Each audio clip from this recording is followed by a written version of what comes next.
So at the end of the previous chapter, these 3 robots shown up who are allegedly from the organization, and it appears as though they straight up killed Dr. Kuseno. So this chapter's picking up with us seeing Genos reacting to that, and as you expected, he's not too happy. And he immediately starts fighting the big guy, but then it's revealed that all 3 of these robots are disaster level dragons. This is something that I speculated about in the previous review because, they, I guess, look like dragons, and I'm assuming that the organization would only send like super powerful guys at this point because they know how strong Genos is. And another thing is that their names are all Machine God. Like what we've seen with most of the organization robots at this point, or at least the ones who randomly show up places. And I thought maybe these guys were like G1, G2, and G3 because of like the eyes that they have. And that still might be the case because the webcomic doesn't call these organization robots like G. It's always been like Machine God and then some random name. The G stuff is for the manga's continuity, so maybe once we see these guys then, maybe they'll be referred to that possibly. So then Genos activates Scorching Core. I'm pretty sure this is like his most up-to-date form that we were aware of, and he starts going after them again using that. But it has like no effect on the machine gods. Then Genos starts showing us other cores that he has, such as like Floating Core, which is self-explanatory, and then Super Magnetic Core, which is also self-explanatory, but more so this one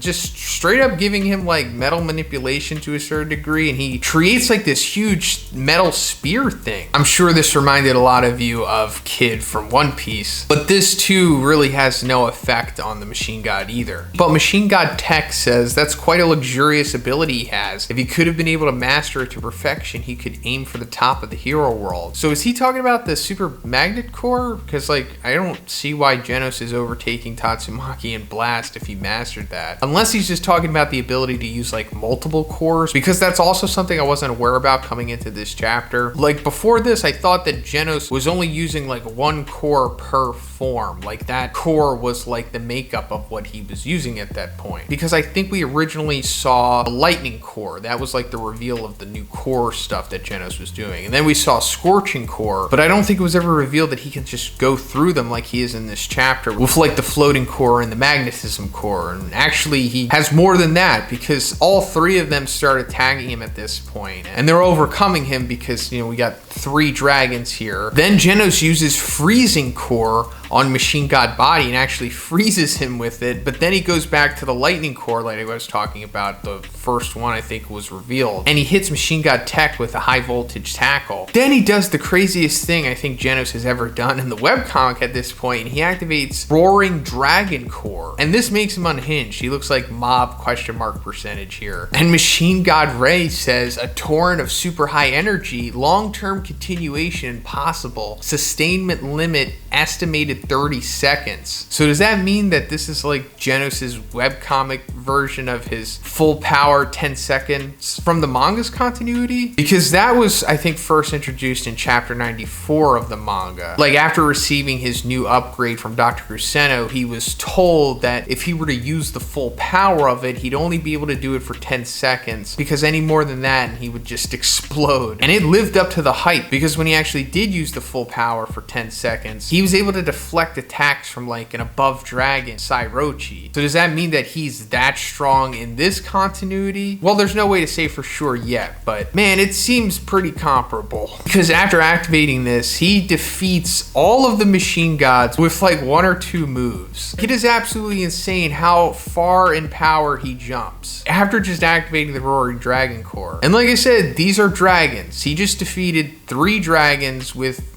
relative ease. And this is one of the very few times we've ever seen something like this happen. But the fact that this is like Genos or just a standard hero doing this is ultra impressive. And this is making him easily one of the strongest characters in the series right now. But Machine God Body is still not completely down yet. And he says an ex-human cyborg is better than us top class AI. So confirming that these guys are AI. We knew that the organization sometimes does send out these AI guys like G4, aka Machine God Zimzamov. he was like a AI. But we also know that they have like cyborgs too. Then Machine God Body reveals that his true ability is incorporating components from other units to instantly extend and remodel himself. And he says, now that I've pulled in parts from 2 Machine God series units, I'm insanely strong. And then he starts attacking Genos, which reminds me of like Carnage Mode, Carnage Kabuto. And he says, I'll pull you in too, turning me, Machine God Body, into the strongest pillar in the plan. So I'm assuming the plan is the organization's like ultimate goal. But it's also showing you that there's some serious levels to the organization too, because if this guy who was already a dragon at base fused with 2 other dragons, so he's even stronger now. I don't know how strong exactly, but stronger than a low dragon probably. And in this new form, he's implying that he's still not even the strongest in the plan. Obviously, there's organization powerhouses that we haven't seen yet. But anyway, Genos just one-shots this guy with a final smash. Yeah, like I said, Genos is just completely insane in this chapter. But it's not over yet, because there's 7 more robots that show up afterwards. But thankfully, Saitama is back now, and he just one-shots all of them in a pretty cool sequence. Then they try to take Dr. Kuseno to the hospital, but he's still able to talk.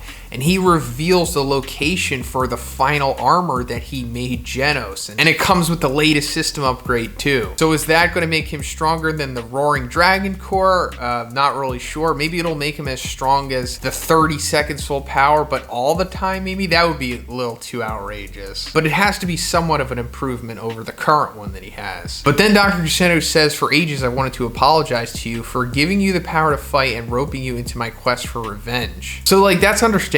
But what exactly is your quest for revenge? I mean, obviously you're going after the Mad Cyborg, but like, why? Who is the Mad Cyborg? How do you know him? Why are you going after him? There's so much that Dr. Kuseno hasn't said. Now that he's dead, it's like, what's going on? Is this just going to be revealed posthumously, like through Drive Knight or Metal Knight or something? But then Genos says, hashtag Kuseno did nothing wrong and thank you for everything. Then we cut to Genos getting the new upgrade, and it looks pretty cool. And he says to himself, somehow the enemy caught wind of the information we obtained.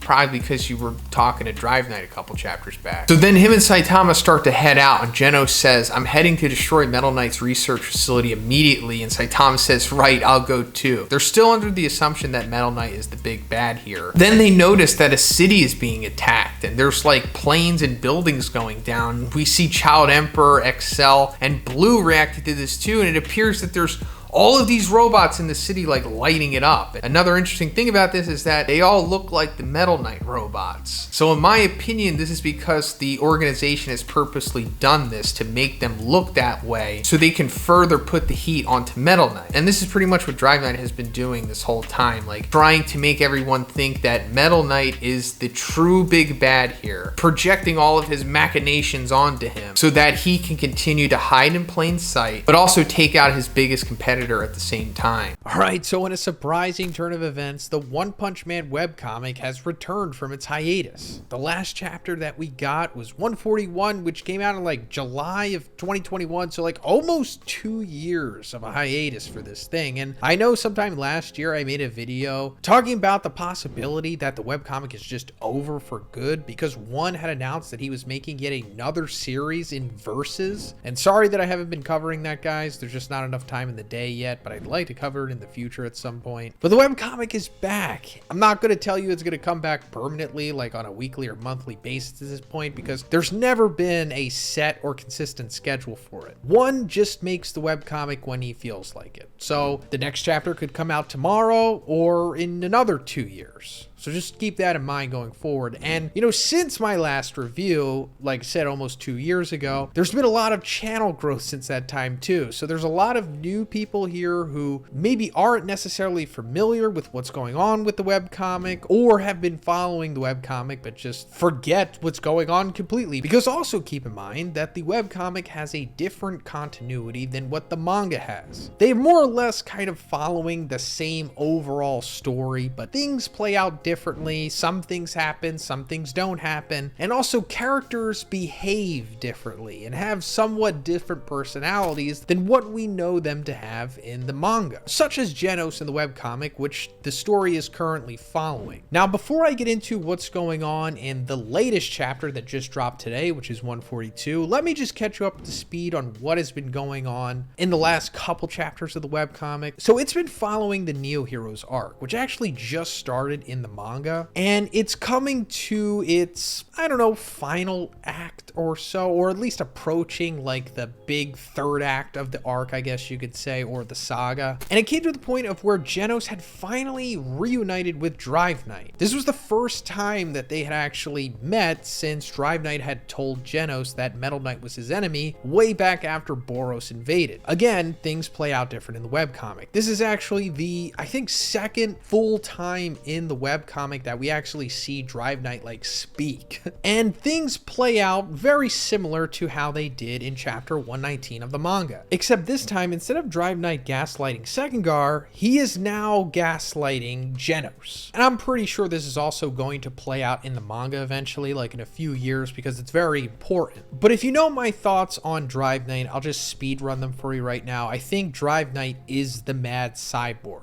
and he's been hiding in plain sight this whole time, and he is lying to Genos in order to trick him into becoming subservient to him so that he can control Genos via hacking or whatever, and then use him as, you know, a member of the organization, which I think Drive Knight is probably the leader of, if not at the minimum, just a part of it and one of their head soldiers. But first, let's talk about the sponsor of this video, Phantom. The Phantom wallet was designed with security in mind while still allowing easy access to all your cards. These ultra thin wallets are the perfect solution if you're looking to downsize your big old bulky wallet. Guys, I love the Phantom wallet. They're so aesthetic, and the mechanism that pops your cards is so smooth. But another reason why I absolutely love the Phantom wallet is because of their modular attachments. To the Phantom X wallet, you can add one of 7 attachments, like a coin holder, cash holder, ID holder, silicone band, AirTag holder, key holder, and smart tracker. Now for me, I got the Phantom X with the key holder modular attachment, and this is absolutely a game changer. I don't have to carry around a keychain and a wallet anymore because they're all together. Now for my girlfriend, I got the Phantom X with the regular size, which holds up to 13 cards because she has like a lot more stuff than me that she needs to carry. And she also got the cash holder modular attachment on hers and works seamlessly. So guys, if you're interested in changing your wallet game forever, check out the Phantom wallet. Link will be in the description. There's also free US shipping for orders over $45 and free Canada and US shipping for Phantom X wallets. Thanks, guys. But Drive Knight lying to Genos, at least in my opinion, it's not revealed that he is lying. One, the author wants us to, I guess, believe Drive Knight here and for us to be suspicious of Metal Knight. But anyway, Drive Knight, who, like I said, is lying to Genos in this sequence, in my opinion, tells him that Metal Knight is like the big bad of the series essentially, and that everything that he has been doing has been purposely for the sake of him taking over the world essentially. Like all of the monsters that we've been seeing showing up with like augmented abilities and cyborg stuff in them and chips, as well as the cyborgification in the Neo Heroes, is all because of Metal Knight. He also claims that Metal Knight had created the Mad Cyborg, which of course led to destroying Genos' hometown and led to his and Kuseno's collaboration, as well as, you know, Genos' main motivation here. Now I think that part is true, that Metal Knight did accidentally create the Mad Cyborg, who is Drive Knight, possibly his son or something like that, and that's a story for another time. I'll have the video linked at the end of this video if you want to watch that. It's like 30 minutes long, but it ultimately ends with Drive Knight telling him that Metal Knight has like an army of robots on standby and he's just waiting for the right time to attack and take over. So now that Genos has had like this influx of information in him, he kind of gets overwhelmed by it, and he, instead of just immediately joining with Drive Knight to take down Metal Knight, he says, I need to think about it. So he goes with Saitama to finally meet Dr. Kuseno, because Dr. Kuseno had been requesting to see Saitama. In the webcomics continuity, Dr. Kuseno hasn't met Saitama yet, like he did in the Hot Pot chapter. I think it was like 89 or 88 or something. I forget what the Viz numbering is, maybe 87. But they eventually go to meet Dr. Kuseno, and Saitama winds up trusting Kuseno because he fixes his Game Boy, and he winds up putting Saitama like in this chamber thing that's recording his data while he sleeps. And while this is happening, 3 super powerful robots from the organization show up and kill Dr. Kuseno. Genos, being angered by this, eventually kills all of them himself, and Saitama wakes up from the capsule and winds up taking out the rest of the robots that were there. Then as Dr. Kuseno is dying, he tells him that he has one last armor upgrade and system upgrade for him, and that it's also super powerful, and then he was hiding it away as a secret weapon. After Dr. Kuseno dies, Genos goes to where the secret upgrade and armor is and equips himself. So now Genos is the strongest that he's ever been. Now also keep in mind that Genos is under the assumption that these organization robots are controlled by Metal Knight. Therefore, he thinks Metal Knight has killed Dr. Kuseno. This is also, in my opinion, a part of Drive Knight's plan to further convince Genos to join his side. You know, have those robots go kill Dr. Kuseno, framing Metal Knight. Because as we said before, he was still on the fence about it after Metal Knight had tried to gaslight him and overflooded him with all that information. Then he decides that he's immediately going to go to where Metal Knight's research facility is, and Saitama decides to join him as well. But as they're making their way there, suddenly hordes of all of these robots show up in the city nearby and start attacking. And that's where the webcomic left off for like almost 2 years at this point. And we're led to believe that this is supposed to be Metal Knight's Legion of Robots, but of course this is not. In my opinion, these are reverse engineered Metal Knight robots made by the organization with data and technology that they were able to salvage from the robots that Saitama destroyed way back when we found out that the Hero Association was remade. This actually recently played out in the manga's continuity as well. Another reason I'm pretty sure these are not Metal Knight's robots, because a couple chapters back, we see what Metal Knight's latest robot looks like in his room, and they have different eyes and a different body. His, of course, always have 3 eyes, which is iconic to Metal Knight, but also iconic to the Egyptian god Thoth. But that's, you know, a whole story for other time. You can check it out in that video I was talking about in case that stuff angers you and you don't want me to talk about here. But we see that these robots have the singular eyes, which of course is synonymous with the organization. So now that we're finally coming back, we can see what is going on with these robots. And yeah, they're blasting up the city, and Genos, as we established was nearby, comes in and mounts a counteroffense against them. And like we also mentioned, Genos is now in his ultimate upgrade here, the secret final armor and system upgrade that Kuseno presented him with. And before this, he was really powerful already. Like those 3 organization robots that he was able to defeat were all dragon level, and he took them down all by himself. They eventually got to the point of where they all combined, and they were possibly even high dragon at that point. It's debatable. But Genos at this point could feasibly be high dragon or maybe even above dragon in power. There's no way to know for sure yet, but he is implied to be particularly powerful right now. Because as we see, he just melts through these robots. Like none of them even remotely present Genos with a challenge. Like it's just a slaughter. In an awesome sequence, one has definitely improved his skills in the time that he has taken off. And it eventually ends with Genos just being in bloodlusted mode, almost punching Saitama through the smoke, you know, mistaking him for possibly another robot. And we see Saitama's eyes open, seeing Genos about to land a shot, but then he does, you know, the super fast Saitama appears behind you thing, like what they were doing before when they were training, you know, in the beginning of the series. And I'm pretty sure this is supposed to be a callback to chapter 108 of the webcomic, which is actually going to be adapted in the manga pretty soon, because we saw Genos training with Saitama at this point, where he just had his lightning core form. And when he activated it, it was kind of shining in Saitama's eyes, and he was like, ah, it's so bright, and he was closing his eyes. And Genos was about to just come up on him and land a clean strike in his face, but Saitama was so unbothered by this and found Genos so unthreatening that he didn't even bother opening his eyes. And Genos knew this, and he was just demoralized by this completely. Like he was like, yeah, we could just stop right here. I'm just gonna wind up dirtying your clothes. There's no point anymore. But now we see how far Genos has come, and that he's so powerful that Saitama's eyes are not only open to see the punch coming, but he avoids it. And he's like, man, you're strong, Genos. Kuseno's final upgrade was a total success, huh? Then Genos comes back to his senses, and he's like, Sensei, let's split up. You eliminate the enemies in the city. I'll attack Metal Knight's research facility. And Saitama's like, oh, all right, got it. Be careful. This is like a new refocused Genos, because he's heading towards his ultimate goal here, or at least he thinks that he is. And also this is a way for Saitama to be away from everything that is about to transpire, because if he was there, it would kind of completely lower the stakes and diffuse the situation immediately. And also this is something that Genos kind of has to take care of himself anyway. You know, the whole Mad Cyborg storyline is essentially going to wrap up here. So then we see Genos fly off, and he runs into this monster, and he realizes that it's just not a normal monster. It's like a robot soldier hybrid monster, modified with bioweapons. And he assumes that this is Metal Knight, of course, because that's what Drive Knight told him that he does. But this is, of course, work of the organization. We also saw this monster, I think back in chapter 127. His name is like Meat Dumpling, and he's a demon level. He's the monster that either killed or seriously maimed Zaditz, that rich guy who was partly funding the Neo Heroes and became a Neo leader. And he was wearing like that mech suit, which ultimately proved useless. But maybe it's been augmented since then, and now it's dragon level. I don't know. But Genos just,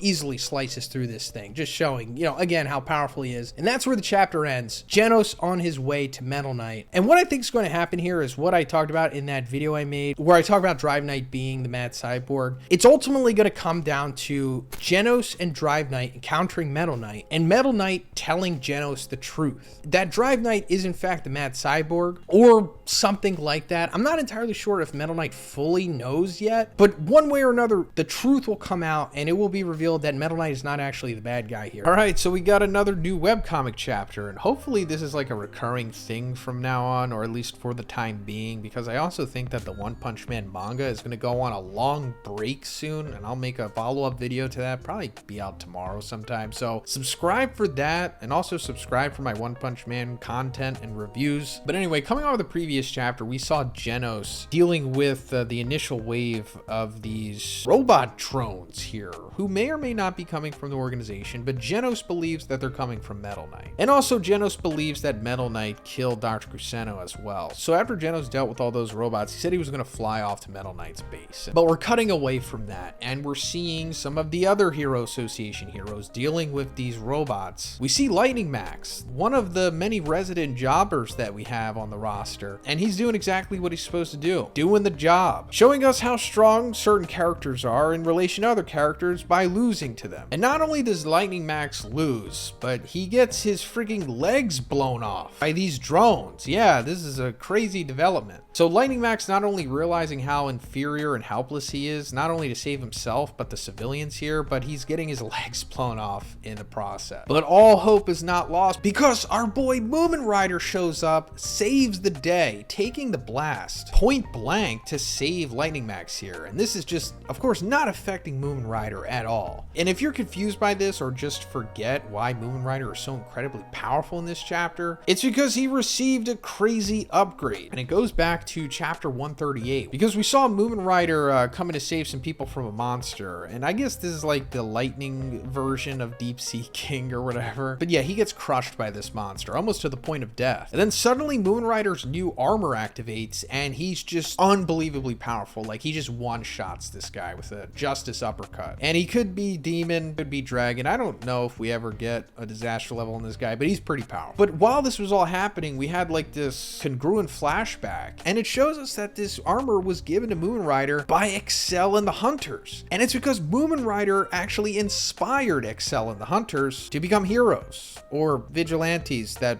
later became heroes. But Excel tells Moomin Rider that it's a specifically built battle suit. They had it customized just for him. And that is very interesting, right? Why was it specifically built and customized for him? I mean, obviously from Excel's input, there's more to that for sure. We also see that one kind of alters the design of the suit in this chapter, or just makes it more detailed than what it originally was. And now his shoulder pads are similar to Drive Knight's, and the biceps are pretty much the same as the regular suits that the Neo Heroes have. Also, those robots that killed Dr. Kuseno, of course, further leading to the organization string pulling here. But I think Moomin Rider is going to be propped up as one of the mascots of the Neo Heroes or something, to get more people behind their cause, because of what Lightning Max says here. He's like, "Are you Moomin Rider?" Moomin Rider says, "The Cyclist for Justice, Neo Moomin." So, whoa, name change here, Neo Moomin.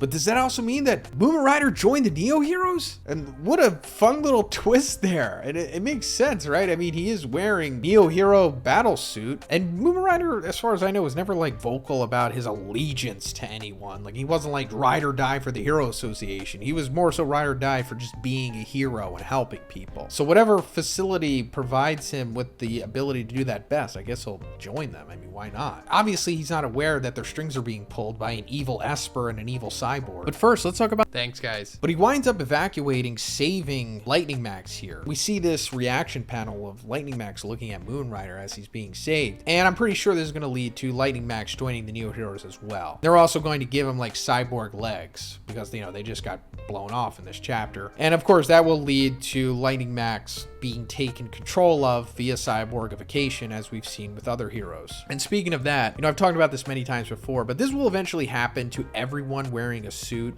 Not necessarily the cyborgification, but they will be taken over and forced to fight against their will. We saw it teased with Suiryu going against Garo, and it's just kind of like the MO of the organization. And, you know, there is a reason why they're all given these suits and why there's such high incentive to have the suits in the first place. And that's going to be so much fun when we see like forced heel turned Moomin Rider here. Like, I would love to see Moomin Rider forced to fight against the S-Class heroes, and he actually beats some of them because of how powerful he is. But going further into the chapter, we see this recurring theme of like the Hero Association heroes just being useless and becoming somewhat of a liability because they're responding to more of the robot army here. And we see one of the Neo leaders, A, coming up, and he's like, I want all of you to be aware in these circumstances, the Hero Association will only get in the way. And that's pretty much true. Like, if you're not an S-Class hero at this point, you're just kind of waiting to die. And in another fun little turn here, we see some former B-Class heroes have now joined the Neo Heroes as well. We see Heat Edge, Locust Man, and Poison Punch. Also going back to chapter 138, we saw these guys taking on some monsters while they were still B-Class heroes. And of course, they were not strong enough to do anything against them until the Neo Heroes eventually showed up and saved the day, you know, further showing how inferior they are. But not only that, Blue also showed up to this battle and just one-shotted through this dragon level Master King monster. And Blue is like, hey, good job keeping the invaders at bay. I'll go ahead and clean the rest up, you know, talking to the B-Class heroes here. And he notices that Heat Edge's sword was broken in the battle. And he's like, yeah, hey, here, take this laser sword. I got plenty of these. So that was pretty much the turning point for them. They were like, wow, the Neo Heroes are awesome. The Hero Association kind of sucks. So yeah, it makes sense that they are now part of the Neo Heroes. And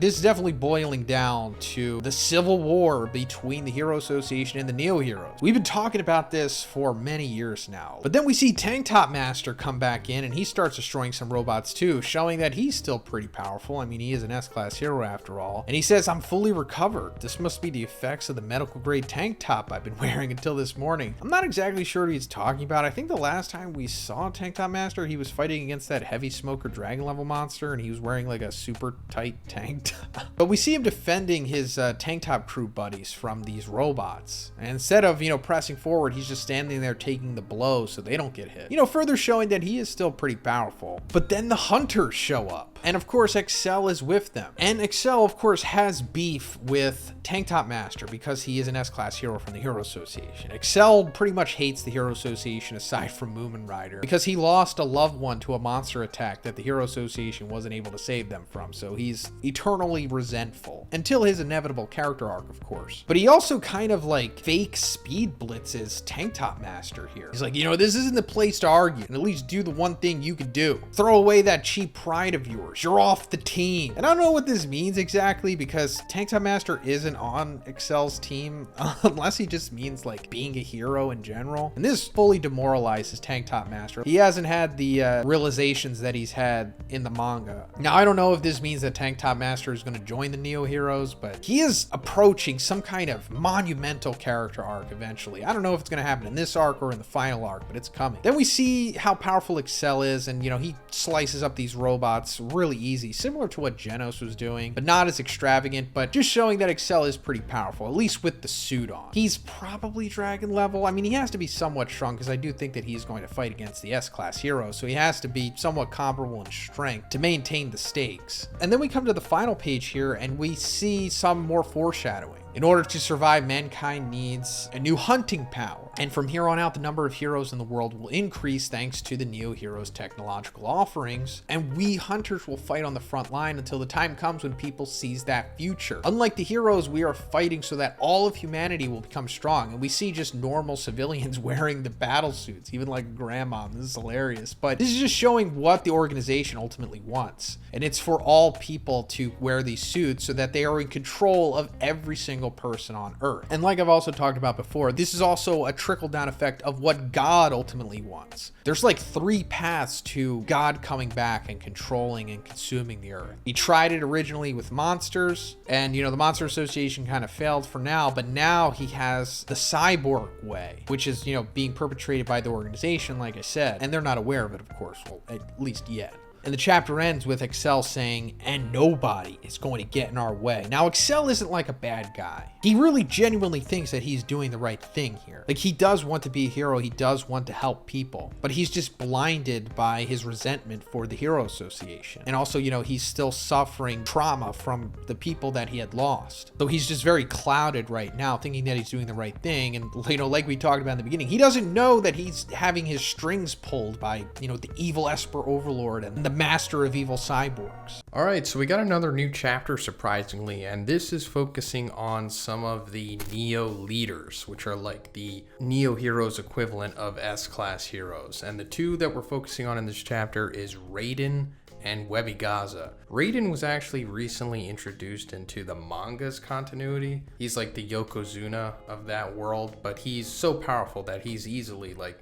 S-class level. I mean, he wouldn't be a Neo leader if he wasn't. And McCoy says that he's the strongest or the best fighter of the Neo heroes or the Neo leaders. And that doesn't mean like he's the strongest, because I don't think he is. I think that just means he's like the best like overall combatant, if that makes sense. I think the strongest is Blue. That's pretty evident. But if there is a ranking to it, which they don't have the way that the S-Class does, he would be top 3, maybe. It really remains to be seen who the definitive second strongest is, but he's a good candidate for it. But anyway, we're seeing more of him highlighted in this chapter. And the last time that we saw him, or at least I think, he actually fought against Puri Prisoner. And it wasn't really much of a fight because Puri was more so protecting like his prison buddies that were with him, also one of them being Hammerhead. He's going to come back into the story because he's kind of important because he ties into the organization. But it was more so showing Raiden that Puri was like a real hero, like a true hero. And that's kind of like a recurring theme actually with the Neo heroes going against the S-Class heroes, because beforehand they just had these preconceived notions that they were like jokers or frauds or whatever. And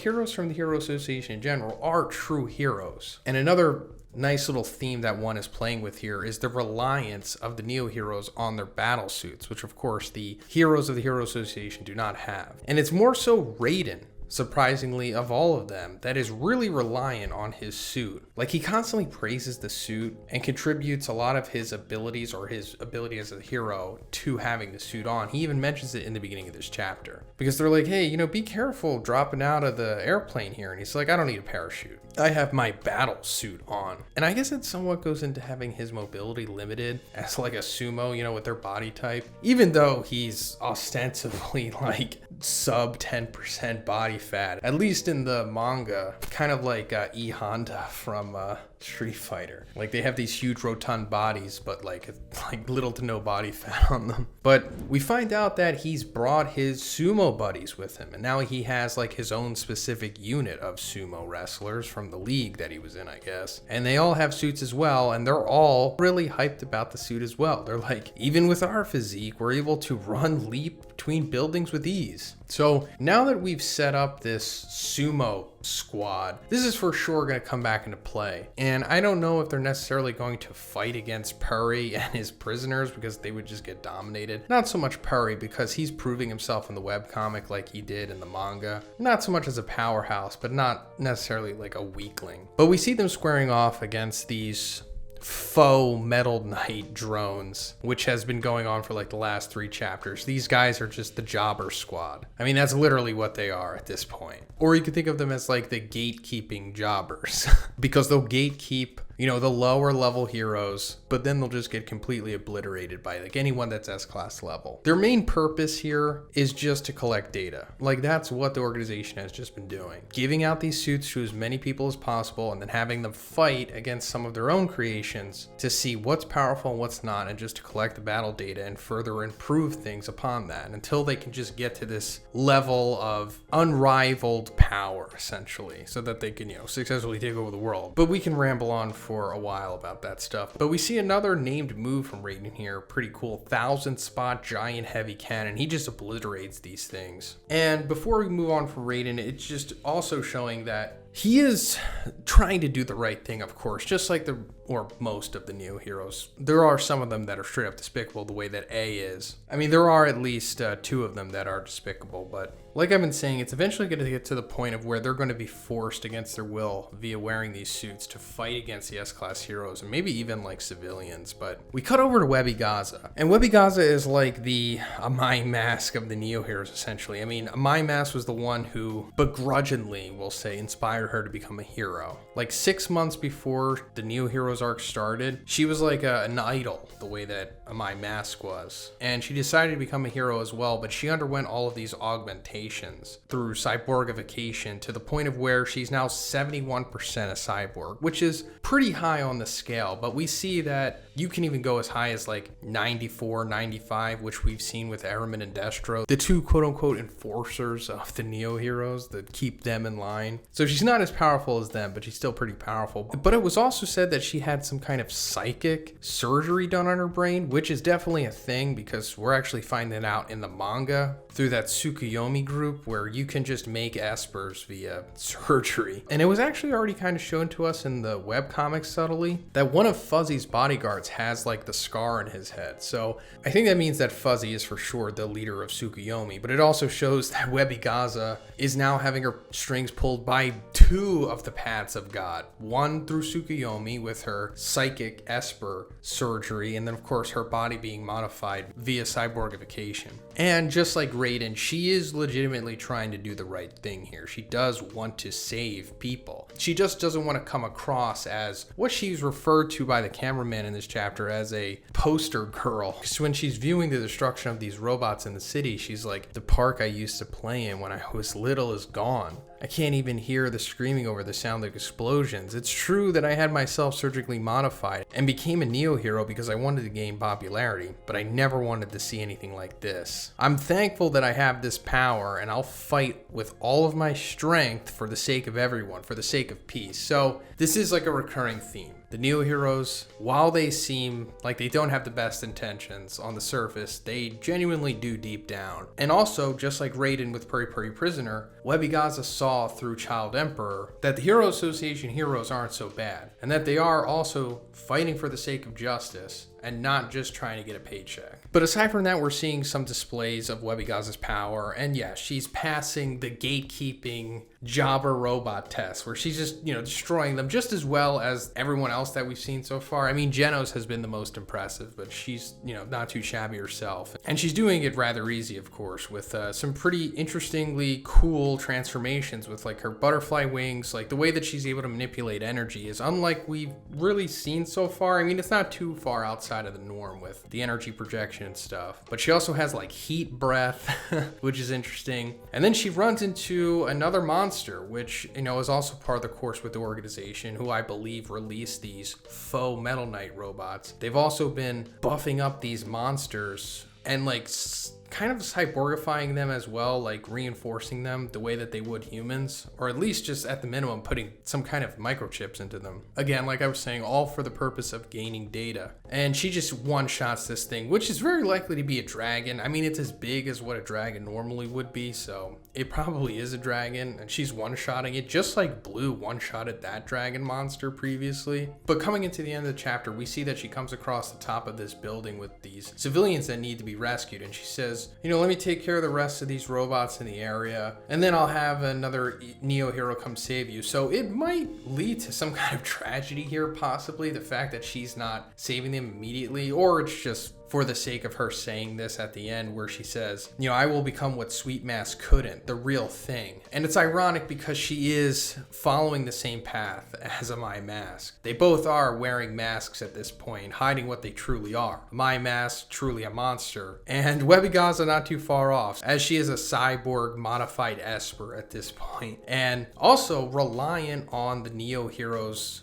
/ organization power supply. Like, she can only do so much, and then she needs needs to be like replenished, because the cameraman said, like, you know, there's your coolant and your replacement batteries. Without any of these, your body won't be able to keep up. What are you even trying to do? So that's also paralleling to my mask, because he couldn't really maintain his human form when he was really getting pushed to the limit. I mean, we've seen in the manga, you know, he got stabbed in the eye by Super S and he had to like play it off the way that he regenerated from that. In the webcomic, it was him getting his arm shot off and shot through the chest by evil natural water, until, you know, he eventually ran into that clown monster in chapter 119 and then had to fight him, and that's when he was eventually exposed. So there's more than one kind of parallel here between them, and it's just good writing from one. But so this chapter opens up with the continuing onslaught of the robot army that has been attacking multiple cities for the last couple chapters. And we see McCoy and the higher-ups from the Neo Heroes addressing the situation, and we see that McCoy is really worried about this. Not for his own skin, but he's genuinely worried about the attack that is taking place on pretty much humanity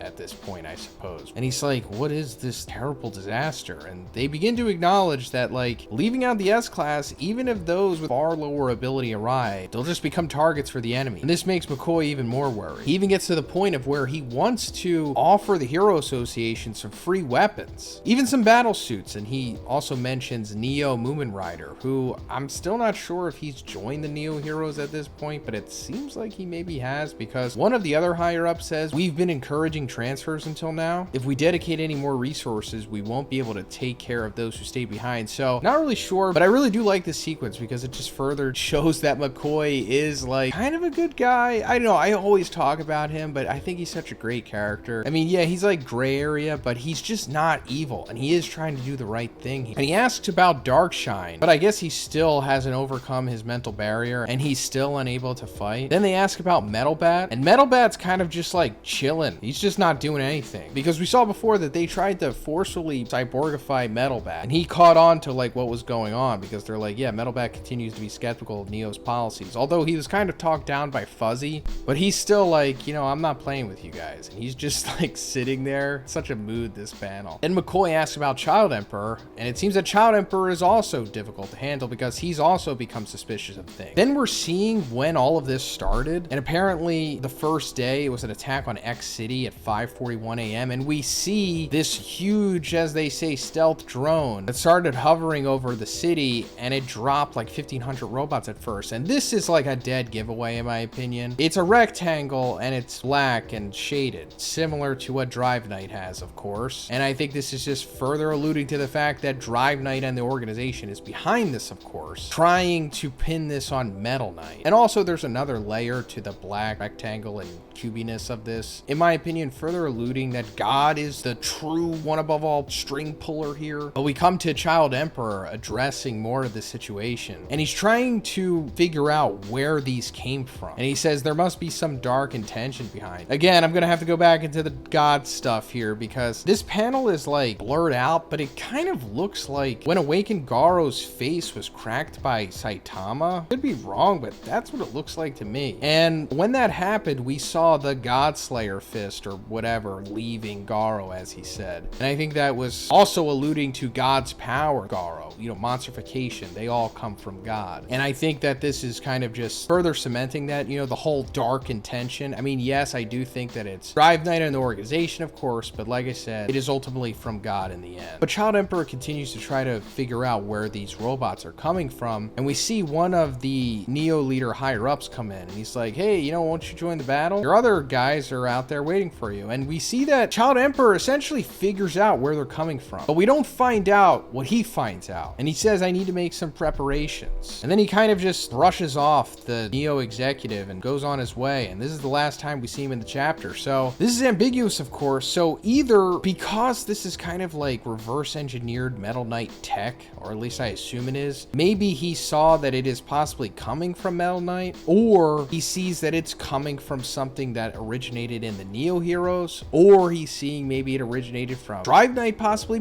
I don't know if that's happened yet. That seems like that's going to be a really slow burn here. I think it's more likely that either he's thinking that it's coming from Metal Knight or just from the Neo Heroes. Most likely the former here, because that's where everything is kind of headed here. Because, you know, as we're going to see at the end of the chapter, Genos found one of Metal Knight's bases. So I assume that Child Emperor is going to converge at one of them, since Child Emperor is tied to Metal Knight's story as well. well. He's kind of been having this Cold War beef with him. He's been suspicious of Metal Knight, but also there is still some blame on Metal Knight because he's not just outright telling Child Emperor everything that's going on. Metal Knight is really reluctant to show any of the cards in his hand. I also kind of like that aspect of his character. He doesn't trust anyone, which is smart. Then we come to Suiryu's group taking on the robots, and we see that Suiryu is kind of just chilling back, letting his team take down the robots because they're, you know, pretty weak in comparison to S-class level guys such as himself. And he's just waiting back for, as he says, boss level enemies. And we see, like, I guess one of them, a monster. And of course, we also found out that these monsters are also part of the organization's scheme here. They modify them and then send them out to battle to receive more data, to also collect from the suits. It's like this big vicious cycle they've created. And Suiryu instantly takes care of this monster. We don't know what level it is. It's probably like a demon or something. I don't think Suiryu is so powerful as to where he could just one-shot a dragon yet. But we see that Suiryu is worried about the Hero Association coming here, but mainly about his sister, since she is an A-class hero. He doesn't want her to come out here because he feels that she's just going to be vulnerable to the attacks here, which most likely she will be. I mean, I'm sure she could take down some of these robots, but we find out that there's freaking 4 million of them. So yeah, it's eventually going to become a war of attrition that the heroes as a whole cannot win, unless they have some, you know, serious S-class level power behind them. Then we come back to the Hero Association and we see that they're getting all of the heroes that are there together, including Suiko. And there's only like a handful of B-class heroes, C-class heroes, and A-class heroes there as well. There's like not nearly enough to defend this place. But luckily, Metal Knight's defense system starts activating and his robots come out and start attacking the robots that are going after them. I also think this is another dead giveaway that it's not Metal Knight perpetuating this attack, since his robots are defending the Hero Association. It would just be stupid to not just fully take over everything at this point, including the Hero Association's defense system, if this was Metal Knight's attack. You know what I'm saying? Then we come to Forte and Black S and Rover, and Black S has this inner monologue once again where he kind of already knows everything that's going on. Like, we constantly come back to Black S throughout this arc and he's just somehow in the know. He's just a really smart character. I mean, he always kind of has been. But he's basically saying that right now humanity is on the brink of losing from a dead heat against something rich in variety, against a something that has been intently preparing for many years without being noticed. And I'm gonna have to say it again, guys. He's talking about Drive Knight in the organization here, of course. Then we see Forte have an inner monologue where he's essentially hoping that Saitama bridges the two groups together with Blue, because we've seen that they've had conflict as well. Blue realizes that Saitama is ultra powerful and he thinks that he's some secret weapon from the Hero Association, which he kind of is. But he also acknowledges him as the leader, or he thinks that he is, and he's like, hey, if you're the leader of the Hero Association, I'm the leader of the Neo Heroes, you know, let's just work together. Or at least that's what Forte is hoping to happen. Like, he did say this to Saitama in one way or another. He's hoping that those words got through to him. Then we come to Blue and he's kind of getting exhausted from taking down so many robots. I mean, yeah, they're not on his level, but like it's been established, there's 4 freaking million of them. So yeah, he's pretty limited in what he could do. And he's also noticing that the robots are just destroying the environment as well. Like, these cities are receiving ridiculous damage. Like, he's saying it's like a war. And I'm sure this is definitely going to come back into play afterwards, because it's going to take, as he says, many people in collaboration to be able to fix all of this. And I don't think it's going to be fixed that easily, because I do think that this arc is going to bridge into the next big final long arc. But they're asking Blue to come back to base and basically like recharge himself, rest, so he can go out there and be at full power again. And Blue's like, even at a time like this, my dad isn't coming out, but the people have me. I'll never give up fighting. And that also, you know, reminds us that, oh yeah, Blast is still a thing. And at this point in the webcomics continuity, we don't know what's going on with Blast, but considering that we also found the manga, we know that Blast is like in another dimension with his Guardians of the Galaxy or whatever, fighting off God from coming back. So I'm sure he's also doing that in the webcomic continuity as well. I wouldn't be surprised if Blast does show up at the end of this arc and we have like 1 or 2 chapters dedicated to just his massive exposition dumps about God and what he's been doing and everything and how it's all connected. I mean, that's coming for sure. It kind of has to. That's been part of the course with the webcomic so far. And then we come to the final page where we see Genos finding one of Metal Knight's laboratories. Apparently there's 3 of them, or 3 locations that Drive Knight pinpoint. And it's like, okay, so how did Drive Knight pinpoint this? And, you know, like I've been saying, I think since he is tied to the organization, in my opinion, the wreckage of the defense robots from the Hero Association that they may or may not have recovered, way back when Saitama destroyed them in that big misunderstanding where he thought that they were malfunctioning, but they were actually identifying Black S and Rover as threats. I do think the brain robot came in and salvaged some of those parts, and that's how they were able to reverse engineer some of his tech into the 4 million robots that they currently have. And I'm sure that he was able to figure out these 3 locations from that as well. Now that he successfully gaslighted Genos has showed up there and he's ready to take revenge on Foy because he thinks that he killed Kuseno. And we also see that the defense robots at this location have reacted to Genos as well, where it's like a high energy reaction. Have I been noticed? And then it says joint defense system activated. Attack against intruder start. So this is going to be the first wave of Metal Knight versus Genos. I mean, not actually Metal Knight like fully going at him, but just the defense robots. But Metal Knight for sure is going to be made aware of this. So this chapter is actually pretty good because we're seeing a character return that we haven't seen for like over 3 years, I think. But that's like happening at the end, and I'll get to it. But in the beginning, we're seeing the continuation of what I guess I'll call the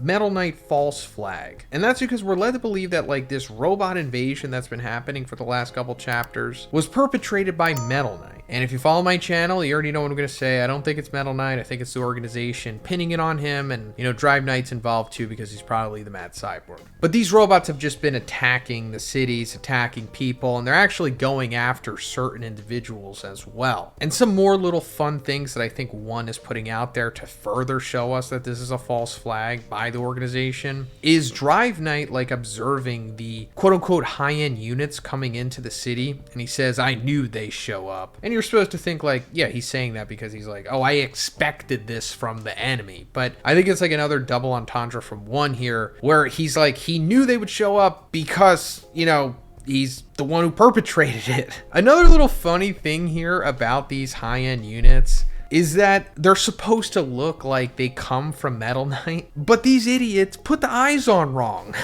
Like, the formation of the eyes are supposed to be upside down, like the singular on the bottom and the 2 on top, but they have it reversed. And for what I've seen, or at least in my opinion, one likes to do this stuff. Like, just show that the villains or even heroes, or just, I guess, all the characters in general are really incompetent sometimes in like funny ways. And I just think that this is another little display of that from one, while also telling us the truth about everything. But we go through another sequence of like these Neo heroes taking on these robots. We see Excel taking them on along with the Hunters, and he has some success against them, and he's eventually aided by Webby Gaza. But after she like takes down one of the robots, we see her like sweating and looking distraught in this panel to the left. And I think this is showing us that Webby Gaza is probably going to be the first like Manchurian type candidate individual that is activated by the organization here, because she is a cyborg. I think her percentage was like 70% or something. And in my opinion, nearly all of the cyborgification that's going on in the series right now is coming from the organization. Aside from what Dr. Kuseno did with Genos or whatever else he did outside of that, and what's implied of Metal Knight as well. I'm sure he has dabbled in cyborgification. If my theory is correct that Drive Knight is Metal Knight's son and that he turned him into a cyborg, aka the Mad Cyborg, accidentally, but they're pulling the strings on all of these cyborgs essentially. And then eventually they're going to flip a switch and then they're just going to go into goblin mode. And I think that's what we're seeing with Webby Gaza here. Then we see Raiden doing like a Delaware smash type move with wind pressure wave from his palm. I guess that's going to come back. And then we see Blue doing his fist cannon again. And to be honest, I still don't know what to make of this. Like, where is his power set coming from? Because going further into that, we hear him getting some orders once again to come back to headquarters and that you're using too much energy. Like, they're always saying this to Blue, like he's so fragile. Like, you need to save your energy for the greatest enemy. Master Fuzzy is concerned that the enemy is still saving some hidden weapons, which is definitely true. Like, the finale of this fight, or this just sequence right here, is probably going to be like 2 or 3 high dragons coming coming out, something like that. But in response to that, Blue says, if I retreat now, the power, which is in quotations, I've gained will be meaningless. So what does that mean? Well, I guess on the surface, it means the power that he inherited from Blast, right? Because we're led to believe that Blue is the legitimate son of Blast. I mean, they have the same eyes. But we haven't seen Blast in the webcomic yet, or at least in real time. We've only seen him in that Tatsumaki flashback, and that Ninja Village flashback too. But we haven't seen Blast like we have in the manga. So either Blue got the powers from Blast, whatever Blast is, an Esper, I don't know, something like that. Or he's a straight up cyborg, or he's like a full-blown android, and he's just a puppet of the organization as well. I don't necessarily think that's the case, because we do see his quote-unquote contacts activating in this sequence too, and if he was like an android or a cyborg, he wouldn't need the contacts, you know what I mean? Also, these contacts are for sure coming back into play because they're recording what he can see, and what he did see was Saitama aiding and abetting, you know, the #1 fugitive in the world, a My Mask, and I think that has to come back at some point, right? Then we're coming to Suiryu, and he's doing typical Suiryu stuff, and he fully believes that the Neo Heroes can contain this army of robots, which I guess in theory they could. They're not really that powerful, but of course it goes back to me saying that we're probably going to see a couple high dragons busted out. But he also says, but there's still something about this that bothers me because, you know, it's a false flag. And that eventually not only the cyborgs will be Manchurian candidated, but also every single person that is wearing a power suit. Like, they will be forced to fight against their will. But we see that he eventually contacts the Hero Association and he's like, hey, you know, just leave the Hero Association out of this. The Neo Heroes are the only ones that can take care of this, and especially keep Suiko out of this, which is obviously him trying to protect his sister, which she catches on to, and she's like, you're underestimating me, and I don't really think he is. Suiko, I think, is at this point accurately rated as an A-class hero. Like, I don't even think she could probably take down a single demon by herself, or I don't know, maybe a weaker one, who really knows. But she also says in reference to Suiryu that, you know, you think you're the strongest, but you're mistaken, because she obviously knows about Saitama, and she knows that he's the strongest, or at least one of them. I don't think she fully understands the full power of Saitama yet, but we also have to remember that in this continuity, there was no martial arts tournament. Therefore, you know, Suiryu never had his fight with Saitama where he was shown the light. We only got like a sequence in the webcomic where he meets Saitama briefly and more or less just thinks that he's hitting on Suiko, if anything. But anyway, we're coming back to Garo. This is Job Hunter Garo, and we haven't seen him since I think his fight with Suiryu. And it turns out that he left being an Amazon worker to become a construction worker, and that he was, you know, defeating these robots as well. And we see some more come in, and this time it's actually a named robot, a machine god. And he says that Garo is on the kill list and that he's number 14.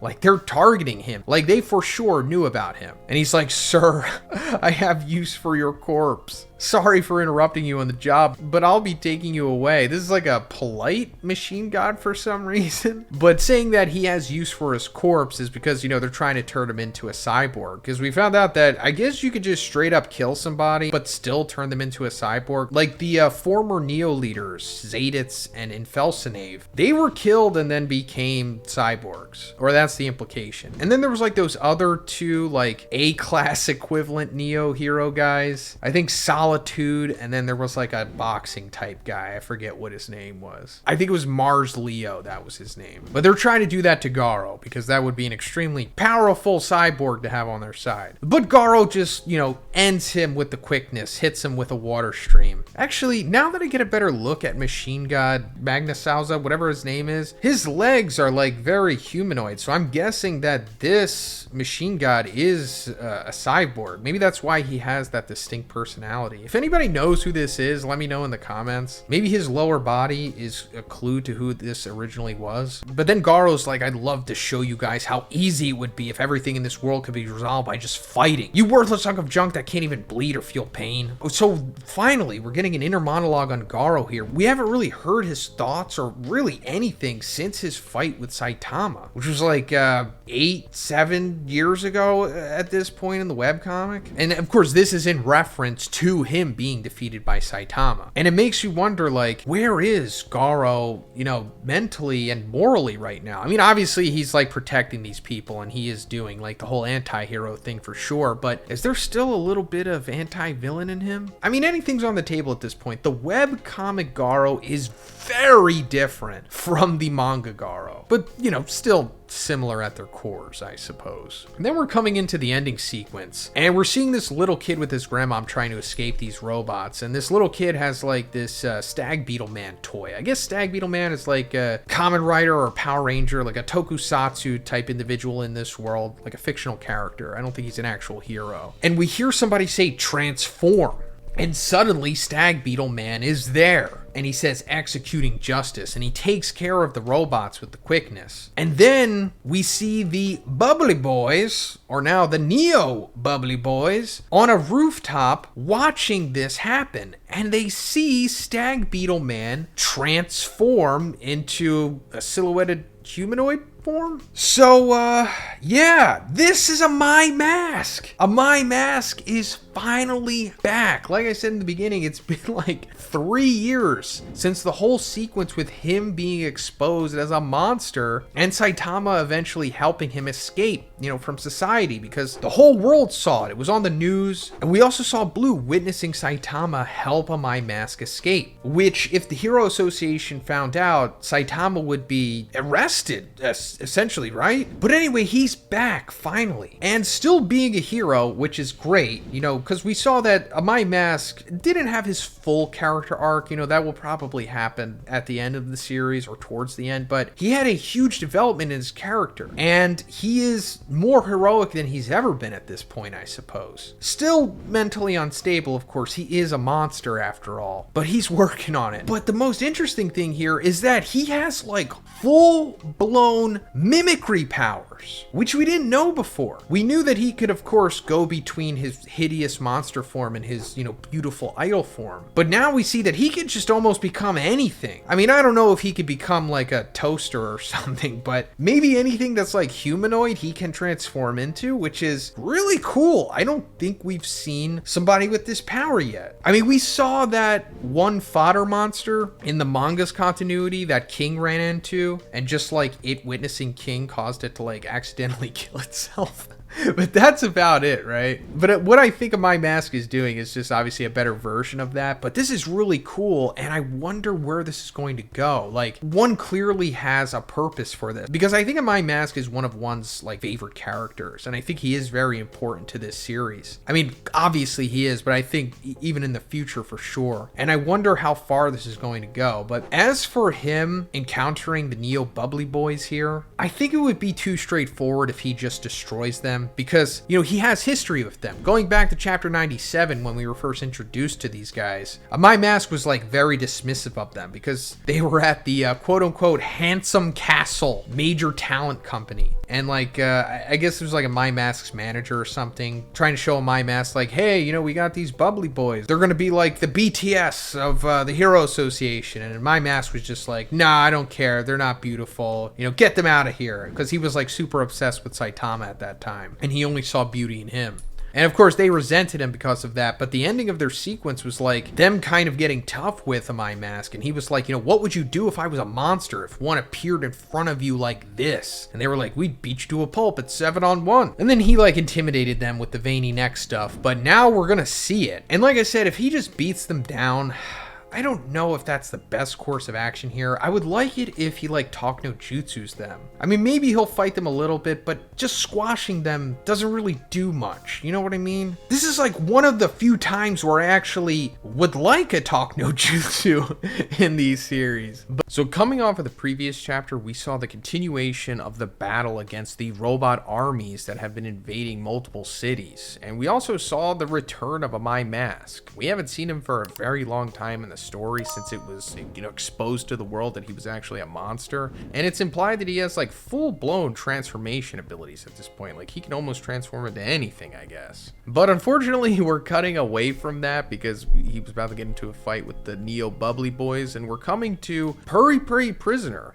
Another character who we haven't seen, I guess for like a couple chapters. And he too is fighting against the robot army, along with what he calls now his Puri Puri prison partners. And he does like a pretty cool montage of his named attacks, taking them down pretty easily. Until he eventually runs into a machine god, one we haven't seen before. And this is Machine God Slice, who has like these floppy blades, I guess, and a black sun type face. Sure, that's some god iconography there or something. But he says that from now on, all exceptional humans will be effectively utilized as modified soldiers. Essentially like cyborgs, but without a will of their own, I guess. And this is understandable because that's what the organization has been going towards. That's kind of like, in my opinion, where they started. Like, I think the founding members of the organization are all cyborgs. Like Drive Knight, the Brain Robot, the Gray Fox Robot, and whoever else is behind it. And he immediately goes after Puri Puri Prisoner, like slashing him up, but Puri's like, nah, he just goes right through it and destroys the machine god's head. I guess effectively defeating it. And while he is slashed up by this, it's okay because he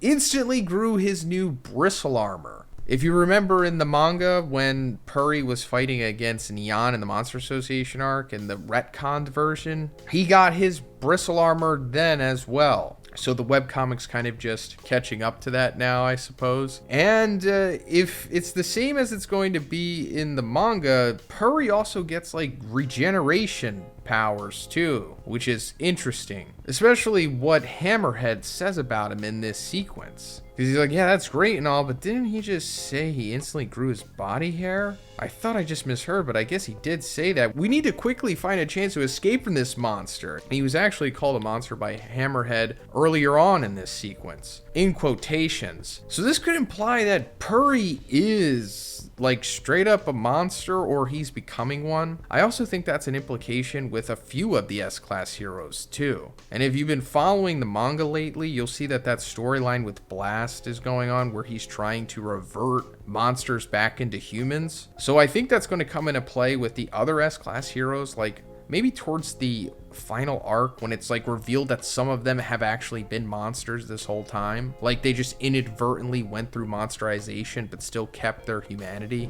Just like a My Mask. Although some of them are just straight up unaware of it, or just battling with it better than him. Speaking of that, we see Watchdog Man. He's taking care of some robots. Haven't seen him and I don't even know when. We hardly ever see him in the webcomic, to be honest. I think he's the S-Class hero with the least amount of screen time in the webcomic. So I guess it's just one being like, hey, he's still here. At this point, I'm assuming Watchdog Man will be like a major player in the final arc. Then we come to Zombie Man, who has one of the more interesting storylines going on right now in the webcomic, because he's been like, I guess you could say, training with Dr. Genus in the basement of his takoyaki shop, because Zombie Man is one of the few people who understands what the limiter is, as well as like how powerful certain characters can get in this series, such as like, Saitama. And he asked Dr. Genus to like remove his own limiter. And Dr. Genus basically said that he can't, but there is something that he can do. And we saw that it involves like some brutal training, which ultimately led to him fighting a new version of Carnage Kabuto. And I think that was the last time we saw it, or maybe there was like another panel after that. But coming back here, we're seeing that Machine God Iguro has just dominated Zombie Man, calling him like a weakling and whatever. And this isn't true, because we're going to see that Dr. Genus says that, it was too early to deploy Zombie Man, but he didn't listen. So I guess Zombie Man tried to go out and help the surrounding city, from the robot invasion or whatever. But he was just weakened. Like, he's still in like a metamorphosis phase at this point. We still don't know what he is doing, of course, or what he's becoming, but it's really intriguing now, because as he's being carried away by Machine God Iguro, Dr. Genus is like, if the symptoms from the field test occur again, you could become a disaster yourself. And if that happens, I won't hesitate to detonate the bomb buried in your skull. Don't hate me for it. So that for sure is alluding to the fact that Zombie Man is probably like a beast. Like, whatever's going on with him, he has like this thing that can happen where he just becomes all powerful, essentially. Like the same thing that Dr. Genus feared of with Carnage Kabuto going into Carnage mode. So it could be something like that. Like maybe Zombie Man has like a Carnage mode, or, you know, something along those lines. It seems like that's where it's headed. I mean, it's so dangerous that Dr. Genus is going to straight up kill him, because I guess he'll destroy everything else if he doesn't. So we've got like 2 ticking clocks in Zombie Man here. His implied Carnage mode or whatever, and then the bomb in his skull. But going back to Machine God Iguro, he's revealing one of the plans of the organization here, as well as like explaining the difference between the quote-unquote disposable robots that we've been seeing, you know, for these last couple chapters, invading and everyone taking them out. And now there's obviously a difference between the machine gods, who are just like the upper class robots. I mean, we already knew that. It just goes without saying. But their role is collecting battle data and materials for modified soldiers or mindless cyborgs.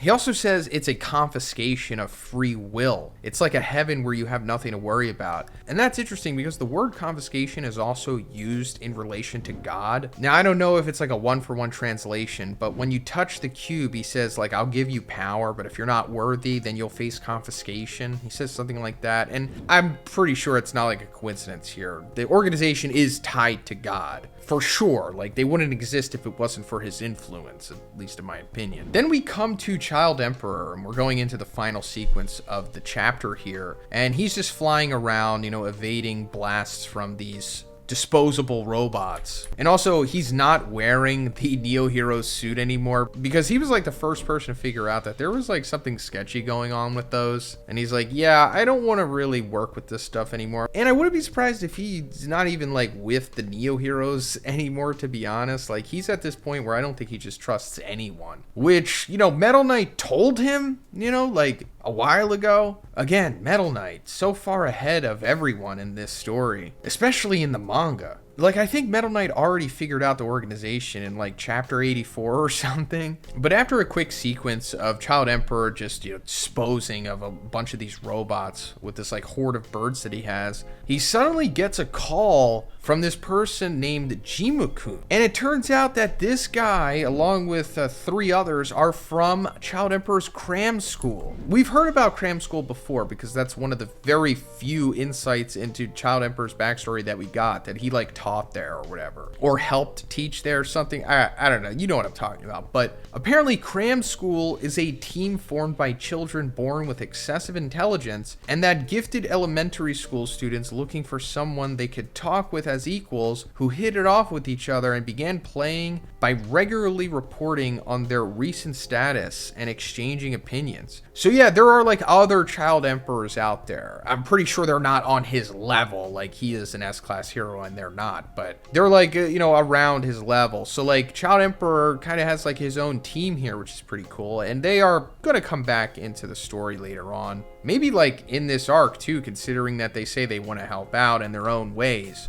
But going more into them, it says that they are also Emperors, the top-ranked group of an open-world game Arc and Arc, which boasts the world's largest number of players, and that they basically play the game and they use it as a model for their experimental and political play as a utopian model case, which will eventually be applied to the real world. And then we see like the world being surrounded by them, and there's like ethereal stuff around it. I don't know. It's almost like a skull shape, to be honest. So there could be something sinister about this, or it could be more alluding to God, maybe. Yes, I know. I always bring it back to God, but so does one, guys. I'm not saying that they're bad guys, but I don't know. I'm not exactly sure where this is headed, but one put this here for a reason. Also, another little fun thing in this sequence, when they're talking about helping Child Emperor and what they want to do and what they don't want to do, the one tough-looking kid here, he says that, I think I'll wear my mega armor and head to the battlefield. And he also says, if I recall correctly, you made one too. Isamu, which is Child Emperor's real name. That is true, obviously, because we know that in the manga, Child Emperor has Brave Giant, the big mech thing that he used to fight against Phoenix Man. But we haven't seen that yet in the webcomic. But it's also been alluded to before this as well. So I'm pretty sure we're going to see that at the end of this arc. Like, that's going to be like Child Emperor's big fight of this arc. Like, he's going to pull out his own Brave Giant. And then maybe that's when they come into play and help him out too. Because one seems to always have like somebody help out Child Emperor in his fights. But coming into the final page here, we see Genos again, and he is just unhinged, berserk, looking like a full-blown villain, just destroying robots left and right. But these are Metal Knight's robots, because somehow, I guess with the help of Drive Knight, he's been able to locate Metal Knight's laboratories. So he just destroyed one of them, and he's like, Metal Knight isn't here. That leaves 2 more laboratories. So yeah, there's like 2 more that he's going to go to, and you know, eventually it will lead to him encountering Metal Knight, and that's when the story really is going to get flipped upside down. You already know what I'm going to say, so I'll just save it for the next time, whenever it happens. But so we've got quite the chapter here today, boys, because the day of reckoning is closer than ever. And if you're thinking like, Zhoniin, what are you talking about? You sound insane. That's understandable, but I'm talking about the Metal Knight, Drive Knight stuff. Who's evil? Who's not? Who is going to be revealed to be one of the biggest antagonists in the series and the leader of the organization? Well, we're getting closer to that than ever, like I said, because we're getting way more insight into Metal Knight than we've ever had. And we might be getting an answer to a question that we've had for a very long time here, or at least partly. But before we get into that, we have to talk about Sonic, because this chapter opens up with him. And of course, you know, as we've been going through these handful of chapters for the last year or so, we're continuing the major protagonists of the series going against the horde of organization robots here that have been invading multiple cities. And we've been seeing, like I said, various characters going against them, and we're coming to Sonic going against them in this chapter, and we're seeing Sonic's new arsenal that he has. I think the last time we saw Sonic was when he was going against the Neo leader A, and then after that he just kind of went back into, I don't know, doing whatever Sonic does when he's off panel. Training, I guess. But we're seeing that he has a lightning-wrapped, dragon-guided, widespread exploding giant shuriken, and that it's pretty powerful. But he also has the legendary Demon Blade Rust Bucket, which Saitama took from quote-unquote that man. Now, in case you forgot, Saitama easily defeated the leader of the Ninja Village, like just knocked him into the ground and then just took like his arsenal of weapons that he had. And Sonic and Flashy Flash were able to salvage some of those. This is actually about to happen in the manga's continuity. I mean, probably won't play out the same exact way, you know, since Blast is there, but it more or less is probably going to end with him getting just completely destroyed. And then I guess Flashy Flash and Sonic are going to get those weapons again. But anyway, this is one of the weapons, and Sonic is using it against a machine god who he's encountering here. A machine god who is dragon level by the name of Shunpo, or Shunpu. And if you're familiar with Bleach, then you definitely recognize that term Shunpo, which I think translates to Flash Steps, which is interesting because, you know, Flashy Flash and ninjas and stuff. And also, this machine god has like heels, you know, like high heels, which Flashy Flash also has, and I guess other ninjas do too. So it's very possible that this was like a ninja that was reconfigured to make a machine god. Like, I think that might be a recurring theme with the last couple that we've seen. Like, maybe this is made from the corpse of Hellfire or Gale, because I'm pretty sure in the webcomic they are dead for sure. But anyway, apparently he's the fastest of the machine gods, and him and Sonic have this, you know, pretty great fight. But it ultimately ends with Sonic revealing that he has the 13 Shadows funeral, which is 3 more than his previous best of the 10 Shadows funeral, or burial, however you want to translate it. And Sonic just easily takes care of this guy, who, let us not forget, is a freaking dragon. And Sonic's like, I've become too strong. So yeah, Sonic is easily dragon level at this point, which we assume so, you know, given how he was able to contend against Flashy Flash back in the Ninja Village arc. But now it's like confirmed, like, yeah, he can take down dragons. So he's ridiculous, and I'm pretty sure the manga continuity will follow suit for sure. Now we're coming to the super spicy stuff, because Child Emperor, who we saw in the previous chapter, flying over the city, communicating with his cram school team, has somehow located where Metal Knight is. Like, Metal Knight in the flesh, Dr. Bufoy. I mean, he knew, where he was, but I guess at the same time he kind of didn't, because as soon as he comes in there, Metal Knight's like, you did well finding this place. Now, before I go further, let us also keep in mind that Genos is still actively looking for Metal Knight, and Genos has been gaslighted by Drive Knight into thinking that Metal Knight is responsible for the Mad Cyborg and killing Genos' family and the whole onslaught with all the robot stuff. So Genos is like insane right now, and I'm pretty sure it will eventually converge with him finding Metal Knight and Child Emperor,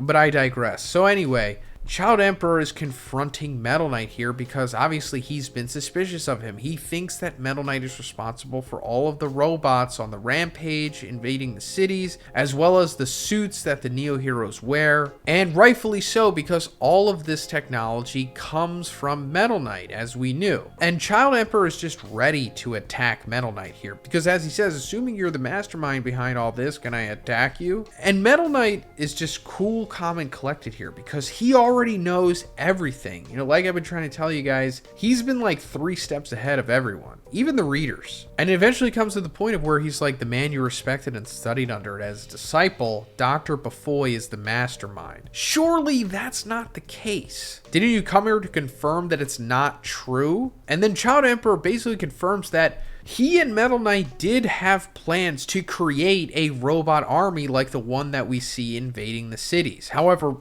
their original purpose was to protect the citizens, not to just kill them all indiscriminately, because Child Emperor is skeptical of the Hero Association system. As it says here, he didn't want there to be a system where pro-heroes have to bear the full authority of a large-scale military force, because as we've seen, it is a flawed system, especially with like C through A class. They're essentially just fodder. It ultimately comes down to the S class that really have to make a difference, especially as time goes on and monsters get more powerful, as we've seen as well. So this was a plan that they had constructed, or at least just theorized at some point. And Metal Knight's like, well, that ended up being your aim in the end, didn't it, Isamu, which is Child Emperor's real name? To be an individual who owns a large-scale military force? You're preparing, aren't you? And without revealing it to anyone. And that triggers Child Emperor because it seemingly is the truth. Like, this is what Child Emperor wanted. Not for nefarious purposes, of course, but just to be the one who owns that military force. So, it's kind of like a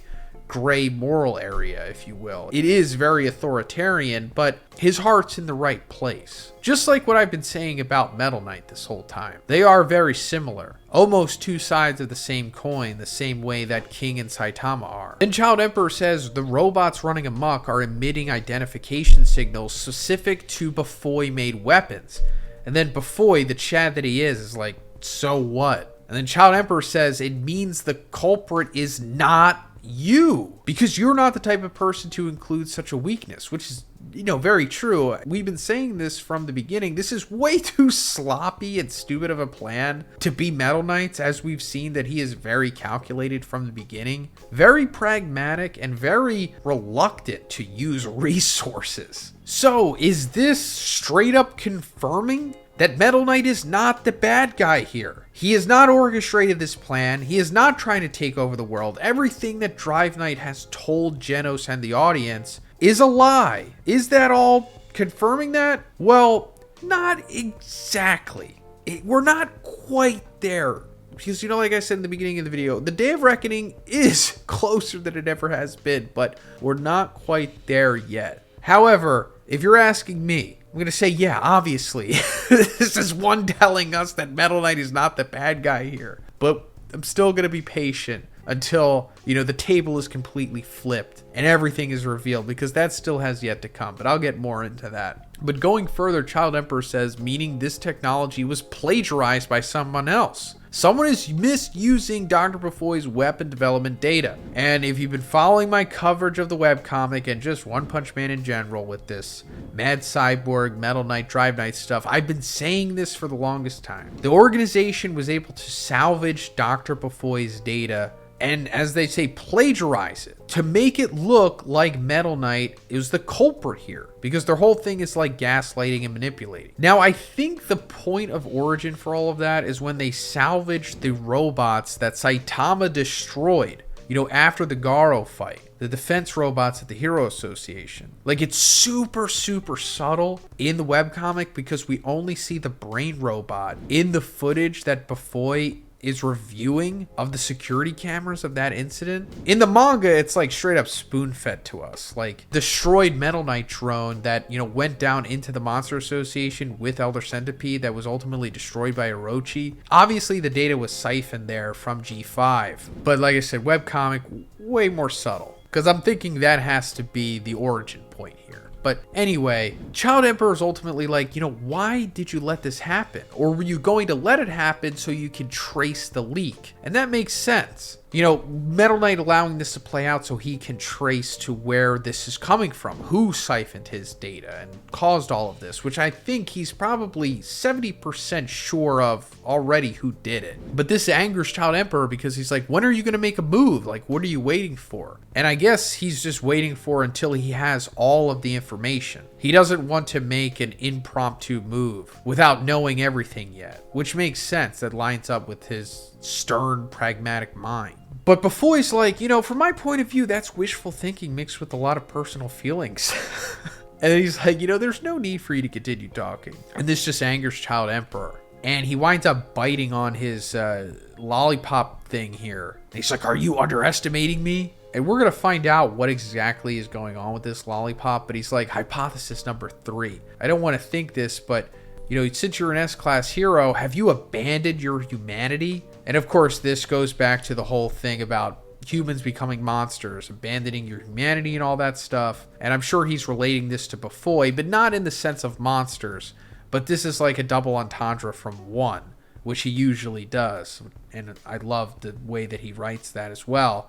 But Child Emperor reveals that they were developing like this AI program, which is essentially the same or a replica of the AI program used in the Machine Gods that we've seen. But Child Emperor says that its level was too high and it was prone to becoming uncontrollable and it would eventually lead to a rampage. Now that's pretty interesting, right? Rampage obviously goes back to the Mad Cyborg, because I think another translation for that is like the rampaging cyborg. And they ultimately concluded that it's too dangerous of a creation and can't be conveniently constructed by even the most brilliant human minds. So they would have to basically computerize a person in order to control the AI. So they would augment their brain function with machine functionality in order to surpass the AI. Therefore, their computational power in their brain would increase, but their sensibility would decrease. And if their instinctual behaviors were to vanish, there is the danger of losing your sense of values and ethics. So that's why he thinks that Bufoy has lost his humanity, because he thinks that Bufoy has performed this on himself. However, he hasn't. Now, in my opinion, I think this is the reveal of what Drive Knight truly is. Because like I've said before, I think that Metal Knight inadvertently created Drive Knight. Now, it's possible that Drive Knight was like his son or another assistant, the way that Child Emperor was or something like that. But I think that Bufoy performed this computerization, which is funny because it lines up with monsterization and cyborgification. He performed this computerization on Drive Knight when he was a human, and something went wrong, and this led to him becoming Drive Knight, aka the Mad Cyborg, because this lines up exactly with how he acts, right? Prone to becoming uncontrollable, leading to a rampage, which, he did, destroying Genos' hometown, killing his family, as well as other things that we're not aware of yet. But also instinctual behaviors beginning to vanish, losing sense of value and ethics, abandoning humanity, becoming a monster in an alternate method. Now, there's also the ingredient of God in all of this, and I wonder if God intervened when Drive Knight became this computerization, or does all of Metal Knight's high tech derive from a cube, possibly? maybe Metal Knight found a cube or something, and then he started running research experiments on it. And then he realized that he could use it as a power source or something, or some kind of, I don't know, conduit for his technology. And that's what led to Drive Knight being made, possibly. Still not sure on that, but God is involved in this in some way, for sure. But anyway, we come to the end of the chapter where Child Emperor is just going completely unhinged here. And he eats like half of his lollipop here, still accusing Metal Knight of abandoning his humanity. And he's like, oh, is that why you're trying to reset the world to a new standard? And Metal Knight realizes that there's something in that candy that he ate. He's like, he's mixed it with something strong. Some kind of stimulating drug or a nanomachine. How childish. And then we see Child Emperor like tweaking out in the final panel here. It's like, I'm going to get an answer, Dr. Pufoy, even if it's by force. I'm prepared to respond to any answer. So, yeah, it goes back to what I was saying before. Genos is going to show up. Not sure when, but this all might coincide with either a triple threat match or a double Talk No Jutsu by Metal Knight. Like, he just reveals to both of them the truth, which would be incredible, but that's pretty much it for this one, guys. So we're continuing the robot invasion arc here, and in the previous chapter we saw Child Emperor finally confronting Metal Knight, but unfortunately we're cutting away from that, which has kind of been par of the course with this arc so far, but it's fine because all of these storylines are going to converge at some point later on anyway. But we're coming back to a city and we're seeing like lower class heroes from the Hero Association just getting destroyed, which has also been par of the course with this arc so far. We've been seeing that, like, yeah, they're definitely not up to snuff to be able to take on battles and armies like this at this point, which has kind of been the inevitable course with the Hero Association. Like, it's been very top heavy. And we're coming back to McCoy in the Neo Heroes, and he's talking to Fuzzy, who is like the real leader of the Neo Heroes. We haven't seen him in a little bit. He's also the supposed grandson of Shibawa, and we'll get to that. But McCoy is basically revealing that Fuzzy has been using his third eye ability, which is like foresight or prophecy prediction ability that comes from espers, to pinpoint when these monster attacks are going to happen, and that's how the Neo Heroes have been able to get to them before the other Hero Association members have. And that could be the case, but I think it's also very likely that he just knew that they were going to be there because he put them there with the organization. Like, it goes back to what I've been talking about. The organization has been modifying these monsters and then purposely putting them out there as like a false flag so that the Neo Heroes can look better fighting them, but also gain data from those battles to make their suits and just overall data and, I guess, comprehensive network stronger. And I'll go more into why Fuzzy probably knows that. But going into McCoy asking Fuzzy about, him predicting all of these monster attacks and everything, why hasn't he been able to predict the big mass robot army invading the cities? Which is a fair question. I mean, this is way more significant than any monster attack has been in quite a long time, so why couldn't he have foresaw that? And Fuzzy's just like, I don't know, I guess I just did it, my bad, it's regrettable, whatever. And it's obviously BS. Fuzzy is lying.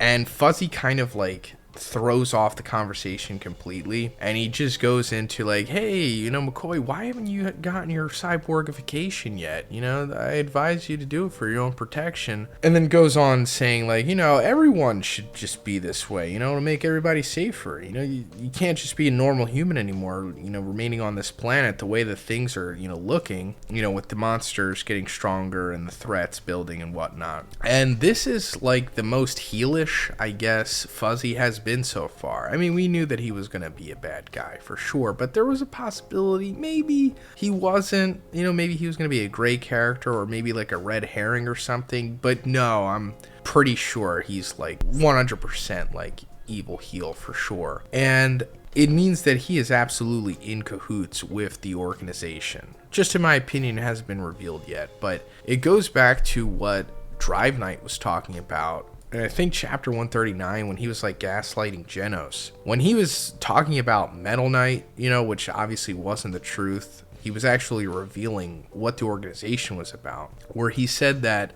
he contacts people with dangerous ideas.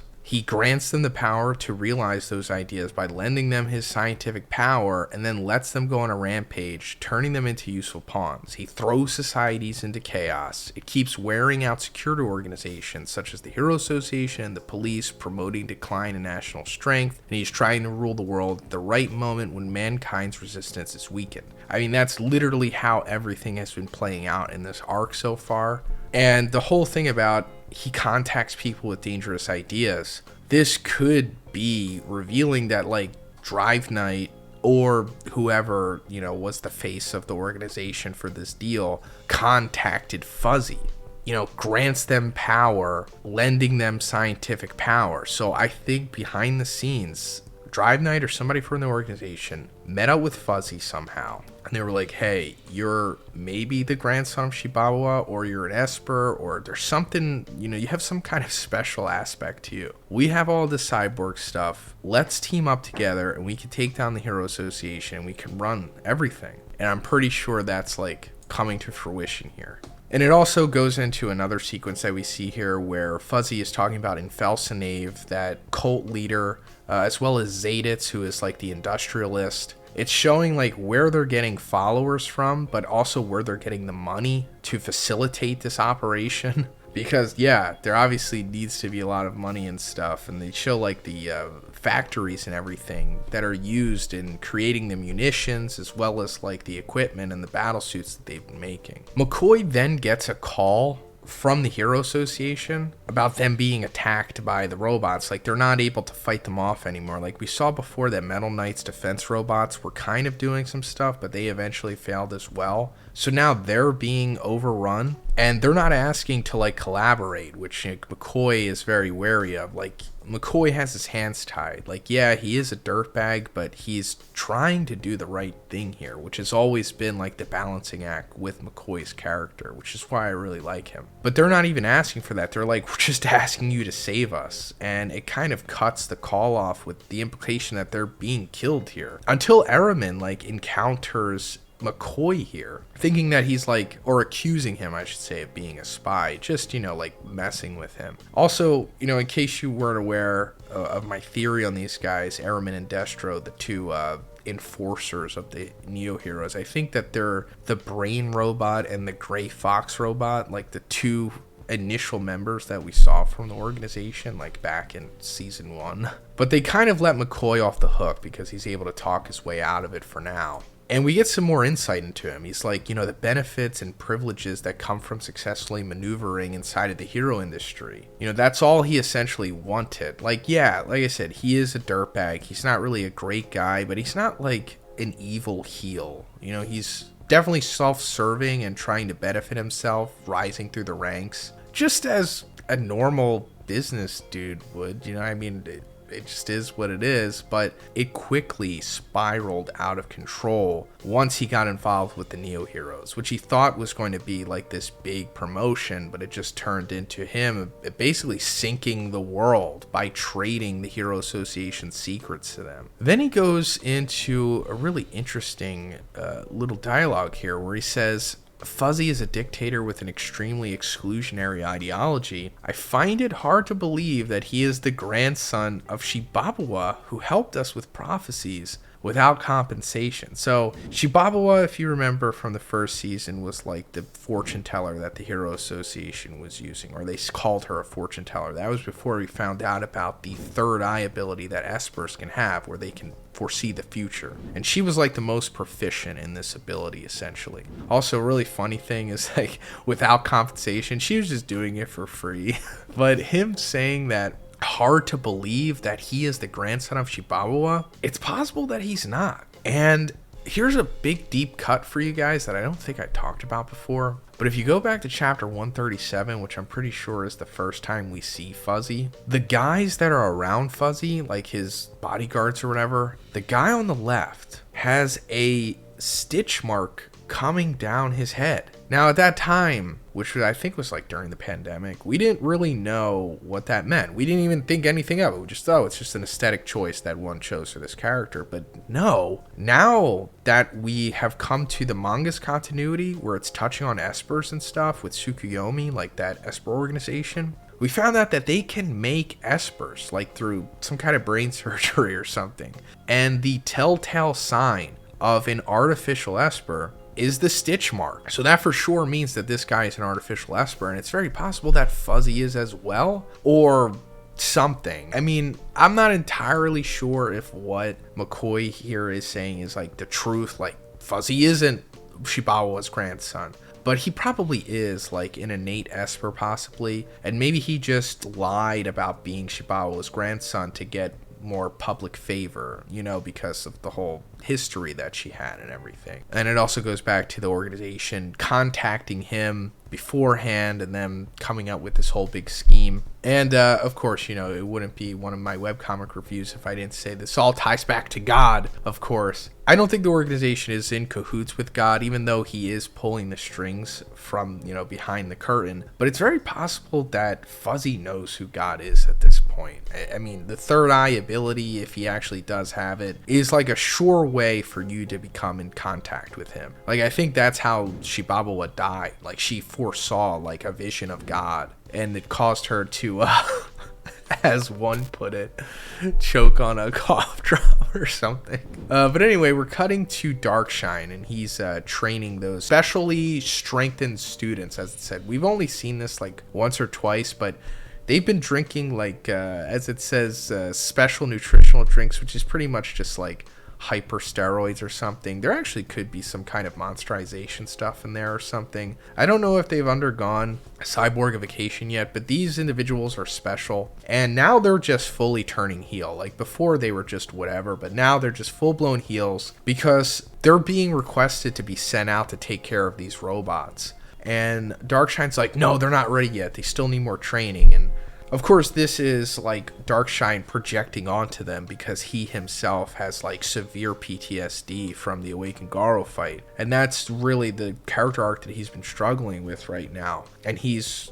putting it on to them as well because he cares about them. He's been training them for I don't know how long now, but you know, the extended time of this arc. And once he starts saying this, they go full heel and they're like, shut up, you know, you suck, you're scared.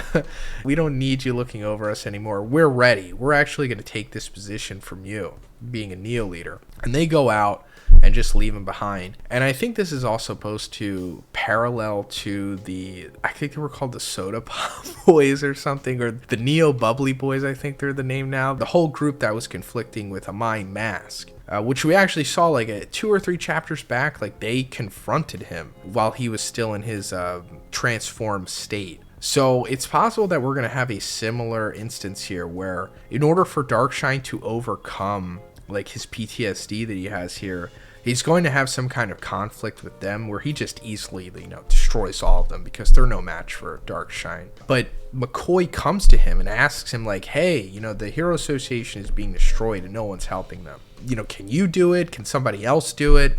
Darkshine can't do it, of course, because, you know, he's still, as he says, frozen. Like, he can't fight. He's still severely damaged mentally. And he is still struggling with that in the manga's continuity as well, although he didn't have the kind of short-lived resurgence that he had in that Monster Association battle. But this also makes me think that Blast has to show up, right? I think he's going to show up at the end of this arc or something, and he might be the deterrent to all of this.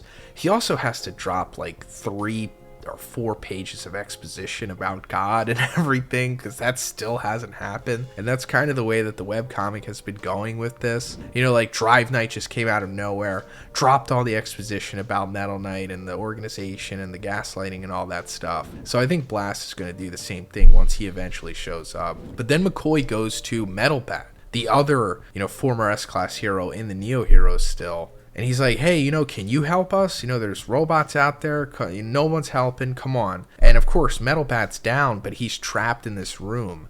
Because the last time we saw him, they were trying to forcefully make him into a cyborg, but he was able to fight back. But Aramin like shot him with these trank darts things, and then Fuzzy like surprisingly was like being compliant with Metal Bat and was like, hey, you know, just let him chill, you know, put him in his rest room or whatever, which is actually just a jail cell. And we're seeing that Metal Bat can't break out of it.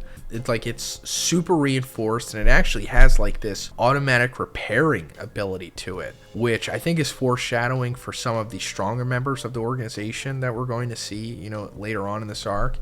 Metal Bat's like, all right, go grab me my original Metal Bat, not the one that the Neo Heroes gave me, the original OG Bat, which still has unknown origins. We just know that it was supplied to him by the Hero Association, but somehow it's like nigh unbreakable.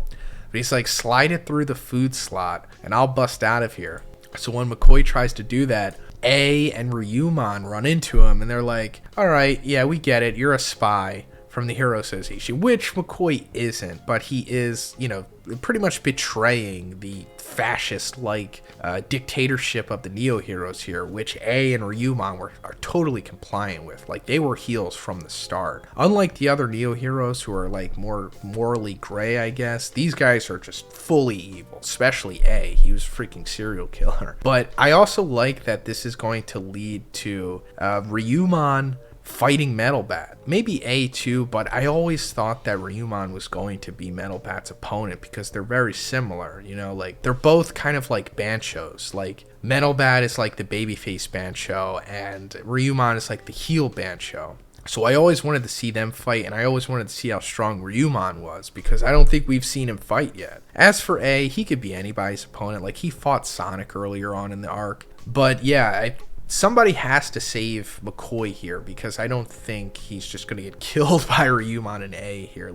So Boros has returned. No, this is not a drill. It's not clickbait. Boros has actually returned to One Punch Man. Well, in the One Punch Man webcomic. But this certainly means that he will be returning in the manga as well in a couple years. And I'll get to how Boros is coming back. It has something to do with Metal Knight, of course. And I know we talked about this many years ago on the channel, and I'll get into that stuff. But first, of course, I have to go over everything that has happened in this newest chapter of the webcomic because it is by far one of the best chapters of the webcomic one has ever given us. So it starts off with us seeing a My Mask on the battleground where all the monsters and the robots have invaded. And he's transformed himself into like a civilian. He kind of looks like Destro, one of the enforcers of the Neo Heroes, but I guess that's not who he is. I guess he's just a civilian. But My Mask is able to do this because it turns out that he has like a full-blown like mimicry ability now. He can't just transform into like what we know, a My Mask as and going into his monster form. He can transform into like anything, even like fictional characters. But a My Mask is walking around taking out robots and monsters that are lingering, and he's putting two and two together and realizing that like, why are the monsters and robots like conforming here? Until the Neo Bubbly Boys once again find that a My Mask is here, because we saw that they ran into him a couple chapters back when he had transformed into that Beetle Man thing, saving that kid and his grandmother, or his mother, I forget, but you know what I'm talking about. And considering that My Mask is like essentially the most wanted man in the world at this point, because his whole big transformation and him being a monster was broadcasted on the news, they've been wanting to take him in. And also, of course, they have previous beef and personal beef with him because they come from the same Handsome Castle agency that a My Mask came from, where the managers there were trying to groom them to become like the successors to a My Mask, essentially, like the new top idol heroes. So they go after a My Mask, and he's like totally cool with it. He's like, a monster is a monster. If you found one, it's natural to deal with it. I would have done the same. Like, he's just accepting his fate at this point. He doesn't even try to run or anything. He transforms back into like his My Mask form, and he's like, go ahead, take me away, do as you wish. Like, just fully accepting his fate here, continuing his crazy character development that he's been having. A My Mask, by far one of the most developed characters in the series. And they just beat the crap out of him. Of course, he's not fighting back. And they're like, why don't you resist? And then they just stop and they pick him up and they're like, why are you a monster? We wanted to be like you, super idols. And it's like, this is revealing their true intentions here and like their true emotions. Like, they do like a My Mask. They looked up to him. They wanted to be like him. But they're just insecurities and wanting to surpass him just got in the way. And they saw him as a threat. And they couldn't fully open themselves up to him. And, I'm sure a lot of us have experienced this in our own lives. it's just, natural for some people to be this way, to have like these conflicted emotions or whatever. But they come to their senses and they're like, should we take him to the Neo Tower? They're like, no, we'll take him to the hospital. I think we went a little bit too far here. And as they're taking him away, suddenly their suits start to malfunction. And then they just kick a my mask through like a phone pole. And he's like, whoa, this doesn't make sense. Never mind that they just started attacking me again, but I'm like the equivalent of a dragon level monster. And my ribs were shattered with a single kick. Like, their new power is on a completely different dimension than what it was before. And then they just immediately chase him into the building that they kicked him in, like speed blitzing him. And they like break the building in half. And my mask's like, whoa, this situation has changed. It's like they've turned into monsters like me. And while he says that, he like transforms into like his true form, where I guess he could just unlock all of his power. And he's like, it has to be those suits. And it's like, was this their aim all along? And it's like, yeah, this was their quote unquote aim. The Neo heroes, but more so the organization and Fuzzy who are pulling the strings. We knew that this was always going to be their plan because, way back in the day, we figured out that the organization was pulling the strings in the first place, giving out all of these battle suits to the Neo heroes. Also, My Mask asks, like, how many Neo heroes are there right now in total? And a while back, we got a number from Child Emperor saying that there's about 2,000 of them. It was also revealed that that's when the suit taps into like the nerves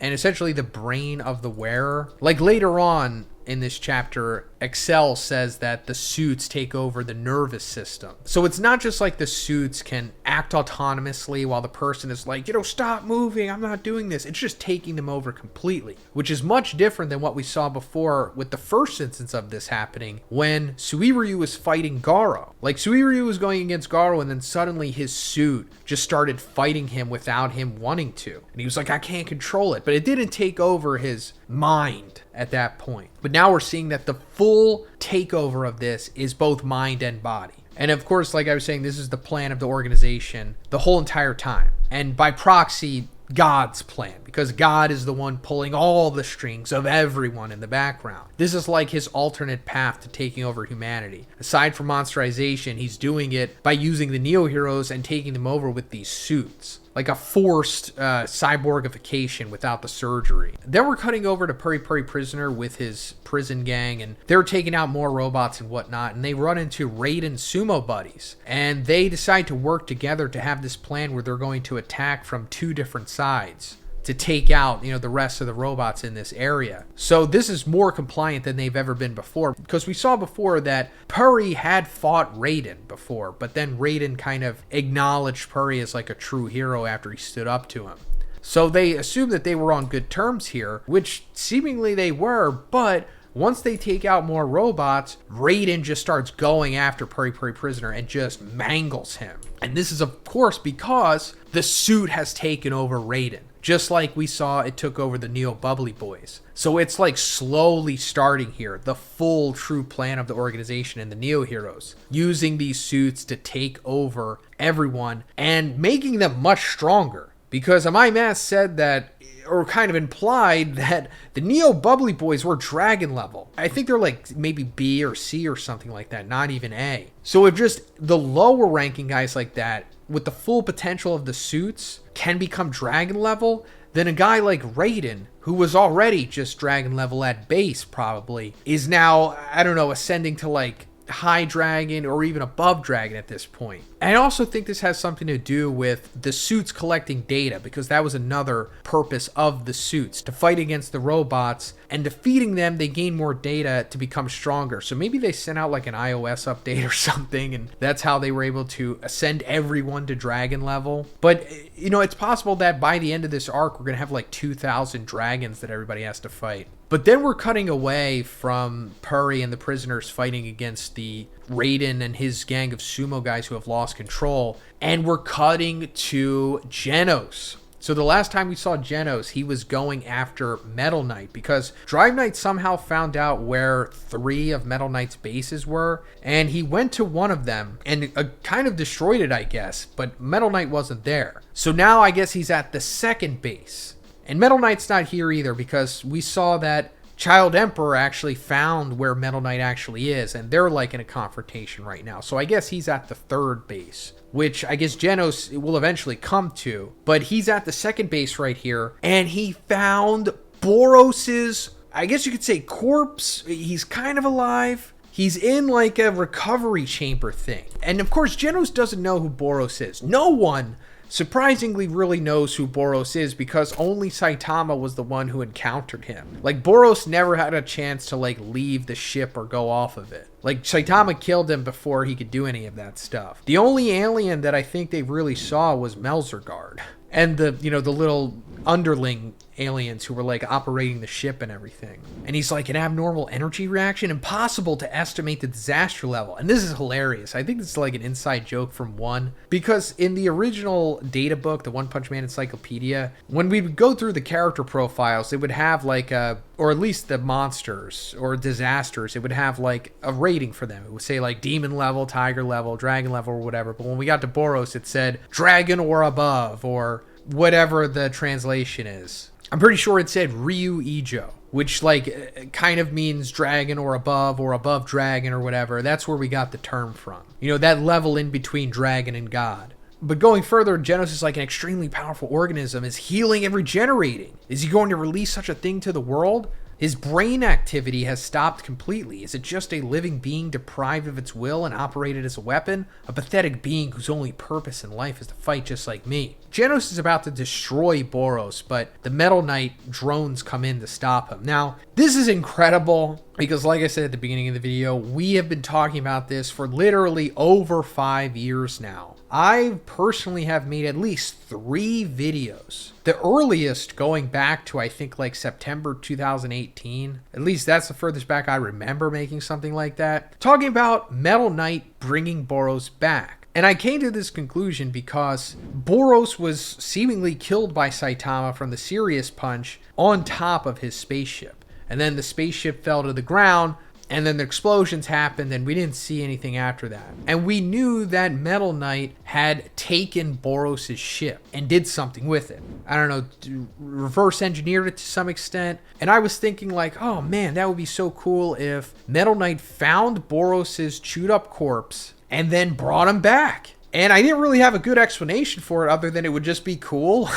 Why not? And even one of the videos that I made the thumbnail of Boros in like a Saiyan recovery capsule. Like, it matches up with this so well that like you would think that One is like watching my videos. Obviously he's not. One doesn't know who I am, guys. It would be cool if he did. I'd love to talk to him, but there's no chance that he watches my videos, so don't think that I think that. But I'm just glad that he did this, because he's one of the few mangakas who is brave enough to take a swing like this. And that's why I love One so much. That's why he's my favorite mangaka among all of the, series I cover. I think he's the best. And I am just so happy that he brought Boros back here. But the thing that Genos says about brain activity has stopped completely, I don't know if Boros is alive or if he just has his body here, but I don't think this is just going nowhere. Obviously, One showed us this for a reason. It's because Boros is coming back in some way or another. But what I think is going to happen here is Drive Knight is going to obtain Boros' corpse here, and he's going to make Boros like the ultimate vessel of destruction, essentially. Like, I think this is where Saitama's big arc-ending fight is going to be. Like,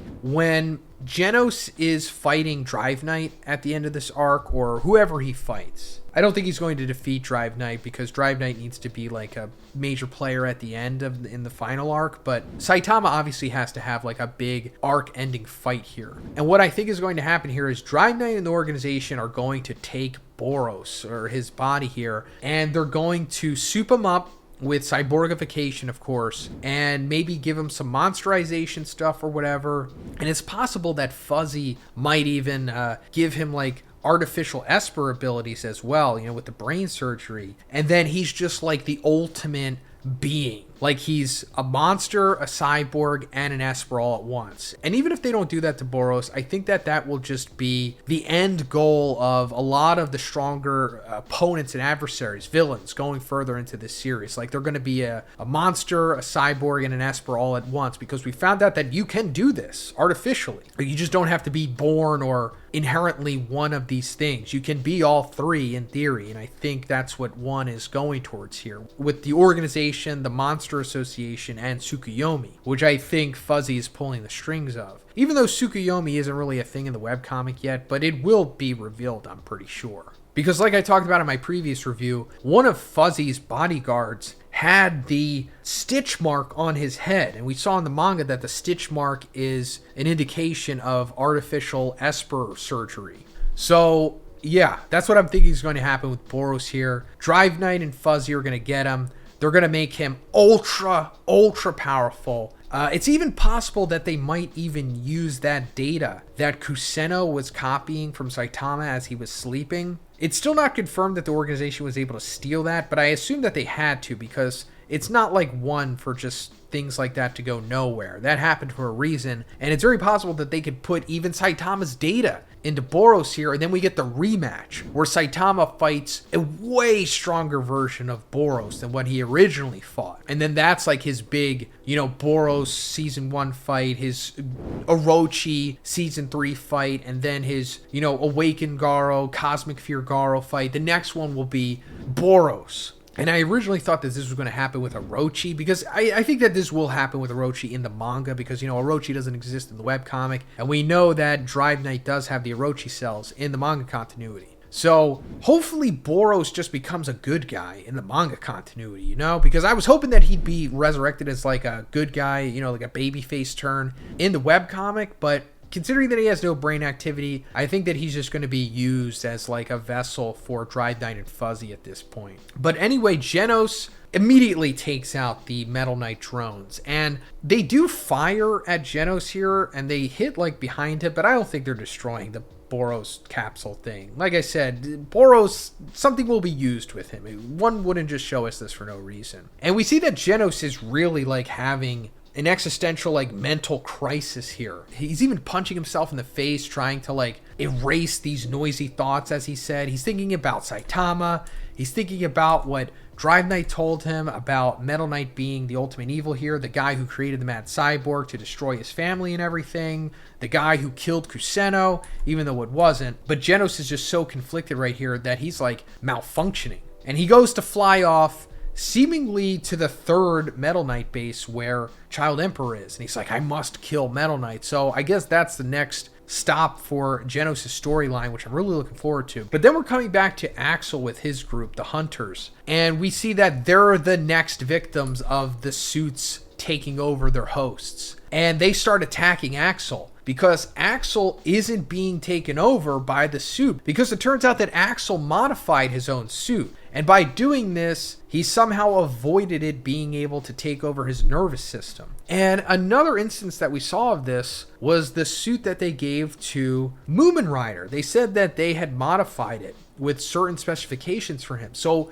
hopefully the suit doesn't take over Moomin Rider, and Moomin Rider is able to stay as like a good guy, because that would be so tragic if Moomin Rider is taken over and then like everybody has to fight like evil Moomin Rider. I hope that he just stays a good guy and stays ultra powerful with the suit, and he can help everybody fight against the Neo Heroes who have been taken over by these suits. But it also looks like Axel is having his full babyface turn here. I mean, he was like heel light before, more conflicted, but now I'm pretty sure that he's going to be one of the remaining good guys here to take on the Neo Heroes. Then we're coming to the final part of this chapter here, where we see Blue, the son of Blast. And he's going through the robots still, seeing all the wreckage and everything, still trying to mitigate and take care of much as he can. But then he starts seeing it just raining robot bodies, and explosions and impacts happening, and something moving super fast all around him. He can't even keep up with it until he suddenly sees Saitama's freaking fist in his face, because Saitama has been out here just taking care of robots at his own leisure, just making it rain robots, because obviously Saitama is that strong. And Saitama, just in the midst of taking care of all of these robots, runs into Blue coincidentally, and almost winds up punching him in the face. Like Saitama just, and this is like rare for Saitama. Like he wasn't even aware that Blue was there until the very last second. And he's able to move his punch around under Blue, but he still runs into him and just levels Blue, just sends him through the city, like into a building. And Saitama's like shocked by this and even admits to like, oh man, I messed up. And like, that's how powerful Saitama is. Like him just running into you is just devastating, because obviously if he punched Blue here, he probably would have like vaporized him or like splattered him everywhere. So now Blue is sent into this wall, and that's where the chapter ends, and we see the electricity around Blue's battle suit. So what I'm thinking is going to happen here is the suit is going to take over Blue for sure while he's unconscious, and it's going to unlock its full power, and it won't be strong enough to like fully challenge Saitama, of course, but it'll be strong enough to put up a fight, you know, similar to how Boros was, I guess, because Blue is seemingly the strongest Neo hero, and his suit seems to be stronger than the rest of their suits. So now we're going to see the full potential of Blue, or at least the full potential that the suit can bring out of him.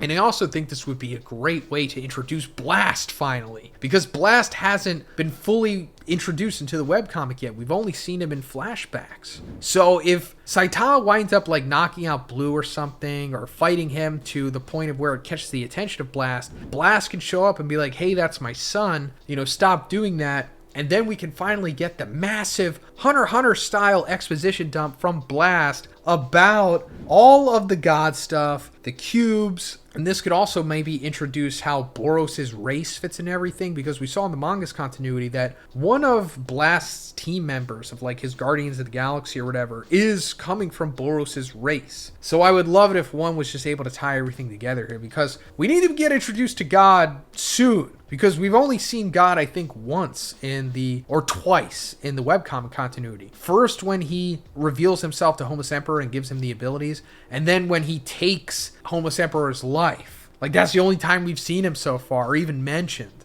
So the One Punch Man webcomic has returned. I think the last chapter was like 10 months ago, so it's understandable if you don't remember what's going on. I will catch you up to speed, of course, but in this chapter, we straight up see Metal Knight fighting for the first time. I mean, we've seen like his robots fight, but I mean like Dr. Bufoy himself finally fights for the first time in the series. And it's pretty wild. He's going against Child Emperor. They're having like a serious fight in this chapter. It's pretty wild. But let me just go over quickly what had happened in the previous chapter. So two of the main things was Genos finding one of Metal Knight's bases. This is not the base that we see in this chapter where Child Emperor is. Although, since he destroyed the one that he was at, he'll probably arrive where Child Emperor and Metal Knight are eventually, I assume. But he freaking found Boros' body in a recovery capsule. And while Genos did destroy this laboratory, I doubt this is the end of Boros. But then we came back to the city with Blue trying to help in the effort against the robot invasion. And at the same time, Saitama is going at them, just making it rain robots until he accidentally punches Blue in the shuffle of everything. And that's where the big cliffhanger was. It's like, did he kill Blue? It's like, what's going on? Well, he didn't kill Blue. He kind of just, temporarily knocked him out, I guess, and destroyed his suit. So in the previous chapter, I thought that Saitama punching Blue was going to make like his suit malfunction or something, and then it would fight back against Saitama while Blue himself is like unconscious. I thought that would have been a pretty cool way to show what Blue is capable of while Saitama is like trying to defend himself by not killing Blue at the same time, you know? But no, it's not what happened. One wanted to take it in a different direction. Maybe we'll see that later, but like I said, Blue's suit is destroyed here. And Blue, of course, remembers who Saitama is. He's been following him since the beginning of this arc, since he saw him help Amai Mask in his monster form escape. And he knows that Saitama is like the one above all in the Hero Association, essentially. So he's asking him to join forces, and Saitama's like, nah, actually, you should probably go home in case I hit you by accident again. And Blue's like, nah, I could still fight. Let me do something. Even though my suit's destroyed, I can still fight. And that makes me wonder, like, how strong is Blue without the suit? I mean, this is one of the things that we've been speculating about since Blue was introduced, but one hasn't really ever made it clear. I mean, he will eventually, but I'm mainly interested just to get more insight into Blast, because we still don't know, like, what Blast is. if you know what I mean. Like, is he an Esper? Is he a mob psycho thing? Like, what is he? But after that, we're coming to Pig God. Throughout this arc, we've just been seeing like what the random S-Class heroes are doing in this big robot invasion, and they're all doing their own thing, you know, taking down robots or maybe fighting like another Neo leader or something. But Pig God's just chomping away at monsters and robots, and we also see that now that the Neo heroes' suits have turned on them and now, you know, forcing them to fight, they're also fighting against Pig God and the other S-Class heroes, as we've seen before. But Pig God just not even caring about them, which is hilarious. Like, they're just punching him and he's just standing there like eating a crab monster. This is like classic one humor. I love it. Then we see Bang, and he's with Sharanko, but he's like, yeah, Sharanko, you gotta go home because you'll probably die. You know, these robots are pretty powerful. And Bang's like, man, I thought I just retired. Now I gotta get out here and start fighting in another war. So yeah, like I said, we've been seeing, you know, the S-Class heroes in this battle so far. One, just letting us know what they're up to, but also showing us like who the players are going to be in the end of this arc. I'm not saying the arc is ending right now, but it is definitely heading into its like third act, where I guess the big final war is going to happen when like the serious robots from the organization start coming out, like the serious machine gods. Because even in the beginning of this chapter, Saitama, when he's talking to Blue, he's like, where's the strong enemy? And Blue's like, I don't know, but there could be one. So I guess that's insinuating that there will be like one ultimate fodder robot, I guess you could say, from the organization at the end here that might be strong enough to take a single punch from Saitama or something like that, but, you know, probably not much more. If he does wind up fighting Saitama. If he fights anyone else, then he's a nightmare for them. Like, it would have to be like Tatsumaki or somebody like that to take them on, but as we know, Tatsumaki is not here. She has been sent to deal with a rogue Esper organization. But now we're coming into what the rest of this chapter is about, and it is the continued battle between Child Emperor and Metal Knight. As we saw back in, I think it was like chapter 148, when Child Emperor first confronted Metal Knight. He found where he actually was, which is like wild. Child Emperor fully believes that Metal Knight is responsible for this robot invasion, since he was able to analyze their data and see that most of it is like proprietary stuff that only Metal Knight himself had developed. So naturally, he's come to the conclusion that Metal Knight is responsible for all this. He's also like eating this lollipop that increases his brainwaves, but also makes him like crazy essentially. So he's definitely not in the right mind during this sequence. Like, Child Emperor has gone full Alex Jones against Metal Knight here. And let me just also put it out there for anyone who doesn't know my stance on this. I don't think Metal Knight is responsible for all of this. And while he just straight up doesn't say that he is innocent, I think he just kind of talks around it because he wants to mess with Child Emperor. But it's also one, not wanting to like reveal everything at first, because if he automatically just says, oh yeah, Metal Knight's innocent, Child Emperor is wrong, then there's like no stakes and there's no tension. So he's trying to draw this all out, of course, which is masterful in the way that it should be done.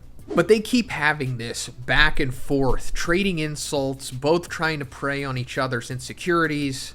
Child Emperor trying to get Metal Knight to admit that he is responsible for this, while Metal Knight is straight up dodging all of the questions, messing with Child Emperor by not giving him a straight answer and continuing to insult him. And it gets to the point where Metal Knight is like, you know, you could just keep instigating me. I'm not going to give in. However, I'll give you a warning. You know about your friends, right? From cram school? Like, how are they? It's like, you were communicating with them, right? Didn't you think that that would be intercepted? So what he's talking about here is back in chapter 147, like when Child Emperor was on his way to Metal Knight's lab, he got a call from his friends from quote-unquote cram school. They're like other child geniuses the way that Child Emperor is. Although they're not on his level, they're still pretty smart and capable. And they essentially wanted to help Child Emperor out with this robot invasion. They're like, you know, we'll run simulations, we'll do what we can, we want to come help. And Child Emperor's like, no, you're going to freaking die if you come out here. And apparently they did not take the message, and they actually did go out into the city trying to help, but they wound up getting defeated by the robots. And of course, this continues to make Child Emperor think that Bafoy is responsible for all this. And not only that, but also for hurting his friends. And Child Emperor's like, wait, what did you do with them? And Metal Knight's like, of course I captured them alive, though they did put up quite a fight. So that's really interesting wording there. I think this is one cleverly disguising Metal Knight saving them for actually kidnapping them. because he's like, of course I captured them alive, although they did put up quite a fight. So obviously Metal Knight sent his robots there to pick them up. And since they're robots, these cram school kids don't really know the difference between the organization robots who are fighting them and then random Metal Knight robots that are coming after them. So naturally they're going to attack them, of course. And I doubt Metal Knight was like, I'm here to save you for your safety and protection. He probably didn't say anything. So this is all going to be revealed that Metal Knight actually saved them from, further getting hurt by the robots or getting killed by them or buildings collapsing or whatever. So then it just gets to the climax, and Child Emperor's like, you know what, I'm arresting you. Enough of this. And Metal Knight's like, all right, go ahead, try. Let's see what you got. And Child Emperor unleashes all of these like robotic floating hands, which I find really cool. We haven't seen this in the manga.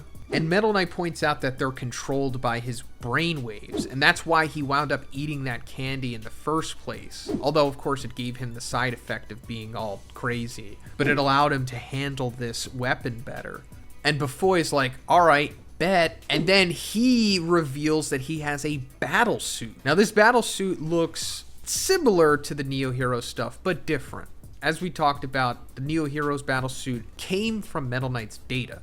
Metal Knight kind of looks like a machine god, almost, just with his, Bufoy head. So in the end, I think all of that stuff is coming from Bufoy, of course, but just reverse engineered by Drive Knight and the organization. And Child Emperor, looking at the suit, he's like, is that the completed version? It's not that impressive. And Metal Knight's like, that's not your final weapon either. I know that. So what I think Metal Knight is referring to here is Child Emperor's Brave Giant, like his big Gundam, essentially. That hasn't been revealed in the webcomic, that's only been shown in the manga. But Metal Knight earlier on in this arc hints that Child Emperor has Brave Giant. And he knows about it, of course. Like we talked about, he knows everything. So Child Emperor starts launching these robotic fists at Metal Knight. And Metal Knight just easily parries all of them. And Child Emperor points out that it's very strange looking at Bufoy move this way because he's like an old man with no athletic experience. So he assumes that the suit is like moving him this way. And then he also thinks that this is kind of dumb of Bufoy to do this. Like, why does he have to wear the suit himself? Why can't he just have an operated or autonomous robot like he would use before? And Child Emperor's like, that's fine. My brain tracks patterns and accelerates the rush without hesitation, and then he just hits him with what he calls infinite punches. And Bufoy's like, all right, cool, well, check this out. Energy shield. But then Child Emperor busts through that. It surprises Bufoy, and he just knocks him around and, like, breaks his neck. Like, he snaps his neck around from the punches. And Child Emperor's like, yeah, just like I thought, the man himself is weak. Are you not going to use the Metal series? So he straight up kills Metal Knight here. But I guess he thinks that he's not dead because he's talking to him as his neck is, like, completely 180'd. But then his neck snaps back. And he's like, you're cocky, aren't you? And that's where the chapter ends. So this begs the question of, like, is Bufoy a cyborg? Or is this not the actual Bufoy? Is this like an android that he created as like one of his last steps of security?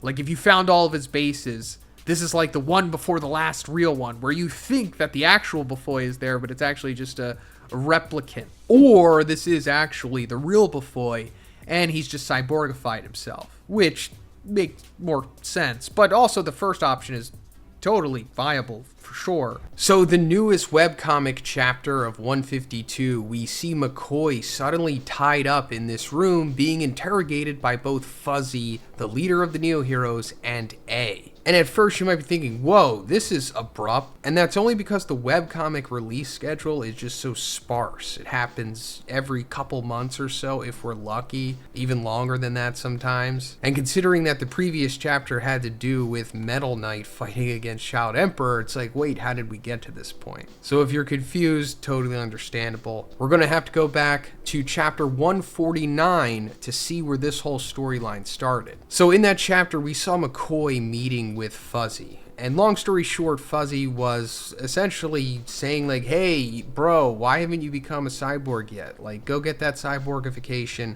I'm not really asking anymore. I'm kind of demanding it. Go get it done. And McCoy obviously doesn't want to do this, and he kind of tries to divert away from it and sneaks out of the room in a way, I guess. But McCoy is a smart guy, obviously, and he realizes that if he does have cyborgification done to him, he's essentially going to lose his free will. He's been putting the pieces together throughout his time at the Neo Heroes, and he realizes that it's very suspicious and that they are very likely bad guys, especially after what happened with Infelsinave and Zadits. So as he's walking out of the room, he's getting a call from the Hero Association, who he's not supposed to be talking to in the first place. And things have gotten so bad with the robot invasion that they're asking him to save them.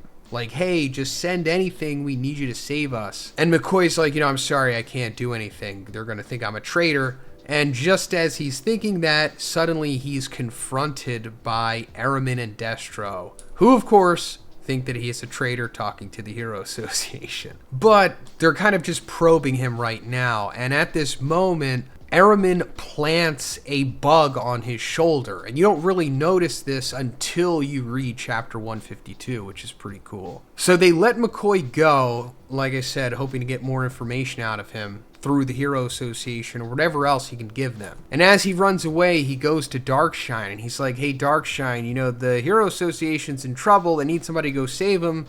Do you know anybody who could do that? And Darkshine's like, no, I'm still, completely frozen. My PTSD is out of control. I can't even move. He's like, I'm sorry, I just can't fight. I understand if you can't forgive me. So then he goes to the next S-Class hero who is, in the Neo Hero compound. And it's Metal Bat, who is still in custody. And he's like, hey, all of the cities are under attack by a robot army. We need your help. Let's go. And he can't get Metal Bat out of there, and Metal Bat can't get himself out of there. It's just way too powerful of a door, and he needs his bat to get through it. He can't do it with his fists. So he's like, hey, McCoy, bring me my Metal Bat, like the original one that the Hero Association gave me. I'll get out of here, and I'll clean up the robots. He's like, all right, bet. So while he's running down to Metal Bat's locker to get his bat, the Neo leader intercepts McCoy. And he's like, oh, hey, you're trying to release Metal Bat even though we said you couldn't do that? That's treason. Then Ryumon also shows up at the same time, and he himself is wondering what's going on. And A's like, hey, let's take McCoy to Fuzzy and interrogate him. And he's like, all right, cool, let's do it. And that's where we come into chapter 152, where they are in fact doing that. So they basically conclude that McCoy is a traitor, even though he isn't. But it's funny that he's getting pinned as that, though, because it's ironic considering what he has done to come to the Neo Heroes. He traded on them. And it's also at this point where it's straight up revealed by Fuzzy that they are the people that released the robots. I know I've been talking about this for years, but it's just nice that it's finally confirmed for the general audience here. And not only that, but A was in on everything. A apparently is Fuzzy's one of his minions. Not even with the Neo Heroes in general, just tied to him. But as Ryumon hears that they're the big orchestrators of this massive plan of using the robots to take over the world, essentially, along with the battle suits, he's like, no. And he pulls out a freaking gun and puts it to Fuzzy's head. This is such a massive twist that I never saw coming, which is great. Because Ryumon is a cool character, but I just thought he was going to be a heel. I just thought he was going to be as bad as A. I mean, even A himself says in this chapter that he can be trusted because he thinks that they're similar. He can apparently tell by the scent of his blood, whatever that means. But no, Ryumon has been telling the truth this whole time. I thought he was just lying. And what I mean by that is that when he's first introduced, he says that he is a former gang leader and he's trying to turn his life around and become a hero and do good. But he's always been a jerk and, crass and everything. So we just thought he was putting that as a front. But no, he's just a good guy jerk, I guess. Or at least he was, because in this chapter, he's just full-blown babyface. He's not even remotely heel anymore. And I thought, he was going to be like Metal Bat's big final arc opponent, but no, it seems like if anything, he's going to become Metal Bat's subordinate. Or like his sidekick or something? I don't know. I mean, I'm curious to see where this goes if Ryumon winds up surviving. But Ryumon gets A to untie McCoy. And this allows McCoy to run away, which is important because we'll come back to that later. But as this is happening, suddenly Fuzzy, like, cyborg tornadoes himself out of Ryumon's range with the gun. And Ryumon's shocked. He's like, what's going on here? Yeah, I'm also surprised. Fuzzy is just like a full-blown cyborg. Actually, he's a full-blown robot, I'm pretty sure is the implication here. And I'll get more into that, but this was a surprise. I didn't expect this, but I guess I should have known that he would have been cyborgified. But I thought since he was like an Esper, he would have tried to maintain some of his humanity as much as he can. But no, it seems like he's full-blown robot here. Like, I don't even think he has like a real brain left. Or I don't even know how it fully works here, but after seeing this, Ryumon is able to like shoot off Fuzzy's right leg, and that kind of stifles him. And then he puts the gun on A, and A's like, yeah, that's fine. Hey, Fuzzy, if you pay me extra, I can capture him for you. And he's like, go for it. So then A and Ryumon basically get ready to throw down, and this is where Ryumon takes off his clothes and he reveals like his Yakuza tattoos with like his huge buff body, which we didn't know that he had before. And he has like this comical dragon face on his chest, which A says looks like a rabbit, which it kind of does, but Ryumon says it was designed by kids from his park in the office's neighborhood. This is just a classic one joke. But this is interesting because this is the first time we're going to see Ryumon fight. Like, since the first time he was introduced, like I think 4 years ago or something, he hasn't really ever fought. He's kind of just been aura farming, I guess. But he's not going to wear a suit, of course, because he knows better than that, and he's just going vanilla. So A is like, hey, I have the suit on, but I won't use its functionality. I'll just beat you old-fashioned way. And then we cut away before the fight begins, and we go back to McCoy. And as instructed before, he finally gets to Metal Bat's locker and gets the original Metal Bat. And as he's about to slip it into Metal Bat's door, he's suddenly once again confronted by Eraman and Destro. And of course, by now they know what they need to know. It's confirmed at this point that Eraman did put a bug on McCoy's shoulder back in chapter 149, so they heard everything. And they're like, yeah, it's time to take you out. And before they could do the deed, Metal Bat busts through the wall and door. And this is extremely impressive because Eraman herself says that the wall is made of high-density shaped memory nanometal, and it's impossible to destroy. Not for Metal Bat. He just kept ramming and ramming and ramming it, getting stronger each time he was damaging himself from hitting the wall, till the point of where he got eventually strong enough to bust through it. So now he's pumped up, bleeding from the face, as he typically is, and he picks up his bat, and he's ready to go against Eraman and Destro. But before they fight him, they send Mars, Leo, and Solitude at him, and he just one-taps both of them, of course. And he's like, all right, let's go. So then he lunges at them and swings right at Destro, and Destro's narrowly able to avoid it, but it takes his freaking nose off. And this is pretty much where it cuts off, but I'm sure we'll eventually come back to this fight. But as for the fight between Ryumon and A, we come back to that. And A has kind of been giving it to Ryumon, which is interesting. We have seen A fight before. He fought against Sonic, but he was using the battle suit. And he put up a pretty impressive performance against Sonic, I guess. But it wasn't like a perfect indicator of how strong he was. But going further into this fight, Ryumon catches A mid-monologue. And he hits him in the face with like his broken hand and like knocks him down. And he's like, all right, the fight's beginning now. And this makes me think like, I guess these guys are like A-class hero level. They're definitely not S-class hero level inherently. But now A is definitely going to become S-class level because he's activating his battle suit. And Ryumon, in the, ending of this chapter here, essentially tries to dissuade him from doing that. And like, hey, it's going to rob you of your humanity. You're not going to be able to do all the things that a hero can. And I don't know why he didn't realize A is just a pure psychopath by now. But I guess he's trying to do his hero thing. Become like a manga character that he enjoys so much. But in the end, he's like, I'm not scared of anything because it's awesome. Then I can believe I'm doing the right thing. In the very last panel, we see Fuzzy thinking to himself like an unexpected thought development and behavior pattern. Is this some kind of human error? So that right there makes you think that Fuzzy must just be full-blown robot at this point. He's not even a cyborg. And it also makes you wonder, like, where does Fuzzy start and end? Like, is Fuzzy even a real person? Like, is he even really Shibawa's, like, grandson? Because we've never seen him really use Esper abilities. And I know that it was said before that he was able to anticipate when monsters would show up and lead the Neo Heroes to those battles, but we knew that was all premeditated. All of the monsters belonged to the Neo Heroes to use to fight against the Neo Heroes wearing the battle suits to collect data, while the monsters themselves were augmented and cyborgified to collect data themselves. So it's like, was he just put there as a false type of prophet so that them knowing when the monsters would show up would make sense? And also they have like a good frontman investor. I don't know. It's not even like public knowledge that Fuzzy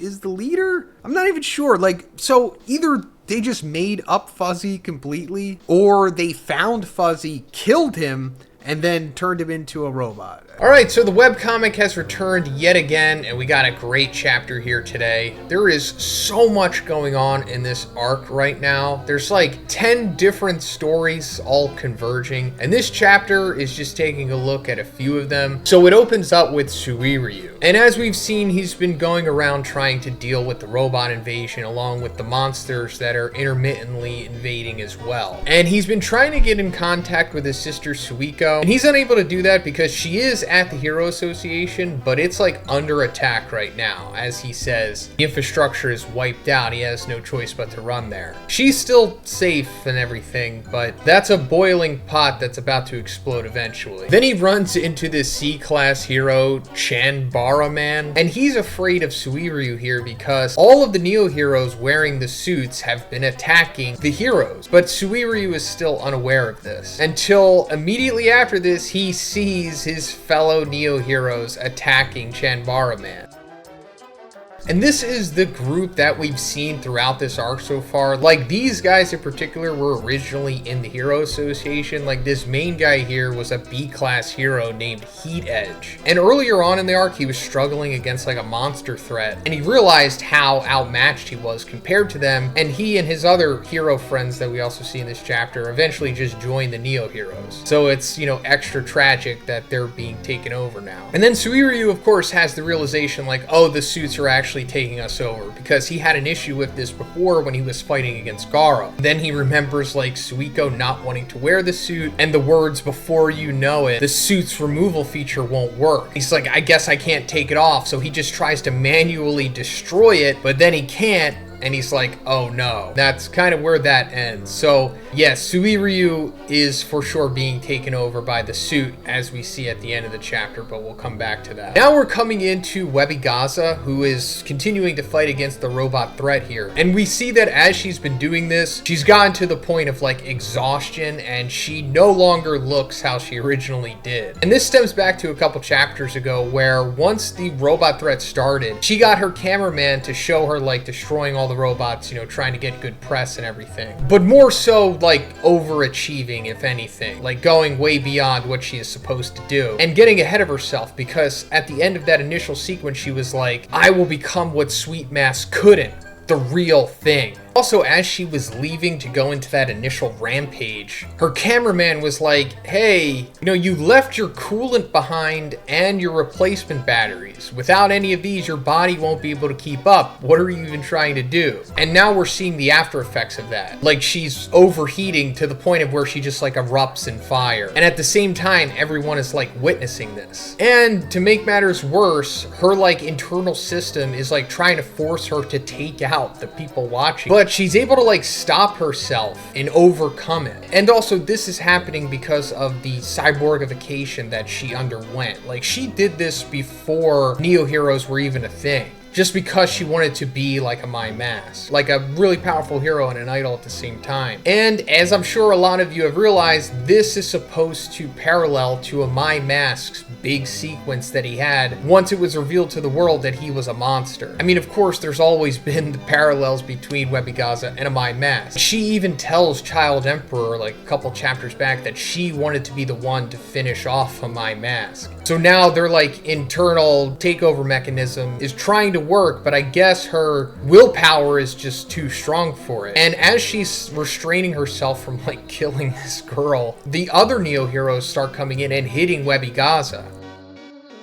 And it's just making her look more disfigured and grotesque. Again, paralleling to what happened with a My Mask once he was revealed to the world. And speak of the devil, a My Mask comes in to save the day. He winds up defending Webigaza here. Now, a My Mask has just been out there in the field. Like, we saw that he was just randomly going around saving people from the robots in various disguises until he was confronted by like the Neo Bubbly Boys, another group of people who were trying to be like him, and they started to beat him down until he was essentially forced to go like full monster mode. And that's kind of where that sequence ended for him. But now the implication here is that he did, of course, wind up defeating the Neo Bubbly Boys, because once he's in like his full ugly monster form, he's extremely powerful, like maybe even high dragon level. And he reveals to Webigaza that he figured out how to like disable the suits, and I guess he was able to do this when he was going against the Neo Bubbly Boys. So all hope is not lost for people who've been taken over by the suits. I'm sure My Mask is going to spread this information to as many people as he can, along with Webigaza eventually once they, can get out of this situation. I wouldn't even be surprised if Saitama is one of the people that a My Mask tells here once he reunites with him. I think that'll be a pretty cool sequence. But at the end of this sequence, he tells Webigaza, however, your own life comes first. There are many more opportunities for you in the future. Your behavior in front of the fans was perfect. And she's like, yes, yes. So this is great, of course. A My Mask helping Webigaza. Webigaza accepting a My Mask's help. And I also think it's supposed to show here that, like, now that a My Mask has essentially accepted what he is, like this grotesque monster, he's more human than he ever was. Which is like a cool, interesting twist, because when he was trying to be a human, he was more monstrous. But now it's, the other way around. And I guess Webigaza is also going to have like the same kind of arc as well. So now we come back to Excel, and he's running away from his own group, the Hunters, who have been taken over by their suit. And I think they might have been the first group to have like the suit take them over, because like a couple chapters back, they were all just defending against the robots until that suddenly happened and they were attacking Excel, and he was like running away. So now we're coming back to this, and he's just cornered, and I guess he's just accepted that they're going to take him out until Tank Top Master comes in and defends him. And this is really important because back during the initial invasion of the robots, Tank Top Master was like defending against them. But like, of course, he was limited in what he could do until the Hunters with Excel showed up and were like, hey, get out of the way. You're like outdated at this point. We don't need you anymore. You're off the team. So now it's coming full circle, and Tank Top Master is helping Excel, and he's showing Excel like, hey, I'm not holding a grudge about that. Thanks to you guys, we were able to evacuate the citizens to the shelters more efficiently. I'll hold these guys off. In the meantime, get out of here. And Excel apologizes to him, which is great. And he runs off to the Hero Association to like try to tell them what's going on. Because, like I said, the Hero Association is being attacked by the robots, and all of the heroes are kind of just sheltered in there at the moment. So they're not really aware of the suits taking over the Neo Heroes yet. So now we're coming to Darkshine, who we're all aware has been having like his PTSD arc, where he's been unable to fight since Awakened Garo beat him down. And he's kind of just been training this special group of Neo heroes since then. And a couple chapters back, McCoy was telling Darkshine like, hey, there's a bunch of craziness, with these robots going on outside. If you want to do something, maybe you should. And he was told, of course, from the get-go to put on a suit, because, the Neo heroes want everybody to wear a suit, of course, so we'll take them over. And before Darkshine eventually tries to dip his toe into the water and just go outside into the battle, he tries to put the suit on, but his body rejects it. Like, it just explodes the suit. And he's like, my muscles have never lied to me before. And I guess I'll just let these muscle spasms take over and I'll go for a walk outside. And as he goes outside, he comes across this C-class hero named Protein Shaker. And as we see, Darkshine is still incredibly powerful, while we're about to find out in his nerfed form at this point. Like, he's still able to deflect lasers and just easily smash these robots. And as he helps Protein Shaker here, Protein Shaker reveals that, like, Darkshine is the reason that he became a hero, and he gives him this nice pep talk monologue where he's like, you've been a hero for a long time and you've never taken a break? Wait, did you forget the basics? The importance of rest is not only for muscle training, but for everything. Resting your body and mind is an essential part of your job. And as a trainer, I won't let you ever say you ran away again. And now, from an A-class hero's perspective, you should go now. We need a strong hero like you. And listening to those words, like, resonated with Darkshine, and suddenly he, like, pumps up and he regains his shine, his luster. And he's like, guess the break paid off. You're looking great. So, yeah, Darkshine needed a break, essentially. Not just physically, but also mentally. Now, as for why he wasn't glistening before and why he's glistening now, it could go into the secret of his power. We've talked about this before. There is, like, an actual transformation that Darkshine underwent. Like, he didn't always look like this. He kind of just looked like a little Asian kid. And he eventually became a huge black dude. So, I don't know if it's monsterization or some kind of pseudo-monsterization. Either way, whatever's going on with him, he is back to full power, maybe even stronger than he was before now that he's had this rest. Because when Darkshine became a hero, he was already, like, overpowered at that point. And he never really, I guess, struggled in a fight, because he wasn't really like a fighter, it's implied. He was kind of like an athlete. So things were just easy for him for the longest time. And when he eventually ran into a fight that actually pushed him to the point of near death against Awakened Garo, he kind of snapped, and it took a really long time for him to recover from that. And I guess we're finally to that point where he has. But now, instead of going into these fights just overconfident and not really understanding what danger was, now he's actually feeling fear, but using it to his advantage. Then we see Darkshine encounter the special team that he had been training up until this point, and I guess he's just going to easily destroy all of them. There's no reason they should be able to stand against him. So now we're coming to the final sequence of the chapter with Fubuki, and she's using a barrier to defend against these robot attacks. And we're actually seeing, I think for the first time, what her A-class ranking is, and it's number 5. So that's cool, she's moving on up. But she's not alone, she's actually with Psychos here. And I think that was the last time we actually saw these two. It was sometime after Fubuki had broken Psychos out of the Hero Association jail. She, like, brought her back to wherever she lives or whatever. And they were kind of doing, like, this mental meeting thing where Fubuki was trying to get through to Psychos and figuring out why she did what she did. In the webcomic, it is super ambiguous as to what's going on with her motivation and all of the God stuff. Like, in the manga, it's pretty clear that God is behind everything, essentially, but in the webcomic, not so much. And even in that conversation between her and Psychos, we still didn't really get any answers. So you would only kind of really know what was going on if you read the manga, but you have, so yeah.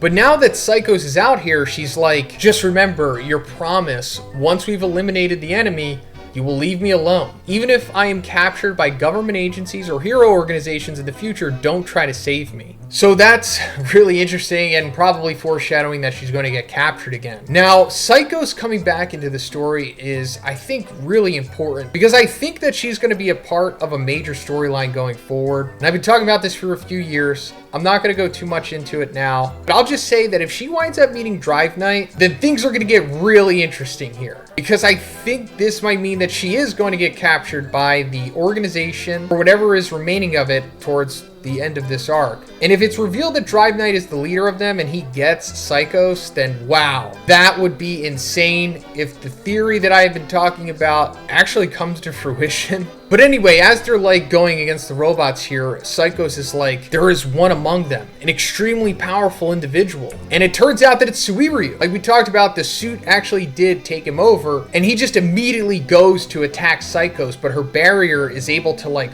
hold off the initial strike. However, it shatters, and at the same time, Moomin Rider comes in and hits Suiryu with the Justice Crash. And he says to Fubuki, battlesuit wearers are going berserk one after another. However, there are no abnormalities with my special customizations at the moment. I want you guys to handle the large number of robots. I, Moomin Rider, will take care of him. And that's where the chapter ends. So this is really exciting. So it turns out that Moomin Rider's suit is somehow immune to the organizational takeover.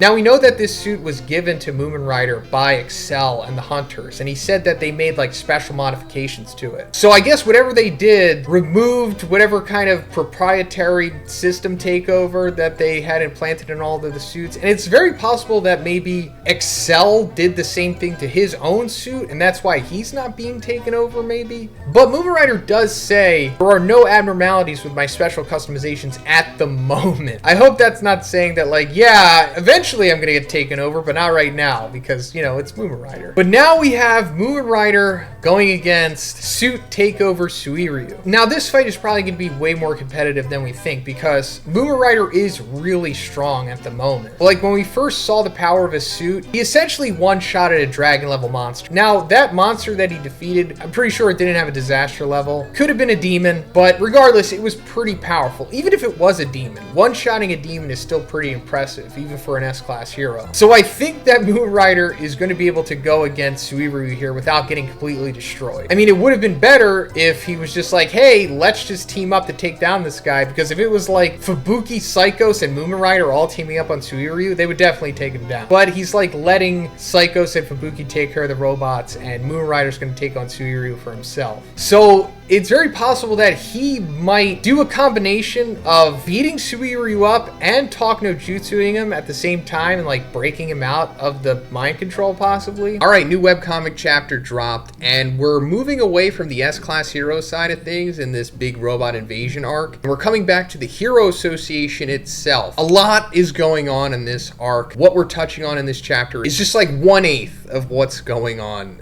completely, but let's get into it. So like I said, we're seeing the internals of the Hero Association right now. This is like the non-heroes living and working there. A lot of people taking shelter there because of, you know, the big robot invasion that's going on. They're just aimlessly destroying the environment, killing anyone that they can. And we're finding out that some aspects of the defense system is being breached. And we come to Sitch's side of things, and Sitch just pulls out a gun in this chapter. I don't think we've ever seen Sitch get this serious before. And he's like, don't give up. There are still heroes fighting. At the very least, we must not give up. And then we see some other of the executives in the Hero Association, as they typically always are, demanding that somebody comes and save them, such as Blast. Because one guy's like, Sitch, even with all this, is Blast not going to come? And then Sitch is like, likely not. At least he's not coming here. So this is interesting, going more into webcomic Blast, which, for those of you who don't know, he still hasn't been revealed, like, present day in the webcomic yet. We've only seen him in flashbacks. So all of the stuff that we know about Blast in the manga has not been revealed in the webcomic. So I'm assuming it's still going to go more or less the same way that it does in the manga. You know, like Sitch saying that Blast is likely not going to come, at least not here. And it's most likely because he's dealing with God in the other dimension from breaking through, or whatever he is ultimately doing.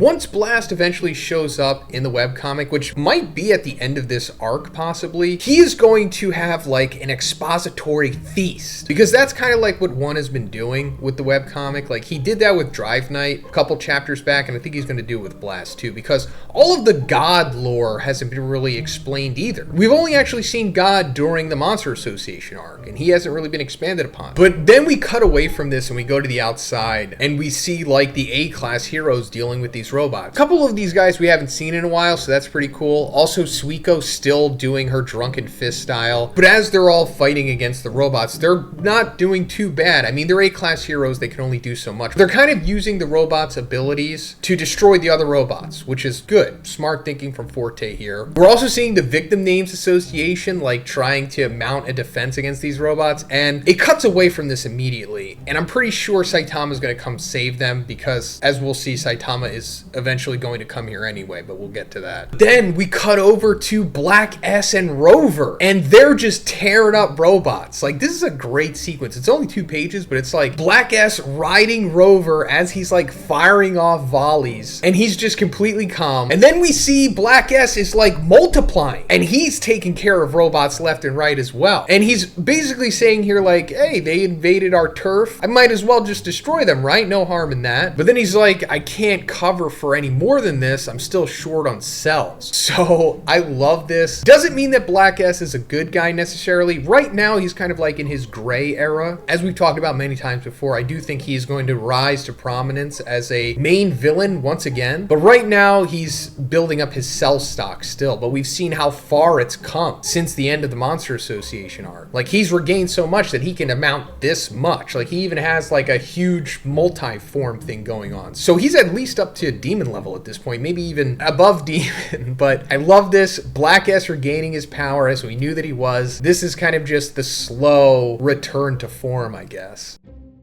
Then we come back to Suiryu versus Moomin Rider, which was like the cliffhanger from the end of the previous chapter. And I love how it shows like the accolades of both of these characters. Like, Moomin Rider is kind of just like a casual fighter. Like, he has some accomplishments here and there. He's done some things. He's not just some random guy off the street. He can fight. But when they show like Suiryu, he's like the equivalent of like a multiple time like UFC champion or something. So Suiryu has been taken over by his suit. So he's being controlled by that right now, but it's still able to like take advantage of his skills and agility as well. And he is just dominating Moomin Rider, which is understandable because Moomin Rider's not really that skilled as a fighter, especially compared to somebody like Suiryu, who is one of the best martial artists in the world. And Moomin Rider's like, you know, there's too much of a difference in speed and skill. Even in my battle suit, I can't keep up with him. So we saw that Moomin Rider's battle suit is pretty powerful. It was like augmented by Excel. But as we've seen a few times in this series, power isn't everything unless you're like Saitama. If you're going against somebody with comparable power and skill, you're going to get dominated probably. That's exactly what's happening here. But Moomin Rider's got that dog in him, which is something that kind of surpasses skill sometimes. As we see in this instance, Moomin Rider just digs deep and he grabs Suiryu by the arm and throws him, then winds up hitting him with his Justice Dive, which is like a double fist kung fu move thing. I don't know. And that's essentially all that Moomin Rider had to give in this fight. And he's on the verge of collapsing, but that was just enough to break Suiryu's suit. And as it's breaking, he's like, please, somehow, I'll leave everyone to you. So Moomin Rider did what he needed to do. He freed Suiryu of the suit that was taking him over, and then kind of woke him up, and he was like, oh, now I know what needs to be done. And Suiryu's like, no, I heard your last words loud and clear, Moomin Rider. You'll entrust everyone to me. Guess I'll give it a try. From now on, I'll do real hero work. All right. So then Suiryu's trying to figure out, okay, so at this point, there's 1,000 things going on. What do I do? Do I save the civilians who evacuated too late? Do I fight back against the robots? Do I protect the shelters? Do I take out the enemy? Do I go back to the Hero Association to look for my sister Suiko? Then as he's thinking, these 4 machine gods come down, and these guys are probably dragons for sure. It seems like all of the machine gods are at least dragon at this point, or at least most of them are. So he's essentially going to fight 4 dragons until Saitama just comes casually busting through and just annihilates all of them. Kind of just like moving too fast and just shifting his weight just so he could turn around. That was enough to just decimate these things. Classic Saitama.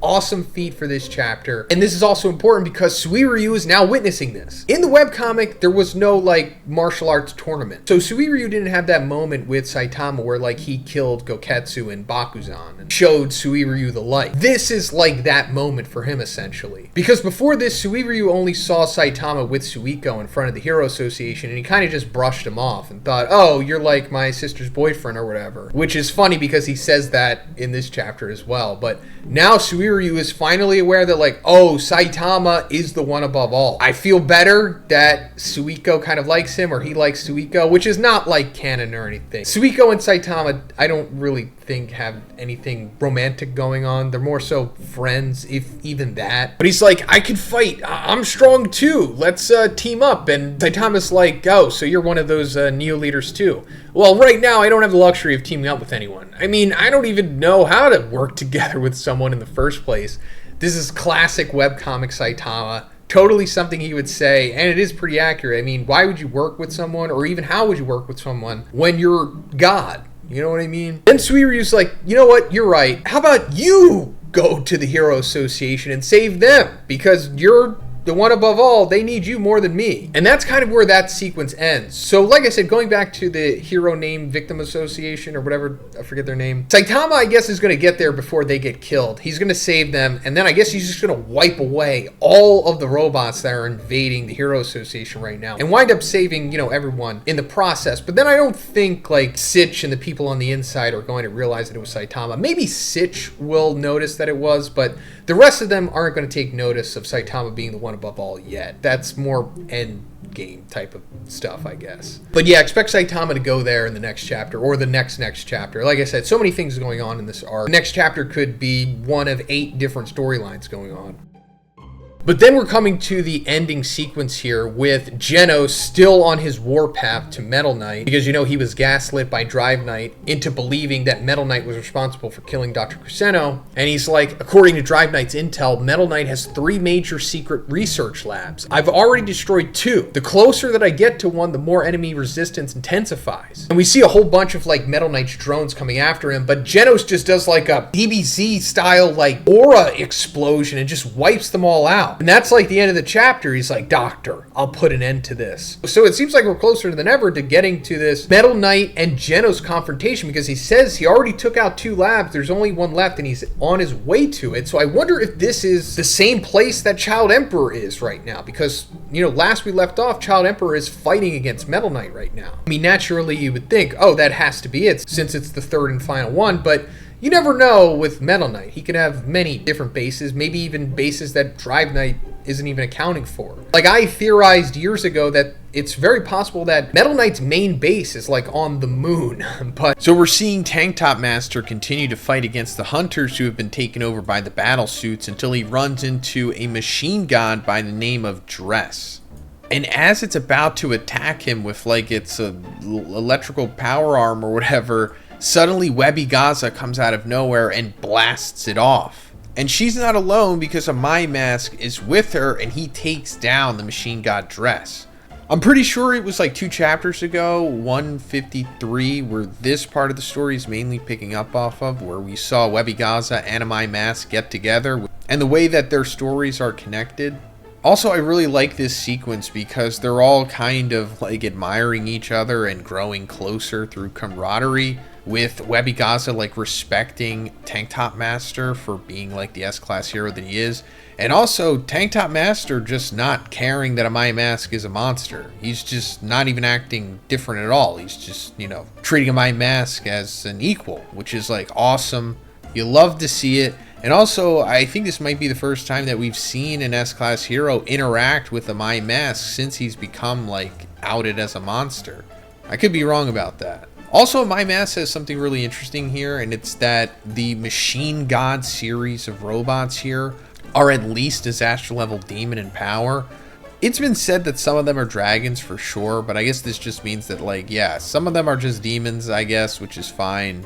I guess it's just one telling us not to assume they're all dragons. Also, at the end of this sequence, we find out that My Mask is going to head to Neo Tower, which is amazing because that's like where the boss fights are, I guess you could say. And Tank Top Master's like, who knows what dangers lie ahead? Don't you at least want to take a tank top? And My Mask is like, thanks, but give it to someone who needs it more. It's like classic one humor.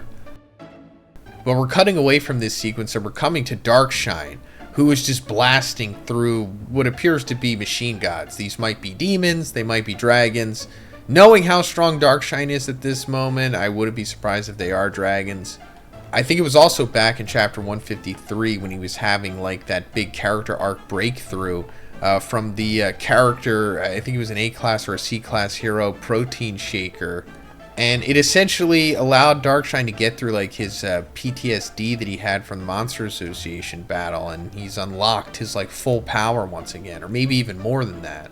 And he's coming across Puri Puri Prisoner, who's continuing to fight against the sumos who have been taken over by their battle suits, led by Raiden. And he hasn't been able to get the job done because, they're all pretty powerful. But now Darkshine's here and he's taking over. And he just instantly rips through all of these sumos. Like, quite literally, he rips the suits off of them until he comes to Raiden here. And this is like the big hype moment, because this is one of the big matches that have been set up since the beginning of this arc. Like, we initially saw Raiden and Darkshine like have that test of strength at the Neo leader meeting, and it like disrupted the power scale at the time, kind of. We knew that Darkshine had PTSD and he wasn't at full strength at that moment. We didn't know how much, and we definitely didn't know how strong Raiden was in relation to that. Well, now we know. And Darkshine is incredibly stronger than Raiden. It's not even funny. Like, he no-diffs him in this sequence. Now, granted, this is like Raiden being taken over by his battle suit. It's not him like actually fighting, but he is using like named moves that I guess Raiden actually.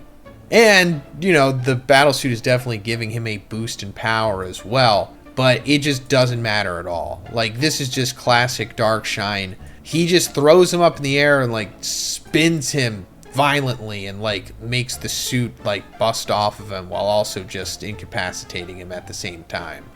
We also get a flashback to that sequence of him and Raiden, with Darkshine explaining like, yeah, I was severely nerfed at that point. And we get like the full, I guess, character arc from Darkshine here, where he's like, you know, at this point, there's no definition of a hero. It's not initially what I thought it was supposed to be. So now I'm not fighting to show off my physique, or be praised for my records, or get trophies, or do it for a thrilling victory, nor am I going to surrender myself to adrenaline and go wild. I'm just going to protect you all who fight for my own free will. So that's it. He's almost kind of like Saitama at this point, I guess. And since he has this new, you know, true, I guess, mindset, you could say, maybe his full power has been unlocked. Because before, when he was like in the prime of his S-Class hero career, he obviously was extremely powerful, dragon level for sure, possibly even high dragon, but he was saying, you know, I didn't want to get praised for my physique or my records or my trophies, which he was. And that's what led to his inevitable mental downfall. Now he's past all of that, and he might be even stronger. Cutting away from this, and we're coming back to Metal Knight, because we're seeing Metal Knight has been observing Darkshine, and apparently Metal Knight has been pulling the strings in the background to set up Darkshine's retirement. He says, it seems like I failed to render him powerless by preparing a post-retirement path of becoming a mentor. He set that all up for him. Interesting. I guess Metal Knight saw Darkshine as like a threat. Not like a threat to, you know, him taking over the world or anything, but just a threat to becoming so powerful that he would become like a liability, similar to how some people saw Saitama, maybe even how Metal Knight sees Saitama. This is just another Saitama to him, possibly. But we see that Metal Knight has defeated Child Emperor. We're coming back to their fight that they had a couple chapters back, and we're getting some cool monologues from Metal Knight in this sequence, until Child Emperor gets back up and he summons Super Brave Giant, which is like obviously the webcomic equivalent of Brave Giant. Maybe not the exact equivalent, but it's one of his big mech robots. This is the first one we've seen in the webcomic. It was teased before, but we just haven't seen it yet. And it's way bigger than it is in the manga. In the manga, he actually pilots it, which Metal Knight kind of alludes to here. He says, what, you're not going to pilot it? And Child Emperor says, you know, he needed something big enough to deal with the Monster Association, because, you know, he built this after that whole big thing that had happened with them. He realized that he didn't come prepared. And Metal Knight deploys his Metal series in response to this. This is like the first time we're seeing Metal Knight's other, like, big, powerful robots other than, like, his drones. And we're seeing that his Metal Knight, the robot that we've known, you know, to be like his mascot, we always see from him, is just one piece of the puzzle here for him. Or I should say the chessboard, because the rest of them are all chess pieces. We've got the metal pawn, the rook, the bishop, the queen, and the king. And that's interesting because the same thing as Drive Knight. All of Drive Knight's transformations are also chess pieces. So yeah, of course, another parallel there. And we'll get into Drive Knight. We're going to be talking about him a lot, of course. But the Metal series just go against Super Brave Giant in an automated fight. And this is pretty incredible because it's like, they're just watching it. Like, Metal Knight's like, hey, take a seat, Child Emperor. We'll just, you know, we'll talk and we'll just watch our, you know, big robots fight against each other. And if you're able to defeat me, which is not likely at all, I'm way more powerful than you technologically, and mentally. If you can defeat me, I'll answer your questions. And this is really cool, you know, subverting tropes. Definitely a different play on how we thought this was going to play out. I mean, we did get some physical battle here, but this is also just so fitting for the relationship between them, if anything. Because we're also seeing the way that Metal Knight acts and speaks has influenced Child Emperor. And it's why Child Emperor is the way that he is. It's because, you know, he was trained essentially by Metal Knight, this ruthless pragmatist. So it's definitely affected him and made him all kind of on edge the way that he is. And as the fight goes on, it's clear that Metal Knight is vastly superior to Child Emperor, and he's just like, you know, overcoming him with the conversation as well. And Child Emperor's like starting to straight up cry. And Metal Knight notices this, and he decides to pull back. And he's like, you know what? This is kind of boring. I'll answer your questions. And he essentially says that a couple years ago, his weapon data was stolen from the Hero Association. And he was trying to figure out who did it by, like, backtracking. So instead of making a big deal out of it and getting all of these organizations together and these conspiracies and trying to get to the bottom of it that way, he decided to just play it cool and just figure it out. And then once he had a concrete answer and proof as to who it was, then he would reveal it. But until then, he kind of just laid low and, I don't know, accepted that people were suspicious of him. Then Child Emperor asks him, like, okay, so, like, why are you helping the Hero Association at all? And he says, that's because if I don't protect them, they'll get crushed in no time. So that's it. Metal Knight is the good guy, like I've been saying. Except he's just not, like, a great guy. He's kind of like lawful neutral. He wants to protect humanity, but he'll do it at any cost. And he feels that his way is the best, of course. He also confirms in this sequence that he hasn't, like, cyberized his brain. Or he hasn't undergone cyberization. He hasn't, like, merged himself with AI or using AI with his own brain at all. It's just his pure tissue that he's working off of. And he seems to really enjoy that fact as well. But anyway, going back to the person who was stealing his data from the Hero Association, well, you know what I'm going to say. It was definitely Drive Knight. And that goes more into the latter portion of this conversation. Because Child Emperor's like, you said mastermind earlier. Do you know who the culprit is? And Metal Knight says, that man. He's been after my brain since long ago. That's hilarious. One must be, like, reading One Piece at this point. I mean, I'm sure he always has been, but, like, that man, that's classic Oda speak. But that man, probably Drive Knight, or related to Drive Knight in some way. My big grand theory was that Drive Knight is Metal Knight's son, but at this point, maybe he is, like, his colleague, or his brother, or another family member, or something like that, but I do think it would be pretty cool if he was his son. But then suddenly, Genos comes busting through, because we knew that he was on his way here, you know, taking off each of Metal Knight's bases that he had found from Drive Knight. And he's finally at the last one here. And he just blows through Super Brave Giant. Genos not even caring at this point. He is in a blood rage at this point. He is bloodlusted.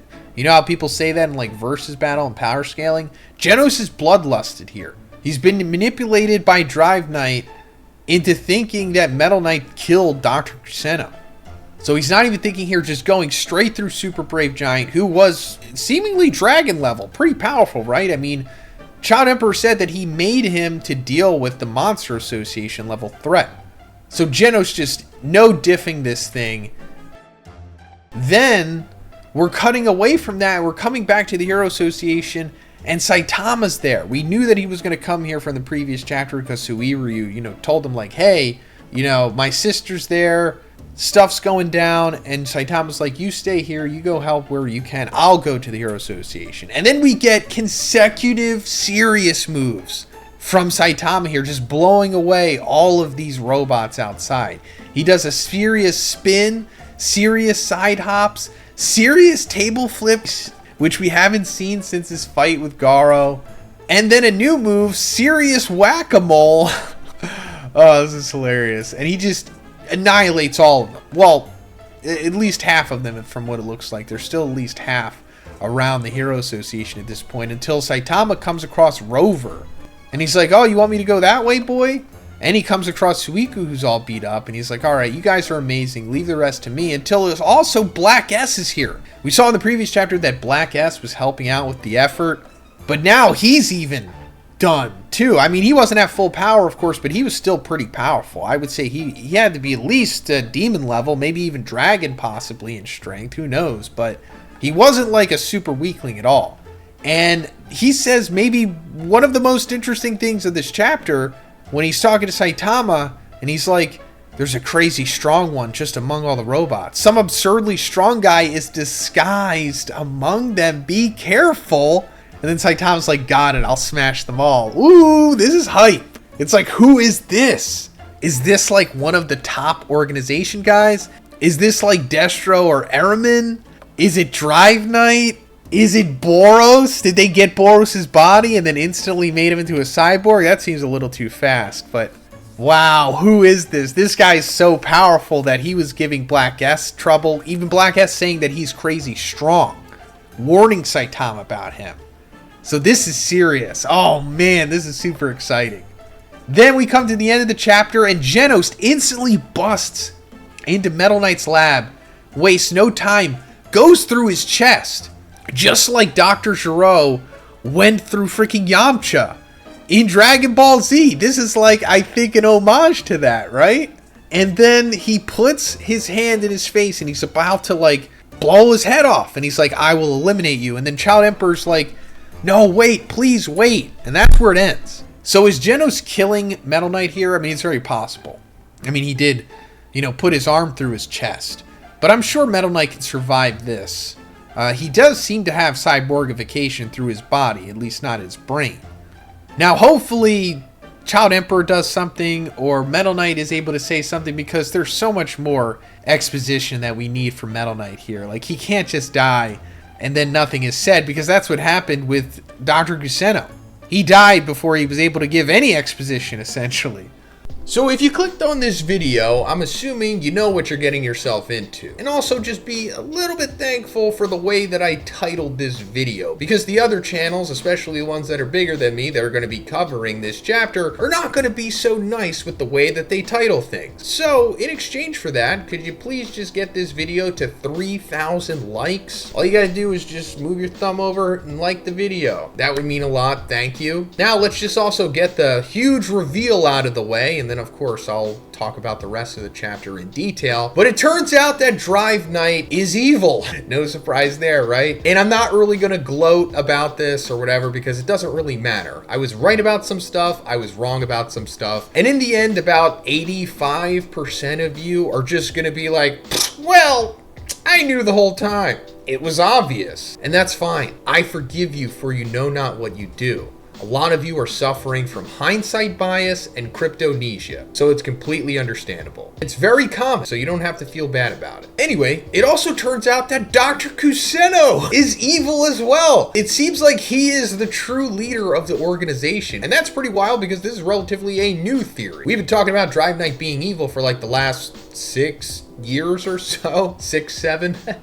Hey Gen Alpha, I did that meme, like the video. That's also pretty funny because in my latest One Punch Man Season 3 breakdown, which was episode 3, it comes to that sequence where Dr. Kuseno randomly shows up to Saitama's apartment because like he's gonna retrieve Genos himself instead of having like a drone come and get him. And in that video I say, looking back on this sequence, it's kind of odd that this happens because it doesn't really add anything to the story other than like Dr. Kuseno just meeting Saitama. But then I also said in a covertly way, I mean, I didn't outright spoil it in that video, but I was like, well, if it turns out that Dr. Kuseno is actually evil, then this sequence totally makes sense because he's like bribing Saitama with meat as he does, later on, which we saw in the webcomic chapter. He did that as a way to get his data from it. But I won't get too ahead of myself. Let's get into the actual chapter itself here because it's pretty long and there's a lot to go over. So coming off at the end of the previous chapter, we saw that rampaging Genos finally found where Metal Knight's base is, or like where Metal Knight in his actual base is, because he has multiple of them. And at the same time, Metal Knight was fighting against Child Emperor, like using using their robots against each other, and Genos just blitzes through them, gets into the base, and punctures through his chest. And coming into this chapter, we see that Genos is about to like blow his head off, but Child Emperor saves Metal Knight. He launches his fists at Genos, but Genos has like these cool eye lasers now and just blows them away. But this distracts him long enough for Metal Knight to counterpunch him. And it's revealed in this sequence that most of Metal Knight's body is a mechanized cyborg now. So when Genos like went through his chest in the previous chapter, he didn't really do much. As he says, some of his artificial organs and joints were damaged, but it's not fatal. He even like regenerates from this. It also turns out that the suit, or just his corporeal being, I suppose, integrates shape memory nanometal into electroviscous fluid, linking with bioelectric currents to generate instantaneous output. And according to Metal Knight's calculations, it can exert about 1/3 of Super Alloy Darkshine's power. That's pretty wild.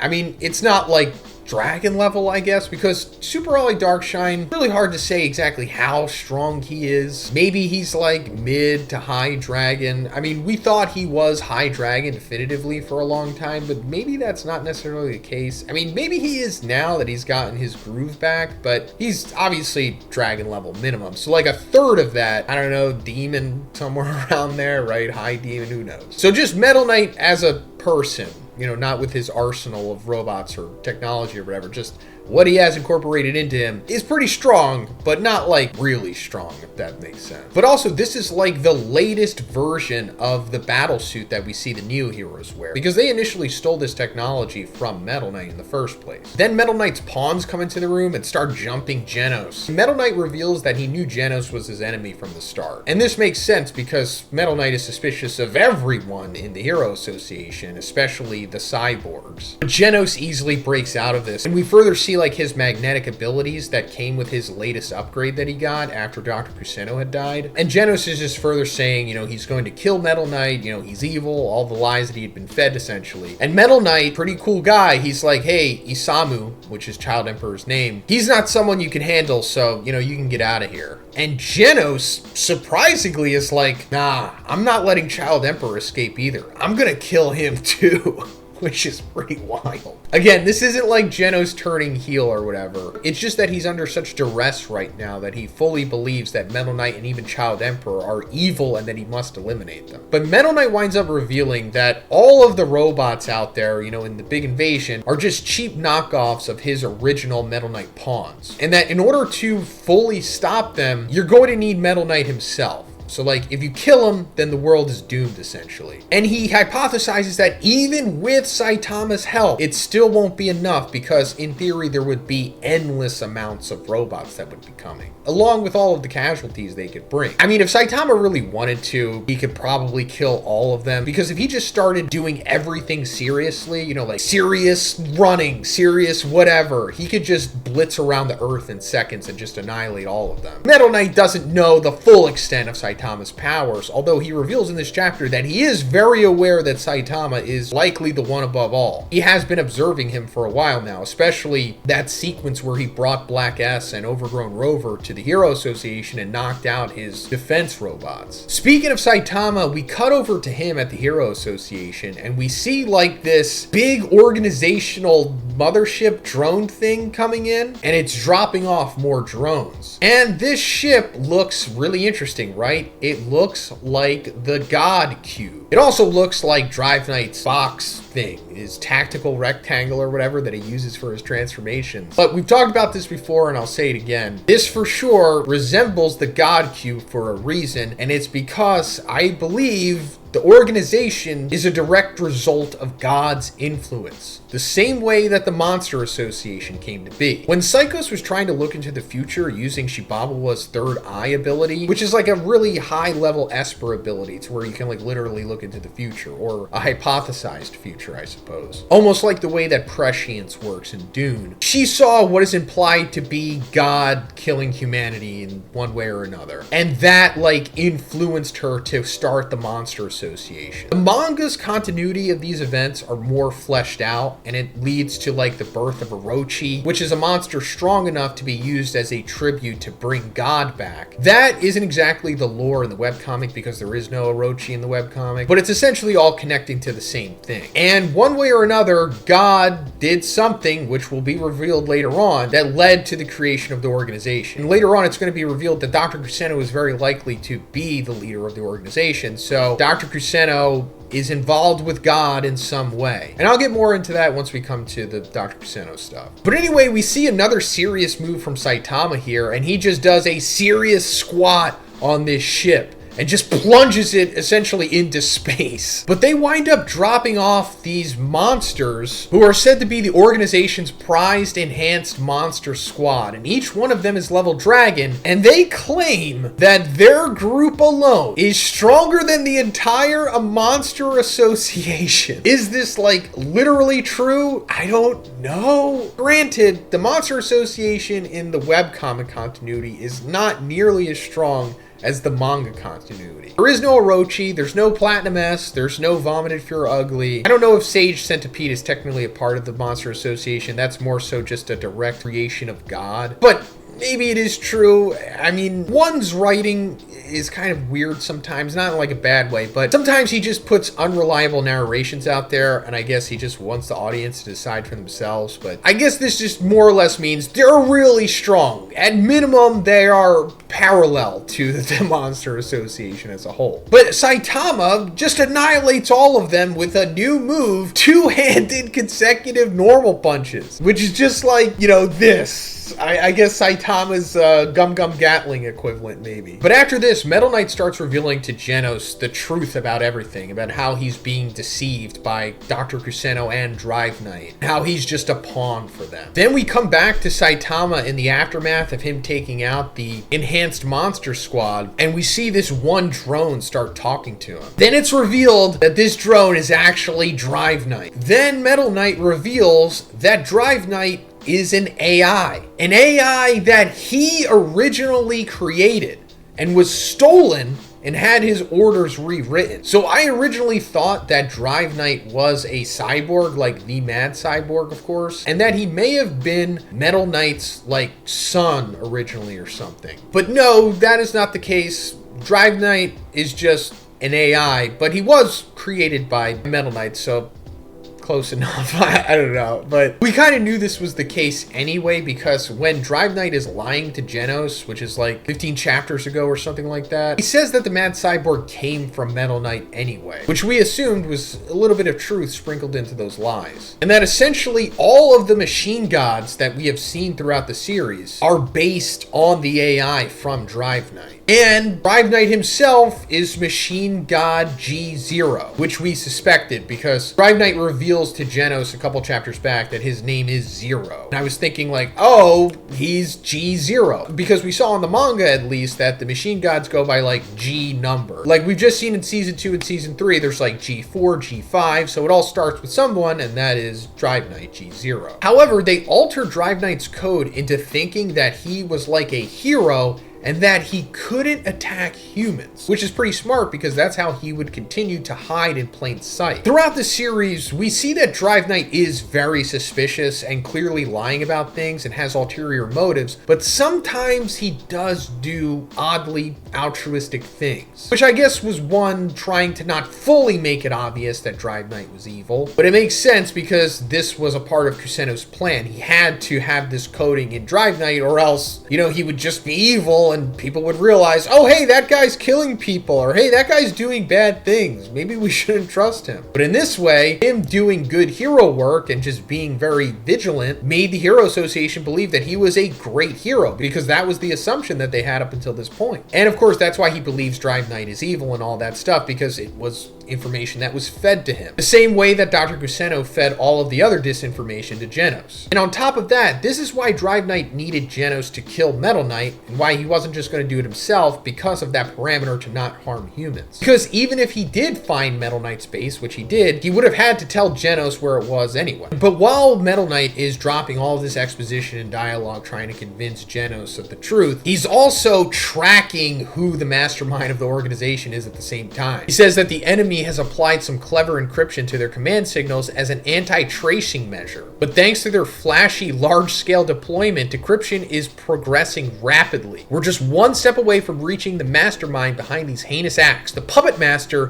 who has skillfully remained hidden for so many years. Just a little more. And Genos is slowly starting to come through. I mean, he still doesn't believe Metal Knight, but at least he's trying to listen to him and he's asking questions like, there's no way that you saw the disastrous state of the world and didn't act. Because Genos, even before he was told by Drive Knight that Metal Knight was his enemy, was suspicious of Metal Knight because of the whole meteor sequence. Back in the beginning of the series, you know, that big disaster level dragon meteor was going to hit Z City. And Genos, Bang, and then later Saitama were like the only ones that showed up trying to defend against it, until Metal Knight also showed up. But he just wound up saying like, this is just for my weapons test. I don't really care about the meteor really hitting the city. Because once his missiles didn't really do anything, he kind of just pieced out of there. And Genos was like, you know, what the heck? What's wrong with this guy? He's not really all about justice. I'm suspicious of him. And then when Drive Knight was like, hey, Metal Knight's your enemy, he was like, that totally makes sense to me. And in response to that, Metal Knight's like, it's not that I don't act, but I'm always thinking. Humanity took damage this time as well, but it won't be wiped out. However, if I were to lose to him, Dr. Kuseno,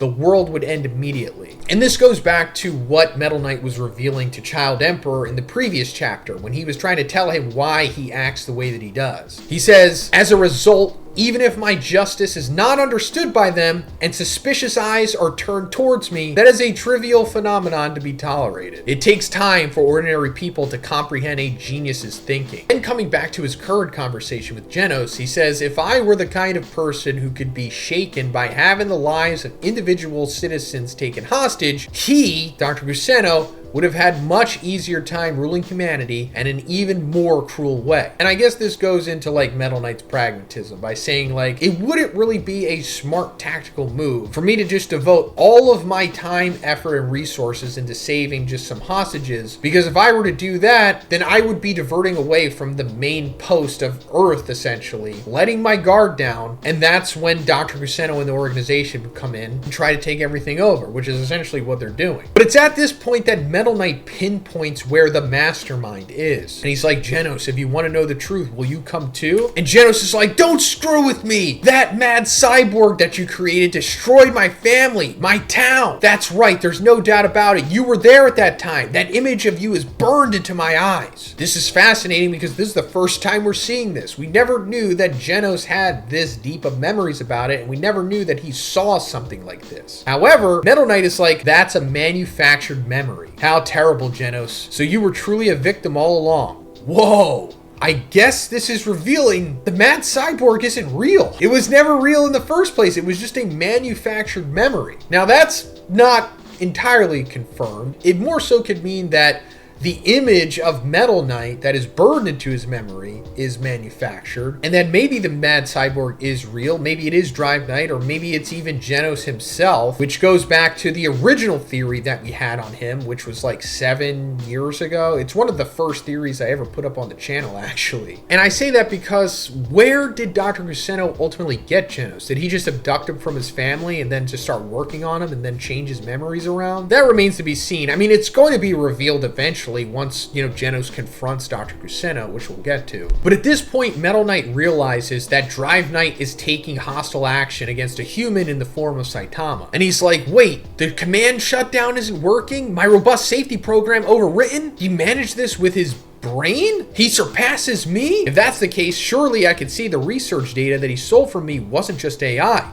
but also cyberization? So he ceased being human long ago. Kuseno! So this could mean that Kuseno himself has been cyberized, or also Drive Knight is as well. I think he's more so talking about Kuseno here, because he's like, so he ceased being human long ago. And this whole cyberized thing goes into what he was talking to Child Emperor about in the previous chapter. When Metal Knight is continuing to talk to Child Emperor, you know, revealing that he's not such a bad guy, he says, the time limit for humanity's extinction is closing in right on our doorstep.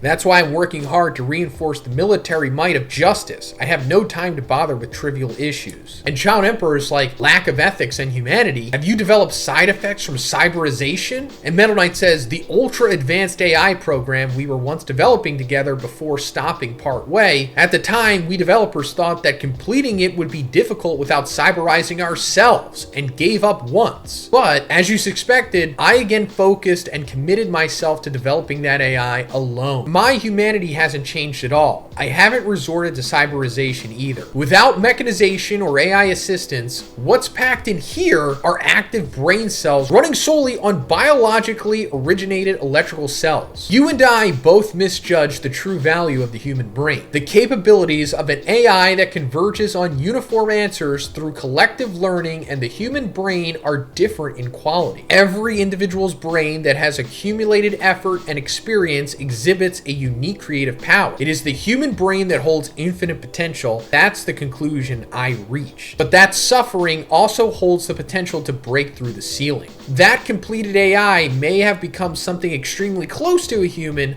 but he has a different ceiling than humans. He'll surely suffer. That man, he's been after my brain since long ago. So this whole time he was talking about Dr. Kusener. And I talked about this in the previous review as well, but I think this is why he's using Genos the way that he has. He realized that Drive Knight was a failed experiment because he's entirely AI, but he needed Genos, who still has a brain, to break through that ceiling and become as strong as he is by manipulating him with all of these false memories and narratives. But also, it's being revealed in both of these chapters that Dr. Kusener has cyberized himself, integrating AI into his consciousness. And I think this is probably how he's being influenced by God. I thought before that it was probably Drive Knight that had this affliction happen to them, but now it seems like it's Dr. Kusener. And the theory still could hold true that maybe Dr. Kusener came across a God cube and tried to reverse engineer that or integrate it into technology. And once he did that, it like infected his mind or whatever with the cyberization possibly, and then that led him to becoming evil and creating the organization. Now, I'm not 100% sure of that, more so 70%. And I say that because it could just be simply cyberization that caused him to become fully evil or whatever. But I'm also thinking that God has to be incorporated into this because, you know, the way that the ship and Drive Knight's rectangle thing looks, and it's not just me grasping at straws or whatever. We have seen before, even in the webcomic, that the ninja village looks like a god cube. And, you know, 5 years ago or whatever, when that was first revealed, I said at that time, it probably has something to do with God because it looks like a freaking god cube. And it turns out that was true. They straight up had a god cube inside of the ninja village, trying to see who was strong enough to succumb to its influence, the same way that Empty Void himself had. And considering that they look just the same, this is not a coincidence. Now, also that being said, we are coming to the end of the second big saga of One Punch Man. The first big long saga was like the Monster Association and all that stuff. The second one is like the organization. And then I assume the third one will be all about God. That's going to be like the final saga of the series. And also, we haven't really gotten too much into God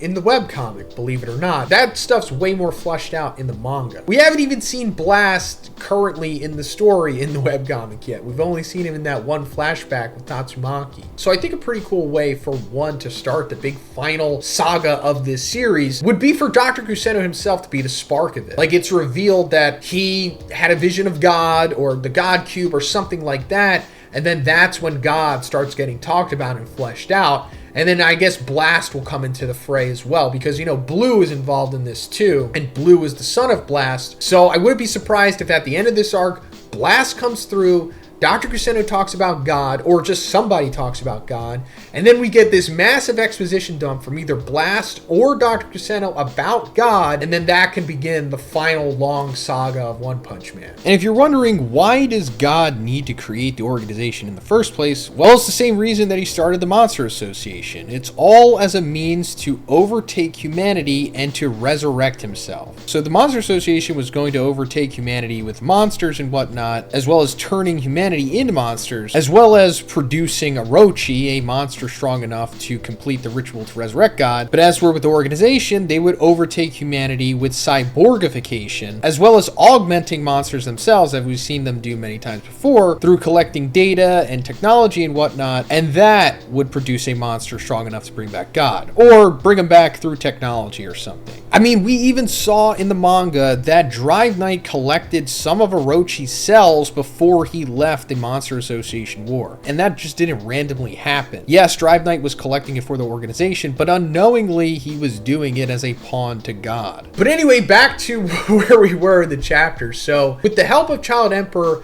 Metal Knight's able to bring up some footage of what's going on at the Hero Association with Drive Knight fighting against Saitama, and Genos is seeing this in real time. And he's like, why is Drive Knight fighting Saitama, Sensei? And Metal Knight's like, he's the same as you. Drive Knight is also one of Kuseno's pawns. You're all assisting in the evil scientist Kuseno's plan to destroy the world. And Genos is like, well, Dr. Kuseno was attacked and died last night by the assassins that you sent. Metal Knight's like, that was just a charade meant to fire your will to fight. And that's what we talked about in the Dr. Kuseno being evil theory video. Let me also point out that I didn't come up with Dr. Kuseno being evil. However, everything else that I talked about in that video was organically from the vacuum of my mind. Just rereading through certain parts of the series and adding things up. Also, the whole thing about Dr. Kuseno's name meaning Dr. Stench, that was like a dead giveaway by one from the beginning, which is hilarious. But ultimately, my reasoning was like, first of all, why is Dr. Kuseno so bent on getting Saitama's data? I thought, well, I guess that's just a device for the organization to ultimately get it, which in a roundabout way is true. And then I was also like, well, Dr. Kuseno died kind of unceremoniously, like in an unvery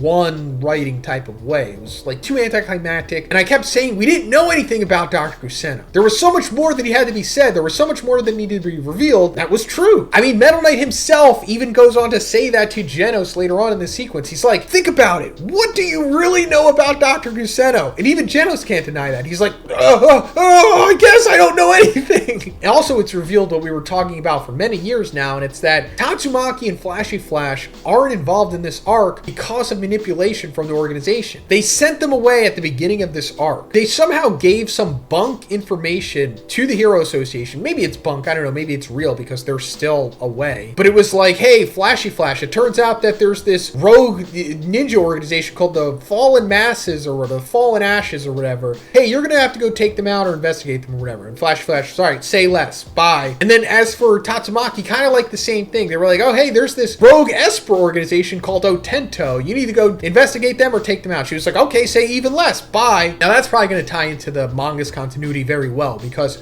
Tsukuyomi, the Esper organization, has already been fleshed out there. But this is very like Marvel Civil War, you know, getting Hulk away from Earth so that he's not involved in that stuff because it would have just created too much chaos. But as for the organization, they're like, yeah, Tatsumaki and Flash Flash are way too powerful. Tatsumaki by herself probably could have just soloed the robot army, and Flash Flash is so fast that he could have just beheaded all of them instantly. But this could also be a great way for one to integrate God not only into the Monster Association and the organization, but also into Otento or Tsukuyomi, as well as the Ninja Village in the webcomic. Because in the manga, Tsukuyomi is associated with God as well. We saw that they had a cube in their organization in Tatsumaki's flashback, and that they're creating Espers artificially. And this is also, you know, how to bring back God in some way. So when Tatsumaki and Flashy Flash come back into the story in the webcomic, they can just be brought up to speed through their own little side quests that they did. Flashy Flash can find out how God is connected to the Ninja Village through the Fallen Masses or whatever, and Tatsumaki the same with Otento. But going further, Metal Knight says to Genos that you were upgraded with the role of attacking me from the beginning. I've known him before you.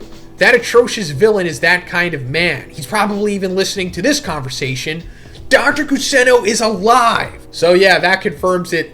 Of course, he didn't die. It was just a ruse to make Genos' potential come out more, I suppose. And, you know, to further send him to kill Metal Knight. And this also confirms what we were talking about before about how Metal Knight knows Dr. Kuseno and vice versa. I mean, it's not really explored too much in this chapter outside of that dialogue right there, but I guess they were either colleagues at one point or they were just working in the same field of study, and maybe there was some beef there, or maybe they came from the same technology school or whatever. together, possibly. I guess we'll just have to wait and see. But for sure, they have history together. Then we come to the part of where Genos starts freaking out because Metal Knight is just making too much sense about things. And he just busts through the ceiling. And it's like, where did he go? I mean, we can assume that either he's going to where he thinks Dr. Kuseno is, or he's going to where Saitama is fighting Drive Knight in front of the Hero Association. But speaking of that, we're coming to Drive Knight straight up fighting Saitama here, which is something I did not expect. His attacks at first, of course, are useless against Saitama, and Saitama's trying to understand what's going on here because he's under the assumption that Drive Knight is an S-class hero. And Drive Knight's initial transformations are just nothing because, it's freaking Saitama. And we come to this hilarious sequence, which, man, I love One so much when he does stuff like this. Drive Knight reveals that he has a perfect form achieved by incorporating the secret biological data of King, who is said to be the strongest living being on the planet, which apparently he collected from King, like working out in the gym, because we saw that he's like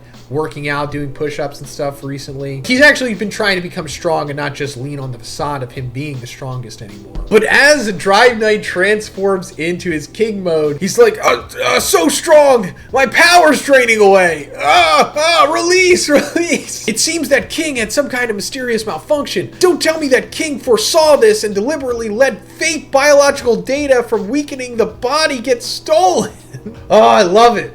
I love that he just decided to put this in here. It also makes me think that Drive Knight might have a face turn, which I did not expect. Because Saitama, first of all, is just apprehensive of killing Drive Knight here. And continuing to listen to Drive Knight's rhetoric about delivering justice and giving orders to taking down Saitama and everything, he's thinking like, oh, you're kind of just a victim of your own programming here. It's the creator of you who's the real villain. He's like, I'm telling you, I'm not the one that you should be facing. If you're serious, try thinking for yourself once. Are you a robot? And Drive Knight just straight up lays his cards on the table. He's like, that's right, I am a robot. Hero AI Drive Knight. My real name is Machine God G Series 0. And Saitama in this sequence is thinking pretty level-headed. He's like, oh, you're not a human? Meaning that you were created with a setting that genuinely makes you believe you're a hero. And he starts slapping him on the head like he's like some kind of device from the 90s or something. And he's like, it's common knowledge that hitting a malfunctioning appliance makes it work again. But what about you? Can't you be fixed somehow with that faulty programming of yours? Then he just flicks in the forehead. But this isn't enough to fully wake up Drive Knight. And Drive Knight reveals that this is an abnormal form born from your biological data and combat observations. I'll be destroyed, but you won't get away unscathed. Limiter removed. Tactical transformation Saitama. Where we get a translation note here, the kanji reads Disaster King and is actually written as the alternate pronunciation Saigyoku. He transforms into like his ultimate Saitama form here, and he winds up looking more like what the Mad Cyborg was envisioned to be. And we see the crack in his forehead from Saitama flicking him resembles the crater in the moon from Boros kicking Saitama there. Now that didn't happen in the webcomic, but I do think it's a one-for-one comparison, of course, which ultimately lines up to being the Eye of God, which, further makes me think that yes, all of this is a result of God in the end. And speaking of eye, Drive Knight's singular eye starts to look more like an actual eye now. And remember, talking about this for a couple years now, singular eye in One Punch Man means bad. Means God. But after this, he's like, I can feel something inside me. Is this myself? And he's like, thank you, Saitama. I have now become special. And he winds up punching Saitama, and it looks like it's going to do something, but it doesn't. And Saitama's like, I guess it didn't work. A program that can't even choose what justice is for itself? That really pisses me off, The real bad guy is the one who made you. And then Drive Knight's like, Saitama full max, genocide punch. And he winds up punching Saitama on the head, but Saitama, of course, is too strong, shatters his hand in the process in this really awesome panel from One. And Saitama just gives him a stiff punch to the gut and blows him apart. And he's like, rest now. And that's where the chapter ends. So, wow. What a chapter. Holy crap.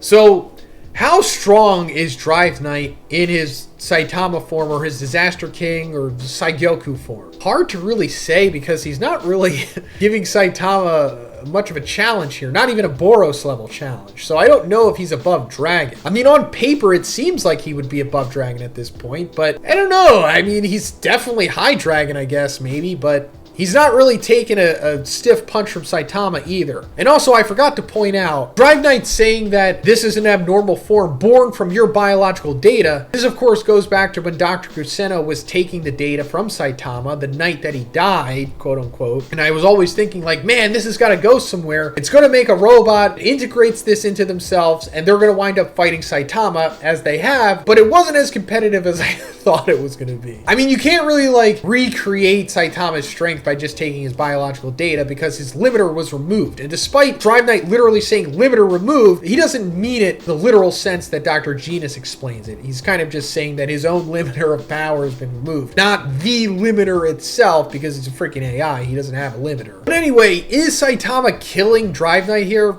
No. I mean, he blew him apart, but we could see that the top half of him is still intact, especially his head. And also, just, he needs to talk more, he needs to explain more things. And also, I'm sure Genos is going to show up here soon, and he'll talk to Genos. And also, like I said, there might be some kind of face turn from Drive Knight here. Like, maybe Metal Knight also shows up and is able to undo whatever kind of tampering that Kuseno did to Drive Knight, and, like, bring the real Drive Knight through, you know, the original AI that Metal Knight had created. And we might actually just get the real Drive Knight. Like, he's actually like a good guy and he's trying to be a hero for justice, like what Metal Knight initially envisioned. But yeah, let me know what you think about all of this in the comments, guys. All right, we got the new webcomic chapter and it is a banger as always. We got a long time theory finally coming true.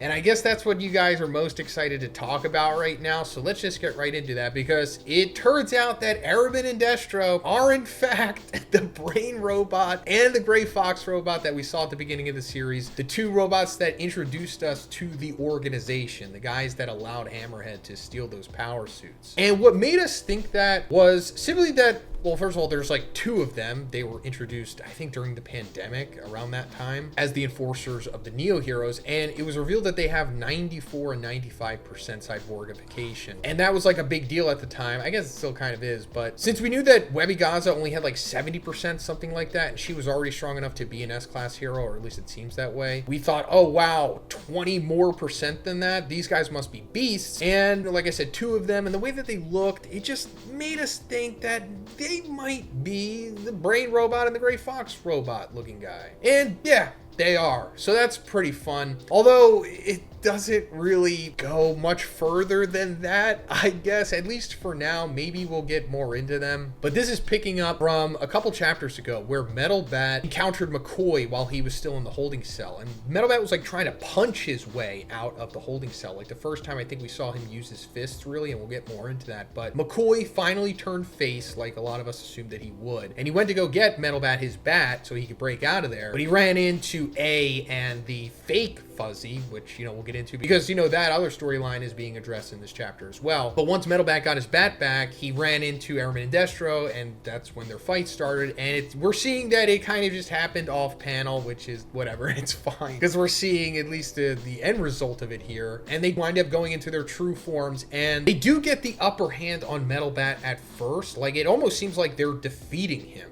Like, Destro's just going crazy on him, like beating him down with fists. And the way that Aramin addresses Destro here makes it seem like they for sure are their superior. And almost like it's not even like a person, even though it did say that he has been cyborgified. Maybe he's just been so cyborgified that he's no longer a person, because it says it has gone rogue. Looks like you're just scrap metal now. I think this is Aramin speaking about Destro. I could be wrong, but it seems that way. And that would make sense because we see that Aramin has like a freaking brain. I mean, he's the brain robot. And what I was saying about how I want this to go further is because I want to know why they have a brain. This is the only robot from the organization that we've seen actually still has their brain at least displayed. So I hope there's like some kind of grand reveal as to who this person was. I'm assuming that they're tied to Dr. Kuseno in some way, because it seems like at this point Kuseno is like the leader of the organization, or at least the creator of it. We'll get into who the true leader could be, but Metal Bat is in fact not defeated, and he just breaks Destro's face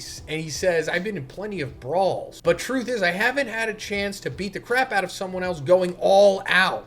You just made this a lot easier. Thanks for dropping the human. It's awesome. And it might confuse some people because let us remember this is the webcomic continuity. It is very different than the manga. I'm pretty sure in the webcomic, I could be wrong, that Metal Bat never does any of the stuff that we see after the Boros arc. Like, I don't think he ever winds up fighting the centipedes, the Elder Centipede. Definitely doesn't do all the stuff he does with Garo against Sage Centipede and all that stuff. From what I remember in the webcomic continuity, Metal Bat just fights Melzergar. And then after that, we see him in the Neo Heroes arc doing Neo Hero stuff. But aside from that, what Metal Bat is saying here is pretty much true. He has never really gone out in the webcomic. And this also goes into one of the oldest lore bits of Metal Bat that I used to hype up back in the day, in early Zhoniin years, about how in the data book, it said that, and I'm paraphrasing, Metal Bat, once he goes full power or something, his power is unlimited, something like that. It just implied that Metal Bat is like way more powerful than what we thought. And, you know, that seems to be the case. Like his ability to become stronger as he gets more damage, just amplify him to like above Dragon or even higher than that maybe. But we're not necessarily seeing that level of power here, but he does seem to just go berserk, and he doesn't even need his bat anymore. He just beats them both down, seemingly to death, with just a barrage of punches. They actually look pretty clean, too, at least the end result. It doesn't look like he's just throwing wild punches. Like, Metal Bat does know how to fight. Although, granted, it seems like he's just still like a Bancho brawler type, but there is some kind of technique. Like, his foot placement and his shoulders and arms are correct. And I don't know if that's one, like, deliberately trying to show us that he does have technique, or that's just, like, the way that one likes to draw stuff now. Either way, pretty cool from Metal Bat. And, like I said, I hope Everman isn't completely defeated here, because I do want to get some backstory on who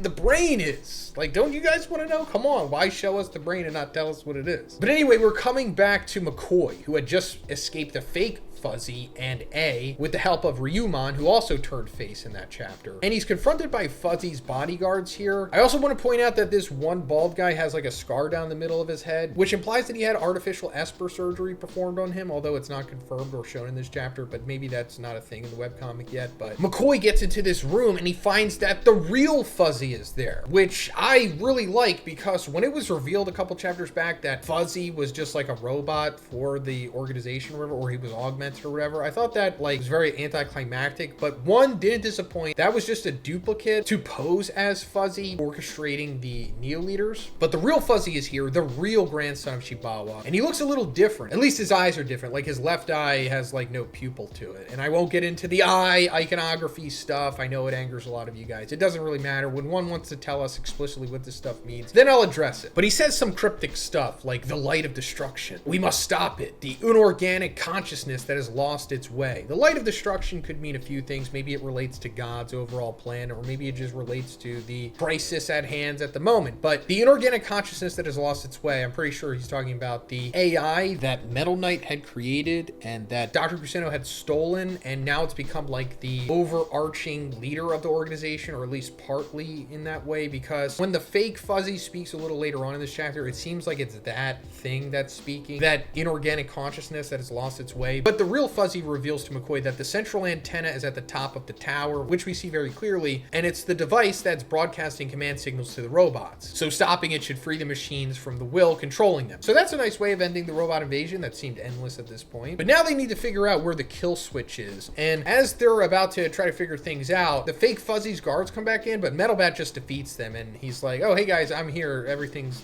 good now. And Fuzzy reveals more or less that in the futures that he can see, the heroes can win here, but they essentially need to not give up. Like, that's the long and the short of it. And then Metal Bat says in response to that, like, you seriously didn't know that? That's just common sense, isn't it? And it's funny, and it's one winking at the audience that, like, yeah, in a way, this is kind of like Avengers Infinity War / Endgame type of scenario, where it's like, yeah, there is one type of timeline where you can succeed over Thanos or the organization here, but it's where you just need to, like, keep doing what you're doing and not giving up. So then we come back to the fake Fuzzy with A, who had just defeated Ryumon, and he starts saying all this strange stuff about A. And like I said, I'm pretty sure this is the consciousness that had lost its way, like the rogue AI speaking here, or at least it seems that way. Where he's basically just saying that, like, A is like a psychopath and that makes him ideal for what they want. The fake Fuzzy says when it comes to motor functions and intellect, human limits can never even begin to compare to ours, referring to, like, AI, I suppose. However, there are espers who defy all metrics, and those who have broken their limiters, anomalies who shatter complex calculations through sheer incalculable force. I must eliminate chance from the equation, deduce the underlying laws, and make it possible to produce a perfect copy of humanity. I must understand this. That's pretty cool, right? Showing that they do in fact know that Saitama removed his limiter. I mean, that was made pretty clear when Saitama was fighting Drive Knight in the previous chapter. But they're also probably talking about Tatsumaki and other things like that. But I guess this is also revealing like their true goal. They're trying to make like a perfect copy of humanity. Why is that? Well, I mean, just to make like the perfect entity, I suppose. Not even just a robot anymore. I guess it'll just be fully organic. But I think this also might be a way, and I could be wrong, but to bring God back. Because you know how it was like Orochi was supposed to be like the perfect vessel to sacrifice to bring God back? Maybe this is one's way of circumnavigating that in the webcomic continuity and making full use of the organization storyline. Because I do think that this is going to come full circle in the manga anyway, but maybe instead of doing this, it'll be like Robo Orochi, because Drive Knight does have Orochi cells after all. But maybe we will see this perfect human that they're trying to replicate. Maybe that'll be a big opponent for Saitama, possibly. But we come back to McCoy with Metal Bat as they're approaching the fake fuzzy room, and A busts out of the doors, and he's like really messed up, like bleeding and stuff, and he's like, help me! And then he gets grabbed by the head and pulled back into the room, and Metal Bat and McCoy go in there like, what the heck's going on? And it turns out that Ryumon has monster eyes. Like, he's become the tattoo that he put on himself. When like he took off his clothes when he was about to fight A couple chapters back, he revealed that he was inspired by like a manga character or something, and that the crudely drawn bunny dragon face thing was made by a kid in his neighborhood or something, and he thought it was really cool. But it seems like as Ryumon was about to be killed by A, he like pushed himself so far as to where he went into full-blown monsterization, like right on the spot, which I don't think we've actually seen in the actual canonical series yet, at least like on a page. I mean, we didn't like actually see it, but it happened in real time here off panel. I think the only other time we've seen somebody become a monster in real time, like before our eyes, is in the Road to Hero OVA when Saitama's fighting that Yakuza type of guy at the end of the episode. This is pretty crazy, and I think this might give us some insight into maybe some of the S-Class heroes who have pseudo-monsterfied or monsterfied, because like we said, Ryumon was a good guy this whole time. He was trying to do the right thing, although he was just kind of like a jerk. So it's not like he was evil, which I think one is trying to illustrate here that becoming a monster isn't like mutually exclusive to being evil. It could just be you just having a flood of negative emotions in general, as Dr. Genus says, but you don't have to be evil. It's kind of just like you're going down the wrong path accidentally. Same thing with Garo. But it seems like now that Ryumon is a dragon monster, he might be dragon level, since he is making quick work of A, who with the suit on was maybe S-Class level, really hard to say, but he was pretty strong. But then at the very end of the chapter, Amai Mask and Webby Gaza break into the room that they're in, and they're like, care to explain the situation, Metal Bat? That's what I want to know. And Amai Mask might be the perfect character here for this situation, since he is like in a similar scenario to what's going on with Ryumon, like we just talked about. Not an evil guy, but became a monster due to like his own insecurities and obsessions or whatever, although it could be on a similar path that Ryumon had. Like he was at the brink of death, and that just caused him to undergo monsterization. Also, this is cool because this is the first time that Metal Bat has like come face to face with Monster Amai Mask, and we've seen throughout the series, especially in the manga, that Amai Mask and Metal Bat have like this cold rivalry going on. And for sure, Metal Bat is going to be cool with Amai Mask. He's not going to be like, get out of here, monster, I'm going to kill you. He's going to explain to him, and they're going to work together here. And I think Ryumon is going to become a good guy as well. Like, I don't think now that he's a monster, he's going to be evil. I think it'll be something similar with Amai Mask here. So coming off of the previous chapter, we saw that Ryumon had turned into a monster. And the big question was like, is he going to be crazy? Did he lose his mind? Is he going to be feral and attack the heroes or whatever? And it turns out, no.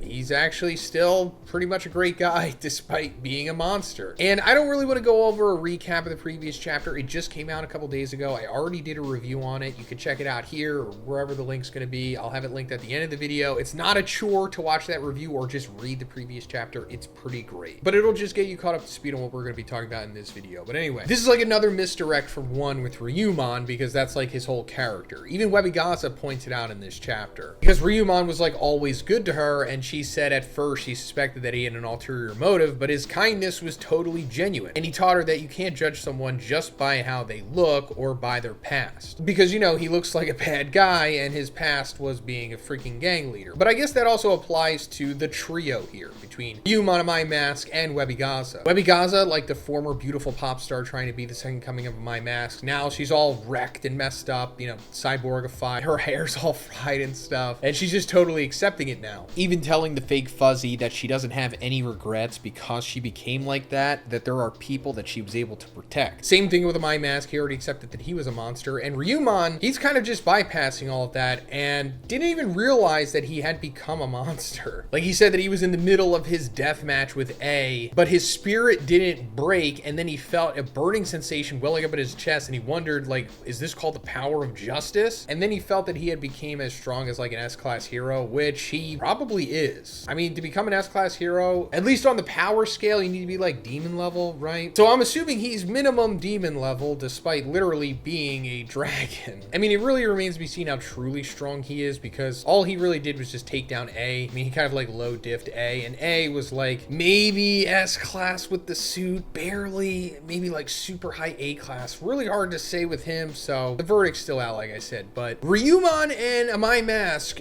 two extremely rare cases of human turned monsters who still have their humanity. As we saw with My Mask, he had to struggle with that big time and almost completely lost himself until he was able to fight through it and then, you know, regain himself and be like the type of being that he is now. But with Ryumon, he kind of just bypassed all of that and he still has his humanity. So now we have like more of this interesting dynamic with the heroes here, where they're humans who can transform into monsters. Although I think it still remains to be seen if Ryumon can like turn back into his human form, but My Mask, one of his straight up abilities is just shape-shifting. If Ryumon can turn back into like his human form, that would be really cool, because I do see him possibly being a new S-class hero once everything is said and done with this arc. And I do think that maybe they'll allow My Mask to be an S-class hero as well, and they'll just try to set this precedent as to where there's like some monsters that are just good. Because, you know, up until this point, humanity, especially the Hero Association, has not accepted that at all. It's like, if you're a monster, you are sentenced to death on the spot. Even though they don't completely execute them, we saw that they do like arrest monsters and put them in jail, at least the weaker ones. But I would just like to see more of that dynamic going forward, at least until, you know, monsterization is cured, which I assume at the end of the series it will be. But now that that's out of the way, they have to deal with the fake Fuzzy here, who is just like a robot posing as Fuzzy with the rogue AI inhabiting them. We also find out in this chapter that he is the one who managed Blue and founded the Neo Heroes, and he also turned Webigaza into the cyborg. So he was like the one who convinced her to do it. It's interesting how he just straight up tells McCoy to like monsterize on the spot, which is like something that just doesn't happen. Like, as far as we know in the series, you can't just become a monster like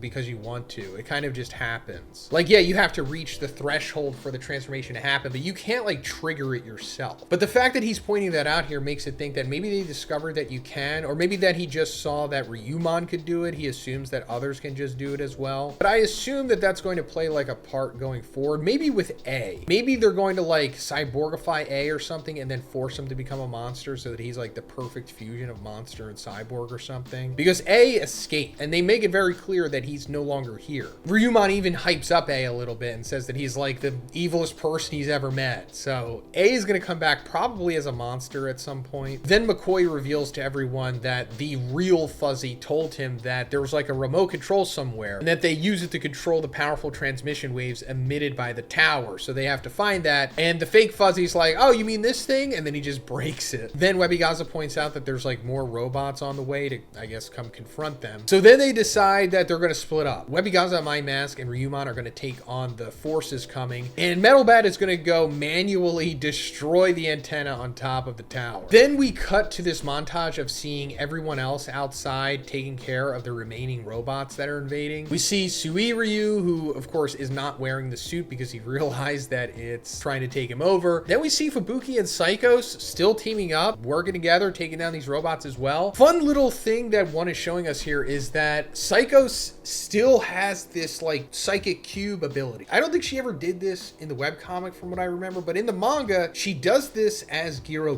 to like feed a monster to Orochi, and I'm pretty sure that was just foreshadowing for the God cubes, or God just being stored in like a hypercube or something, or a tesseract. I don't know if this is foreshadowing more for God, but I think it's maybe just a cool little wink that one is showing you, like, oh hey, Psycho still has this ability. As for the future of Psychos, I still don't know if she is going to be like a good guy in the future, like if she's just going to become an S-class hero, or she's going to turn heel again, because right now she's kind of like in the gray area. Then we see Garo is still out there taking down these robots. He's like a construction worker right now. I guess this is another job that he's moonlighting as. Then we see some other low-ranking Hero Association heroes. I think this is Jet Nice Guy, who I think in the manga version is going to turn out to be a bad guy possibly, because he might be secretly working with the organization. Like they made him the cyborg that he is. Then we see Needle Star and Twin Tail, two heroes who I don't think were introduced in the webcomic. They were like manga exclusive up until this point, so I like that one's just still doing that reverse cross continuity thing that he likes to do with the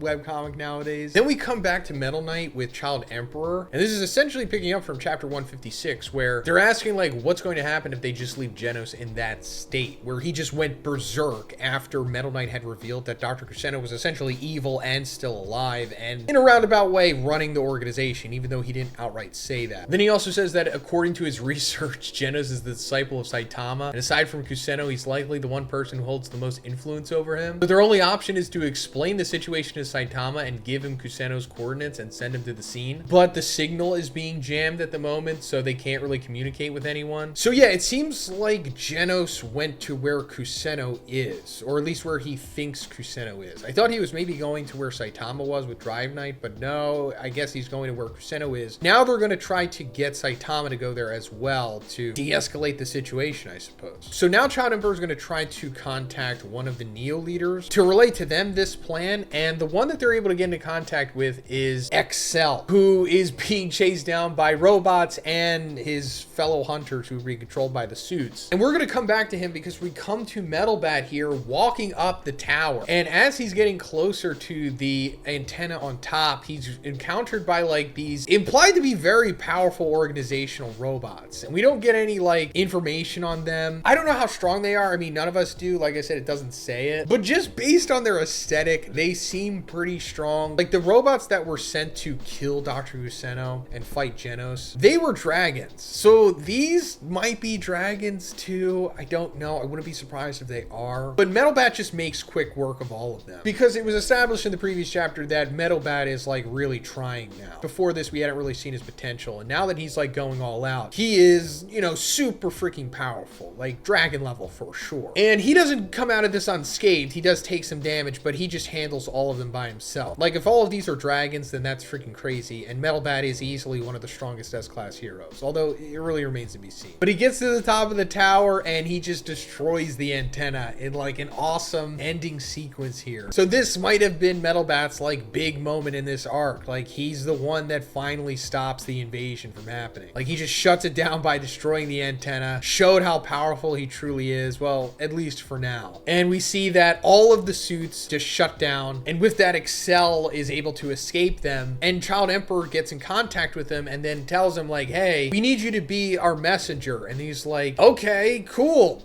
Coincidentally, I'm right in front of the Hero Association, and we know who was there last. It was Saitama, because, you know, in chapter 156, he had just finished fighting Drive Knight. But before we come to that moment, right before the end of the chapter, we come back to the fake Fuzzy, and he says, just as suspected, human unpredictability at the 11th hour completely throws off our calculations. To think the win probability calculated by our AI could be this far off. To establish our new world order, we must prioritize the eradication of highly capable humans. It's like, wasn't that always the case, or were you trying to keep them around to gather data to make your own forces stronger? Either way, this is probably foreshadowing that, like, yeah, now they're going to, I don't know, kick into high gear and bring out their real powerful stuff and then just try to kill the heroes off rather than farming them for data. Because, you know, now that the antenna is broken, it doesn't mean that the organization is done. I assume they still have like an ultra powerful force that they haven't used yet, because we haven't even gotten to Dr. Kuseno yet. So the drones are done and the suits are done, but like I still think we're we're going to see like ultra powerful robots come out to be the heroes' final opponents here. And I wouldn't be surprised if there's like one extra thing for Saitama to fight. Also, let's not forget about Boros' corpse is out there. Even though it seems like Genos destroyed it, I don't think one would just do that. It's not like he's Gege, you know, the author of Jujutsu Kaisen. Like, Gege would totally just show us the Boros corpse in the tank for hype moments in Aura and then just kill him off and then have it go nowhere. That's not what one does. So I do think Boros' body is going to come back into play, but a Mind Mash just crushes the fake Fuzzy's head. And that's it for him for now, but like, he is the rogue AI consciousness. So it's not like just because his head's broken that he's done. It's like he still exists out there. Then we come to the end of the chapter where Excel confronts Saitama, who is still in front of the Hero Association. I assume this is like moments after he had just defeated Drive Knight, and he's still kind of just standing there. And Excel's like, Saitama, they've got a hero job they want you to take care of. So yeah, I mean, I guess he's going to explain to them what Child Emperor told them, or he's just going to put Child Emperor on FaceTime and have him talk to Saitama, which would be the simplest way, but maybe it doesn't go like that. I don't know. But Saitama's now going to go to where Dr. Kuseno is. I'm assuming, because that's what Metal Knight said. He's going to give him Kuseno's coordinates. And I guess Genos will be there as well. And then, wow, that's going to be quite the chapter once Kuseno starts spilling the beans and unleashes the strongest capabilities of the organization. I can't wait to see that. But let me know what you thought about this chapter in the comments, guys. If you liked it, please give it a like and please subscribe if you haven't already. Have a great day. I'll see you in the next one.